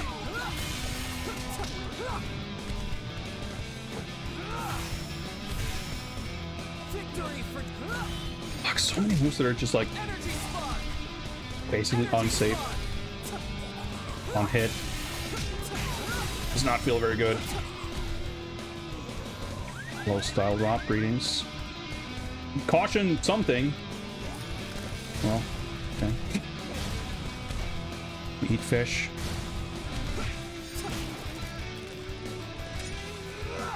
See, I'll just toss that out there. Energy uppercut! You keep. Prepare to face the combo.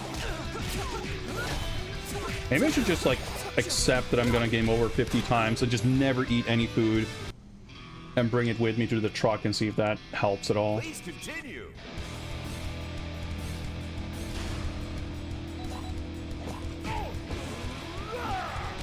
Just throwing the dude clean over the entire crowd.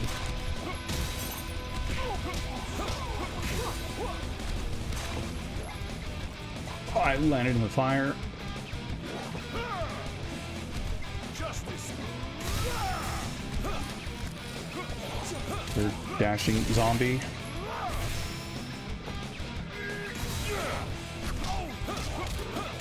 Yeah, look at my health. The streets are safer with me around. Oh, I missed the Molotov. Whatever.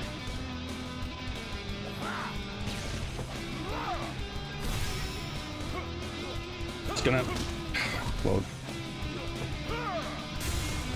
Justice. You underestimated me. Now. Okay, I thought I had the sword equipped. I didn't. I don't know if there's going to be any more food trucks before the game is over, granted, but...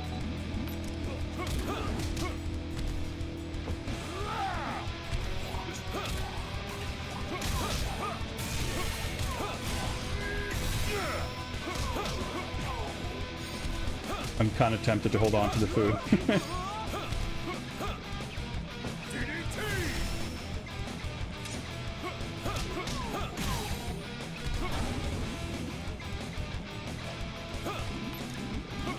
It's a wall. And of course you take damage from standing in that goop. More clone labs.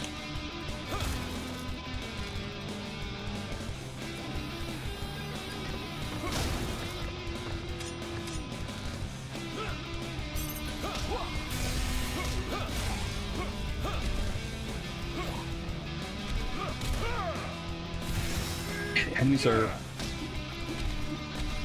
very annoyingly tanky at this point.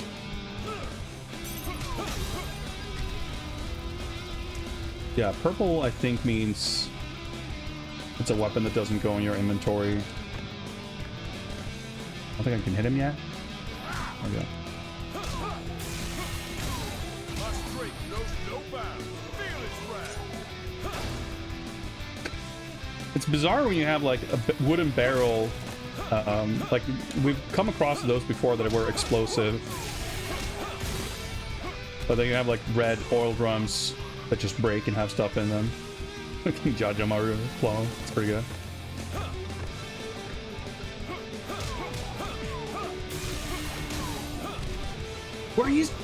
Where's he going? Just wandering off into the background? Bizarre.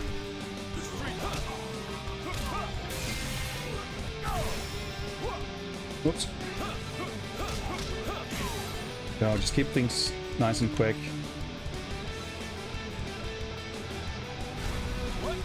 Oh, there's a food truck. That shit is always funny. Like, I like that, but it you know, doesn't have the desired effect when the pacing is all like this and like, oh, let's have a slow cutscene dialogue chapter in the middle of the stage. Welcome. Kick back and relax.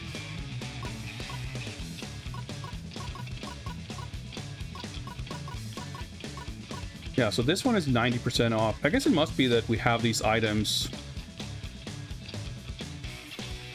But I don't know, maybe you don't get enough of a variety of different food items in one stage to ever get the discount on more than one combo. Going with that said, huh? We've got a masterpiece on our hands, folks. Confusing. I don't know why they are all priced differently either, because they all give you full health anyway. Actually have a pretty full weapon inventory. And have a blast. Select the character you wish to use. Let's keep going, Douglas.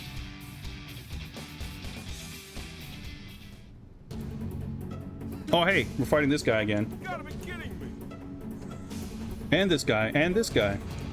Who are all this guy, of course.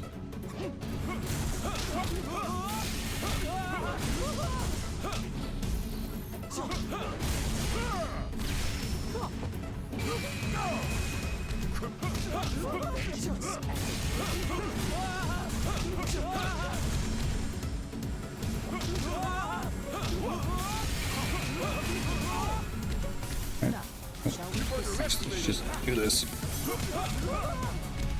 Oh, okay. Invincible flamethrower, of course. Food. Shall we proceed?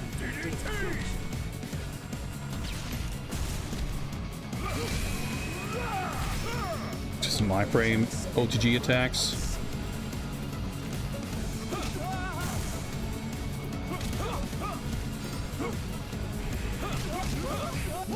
Shall we proceed?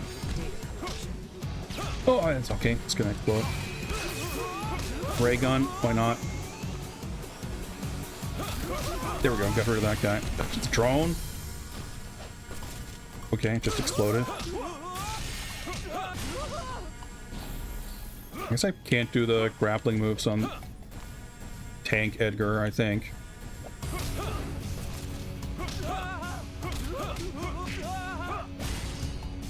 Not sure if looking at a snake or deli sandwich, it'd be like that sometime.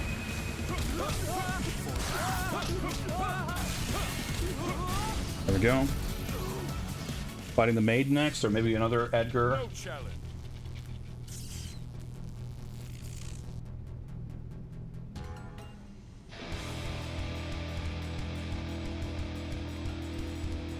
Now, we still haven't fought the clone of the ninja, so that could still happen. Okay, am I gonna... Okay, yeah, so that... I lost the ray gun because I picked up the stun baton or lightsaber or whatever that is, but that's fine.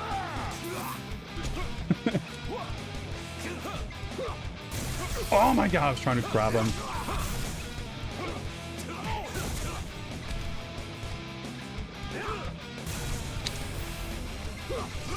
Oh my god, I'm trying to figure out how to switch weapons. There's, like, you use all the buttons.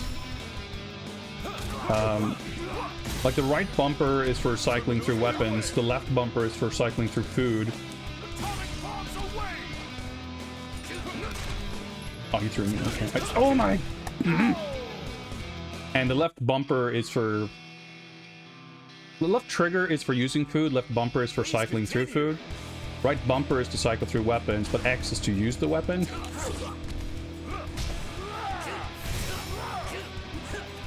So just in general, like... Dude, he's just looping his invincible fucking kick there.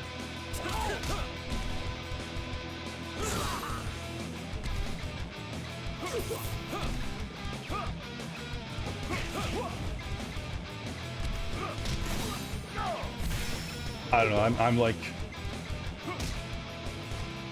out of things I could possibly say about this.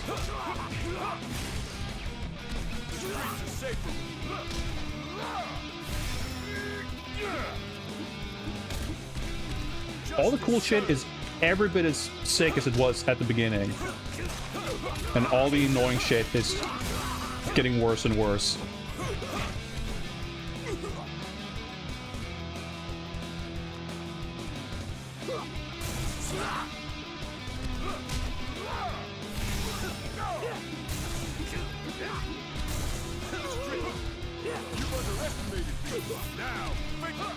Wow, I've navigated that.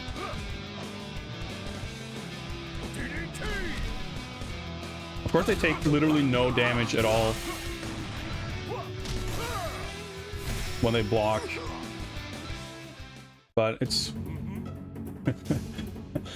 you know, through a combination of their blocking not being super OP and everything else being super annoying to deal with, the enemies who can block are like the least obnoxious blocking enemies I can think of in a beat 'em up almost. Like, as far as the rhythm being ruined by them showing up on screen, it's like a, you know, doesn't register on the radar. Where in a lot of other games, as soon as the blocking enemy shows up, you go like, oh, fuck. You just kind of, that's just a natural state in this game. That's the difference. Criminals beware. Actually looks different now, that's cool.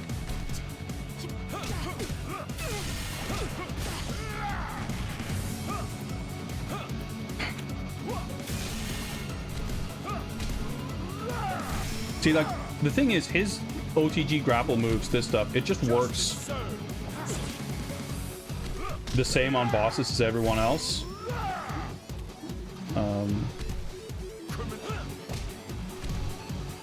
Which isn't true for pretty much any other character.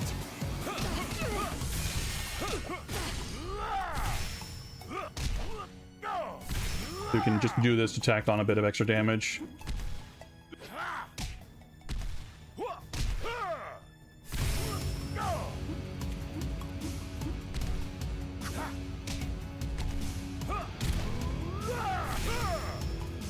It's also possible that I can do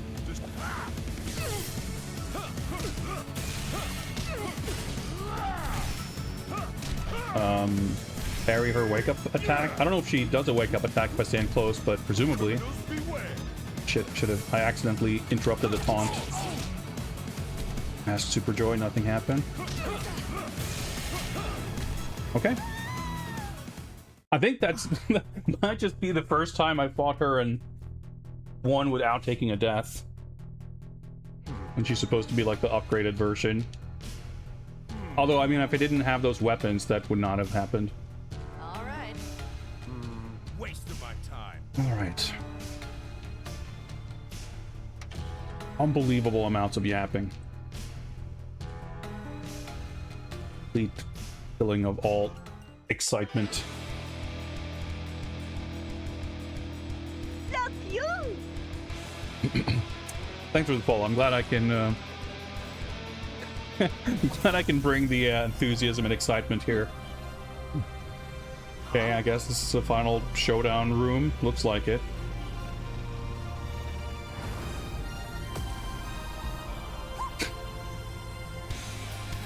All right. Edgar's brain. What? You mean it? No way. Ooh, her, is he, the maid become our friend now? Why not?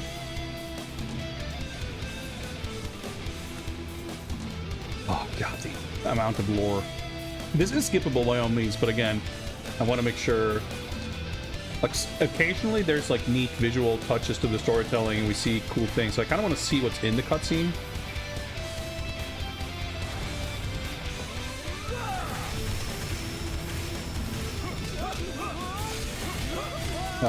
I think pretty sure this music is like a remix of old music. It sounded really familiar, at least from old rushing beat. I'm assuming that I meant to just beat up this guy.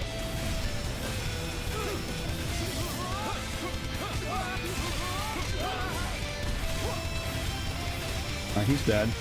Oh, I see. Okay, that makes sense. So, probably does something. Yep, figured I'd be dead. So I gotta chuck.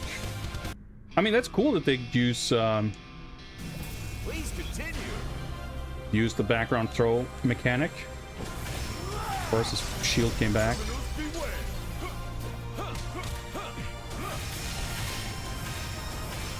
So did the other Edgar clones spawn in time for the shield to recover, or no? Okay, that didn't do anything though.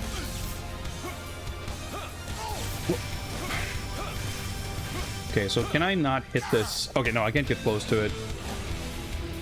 It's a little backwards, I guess. That breaks the shield on... Oh, okay, I still can't get close to it? This isn't dealing damage to him. Looking full-on puzzle boss. Because throwing Edgar into the background when the shield is gone appeared to do nothing. You just gotta wait for a new Edgar. Oh, okay, there's another... Kind of cool to see, like, looping, like, circular scrolling thing. That's another sort of interesting, you know, use of the polygonal 3D aspect. So now I'm just gonna kind of wait. Yeah, now that the shield's back. Do that.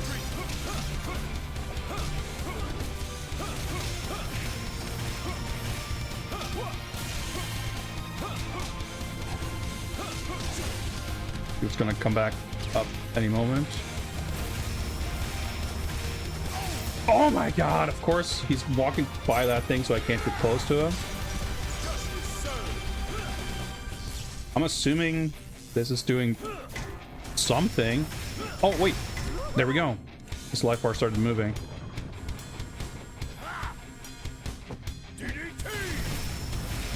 Okay, green shield, does that mean I need to throw multiple guys?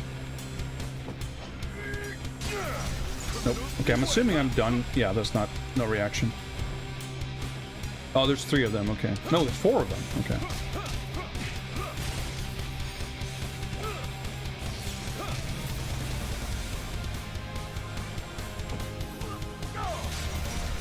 And more weapons here. So, yeah, okay. I mean, granted, I dealt some damage to that previously, but... Oh, he's running.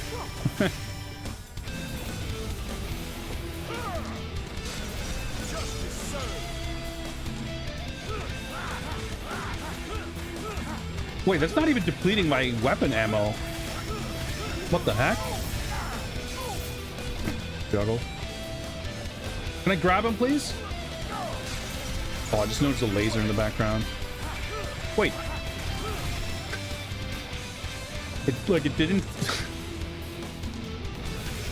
It didn't deplete the, like, ammo count in my HUD, but then after I stopped attacking, the weapon disappeared.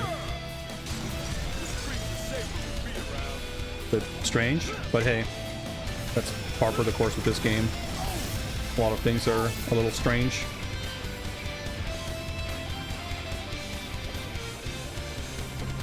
Just walking around, of course. Drone. There we go. Rushing beat, complete stage 9. Achievement unlocked. Went to take a nap. How's it been going? I think you and I had about similar levels of excitement. But I think we're done. Like absolutely no sense of peaks and valleys in tension and excitement and forward momentum in the narrative. It's like so upsetting because the bones of a super fun game are all here. Man. And you could literally just like take a lot of this shit out, reorganize a few things. Like even if you don't have more original boss fights, like even the previous rushing beat games, like the boss fights aren't really their strong suit. They do, like the second game having a lot of these clone fights and shit too. It's just like the pace of everything and the weird like iframe situation and like the food system being kind of obnoxious. Like to make it a great game, you still have to make pretty significant changes, but like the core combat feels awesome. Like the combos are fun to do and it doesn't feel overly like I said, like even for being a game that has like combo freedom and canceling and stuff, it doesn't feel like you have to do these like super extended combos constantly. Like that doesn't feel like how the game plays necessarily. I mean, I could be wrong about that. Maybe you can do way more combos than I think, and that's how you avoid everything feeling super tanky. I don't know. But it doesn't feel like with everything else being so messed up in this game, it doesn't really feel like you can give it the benefit of the doubt when it comes to like design intention and like hidden depth. When so many things you can do like has this like lengthy recovery, and you get a knockdown on the boss, you can do things, and half of the things you can do gets like you know, puts you in a precarious position where you get punished for trying to push the offense, and then at the same time you fight Dark Lord J and you can just bait his wake up attack every time and just parry it and counter. I'm sure that would have worked on more bosses, but I didn't really try it that much because I think it worked on Dark Wendy also, but it didn't work on Build because he wake up with this like grappling move that you can't parry, and I reckon probably some other bosses also do like unparryable moves on wake up, but a lot of them probably can be parried.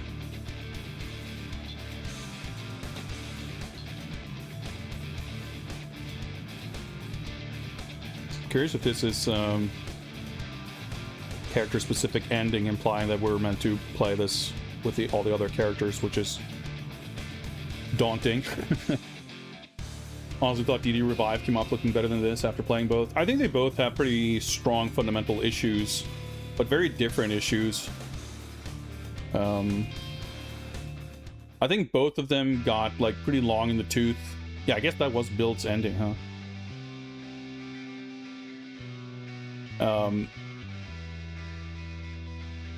They overstay their welcome and are kind of awkwardly paced, and they both have like sort of tedious boss fights, but I mean this is orders of magnitude worse in that regard specifically. But I don't think the combat in that game ever feels as fun as this does when it's like at its best. I think, you know, this game compared to a lot of beat 'em ups has sort of higher highs and lower lows, because the chaining the wrestling moves and doing like launching into air grabs, like that shit is so unbelievably fun. Like it's one of the funnest thing you can do in any video game. Like it just feels so awesome. A lot of the visual presentation with like the UI and the general sort of theming and vibe is pretty cool, and there's a lot of like nice touches. So when this game is good, I don't think there's anything. Maybe the only thing I can think of in Double Dragon Revive that comes close to giving me that feeling is when you have that boss fight, when you're fighting all the bosses on top of the skyscraper, you have to like throw the bosses into the helicopter or whatever. Like that's a gimmick set piece moment that was like really cool. I really liked it. But that's like one cool moment. This game, the like the equivalent thing, like the highlight of this game is just like the core combat, like the shit that your characters can do. There's a roster of like 5, 6, 7 characters, whatever, and all of them have a bunch of cool shit you can do. I think that's pretty extraordinary. I can't really think of hardly any other beat 'em up where I'd be like having fun switching between characters because they're all like fun to use. They all have fun stuff that you can do. And you know, so there's the fun parts, the cool parts, the good parts of not just Double Dragon Revive, but of any kind of middling, floundering, uneven, weird beat 'em up. It's very rare that it's those like very core things that are actually like that really feel fun and good. But at the same time, that, you know, on the one hand, that's like a strength of this game, but it's you know, the flip side of that is that the fact that this manages to be such a chore, so tedious of an experience, despite the core being that solid, it's like, wow, they really bungled it. And I don't know, it's just baffling to me. In some games, the pacing aspect, you can look at it and see, yeah, okay, this is just long in the tooth, it's just repetitive, it keeps going, but I can easily see how this was done this way to satisfy people who need an X amount of hours between title screen and staff roll, whatever. But that's not really the issue here. I mean, yes, it's too long, for sure, but it's not like, oh, it was fun, but it got boring because it went on for too long. Like, it was fun, and then it went on too long, and then it just like crazy escalation of everything that was annoying about the game. And as far as games just overstaying their welcome and going on for too long, like I said, I can understand. I've played games where I can feel like it's unfortunate that they did it this way, but I can understand where it's coming from. It's at least a thing that's, you know, looking to reach, you know, to meet a certain target demographic, a certain audience halfway. Rushing beat X.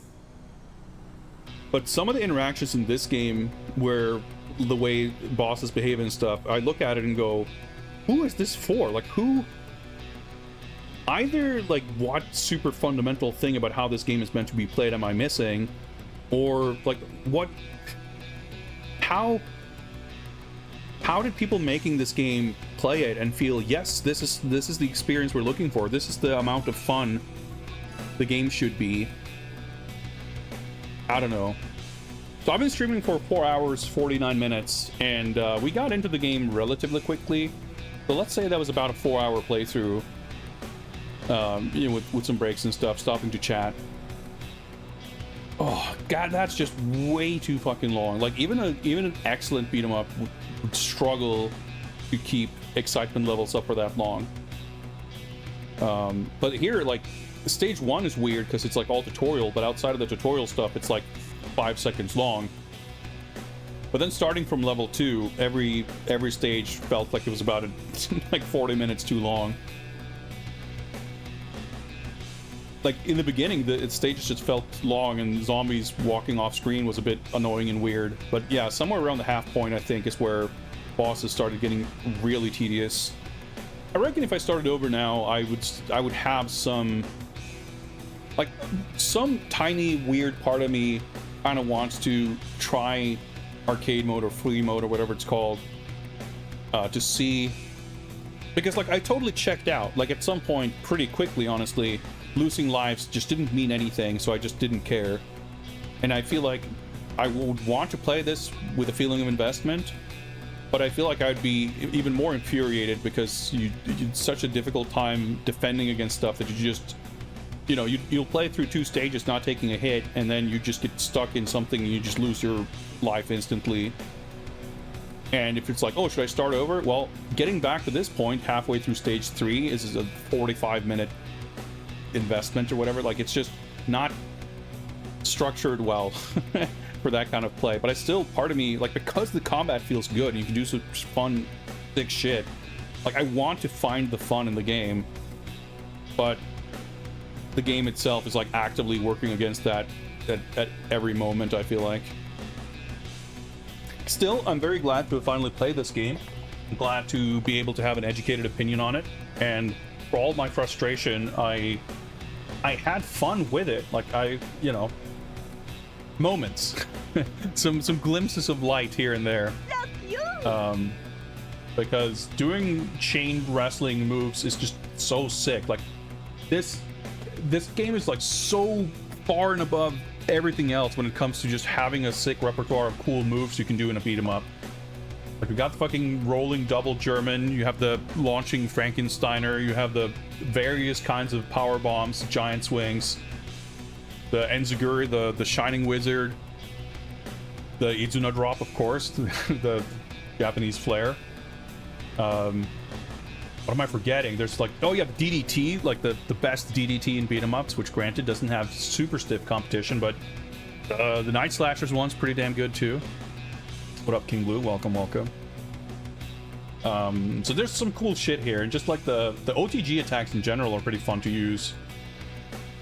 There's like, to put it this way, when I play this game, it's like super inspiring because there's like a whole bunch of things in this that I go, man, I would want to use this in my game. Like, I would want to incorporate this. This is a feature I enjoy so much that I want to see it in other games.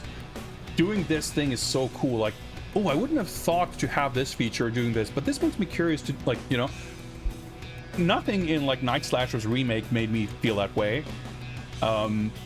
I don't want to say that nothing in Double Dragon Revive made me feel that way, because I do like that game's use of like stage gimmicks and throwing dudes into the background and things like that. Like, that's one of the cool things about that game for sure, and that's something I would love to see more of. I mean, this game has a little bit of that, but it's not I mean, it's like a key feature of that game, which is not really the case here. But it has the throwing dudes into the background, which is sick. Like, is there a beat 'em up that lets you throw dudes into the background and it isn't like an awesome feature? I don't think so. I think any game that lets you do that, like, it's pretty sick.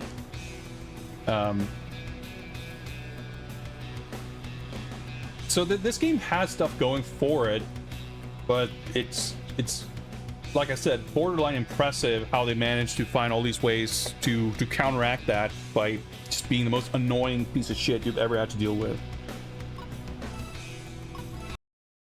So I don't know. Do I ever want to play it again? Questionable. Got oh, I'm just looking at the achievements.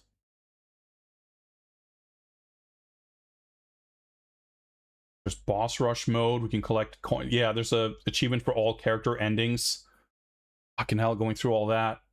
But I wonder if you can stage select from stage 8, or I mean, I guess you probably could, or stage 9, whatever, the last stage. But even that feels like a chore. Doing that for the purpose of like a Steam achievement, I don't know. That seems questionable. Oh well. Like I said, glad to finally have gotten around to this. I enjoyed my time with it, despite everything. You know, all being relative. I can enjoy myself significantly more, or rather, you know, that's what's so troubling with this game, because the cool things, the highs of this game are difficult to achieve with other games. But it's so held back by everything that's driving me fucking insane about the game. But, just how it is. It's getting unbearably warm here. I need to eat something, and I don't think I have it in me to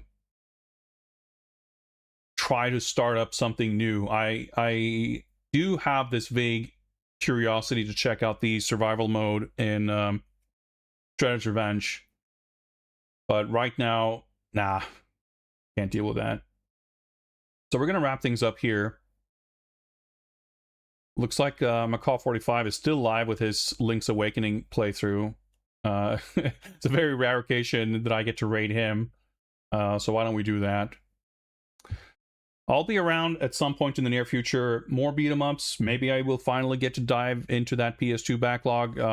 Who knows? Not me, but we'll figure it out. Thanks for hanging out, everyone. Thank you for the big time raids.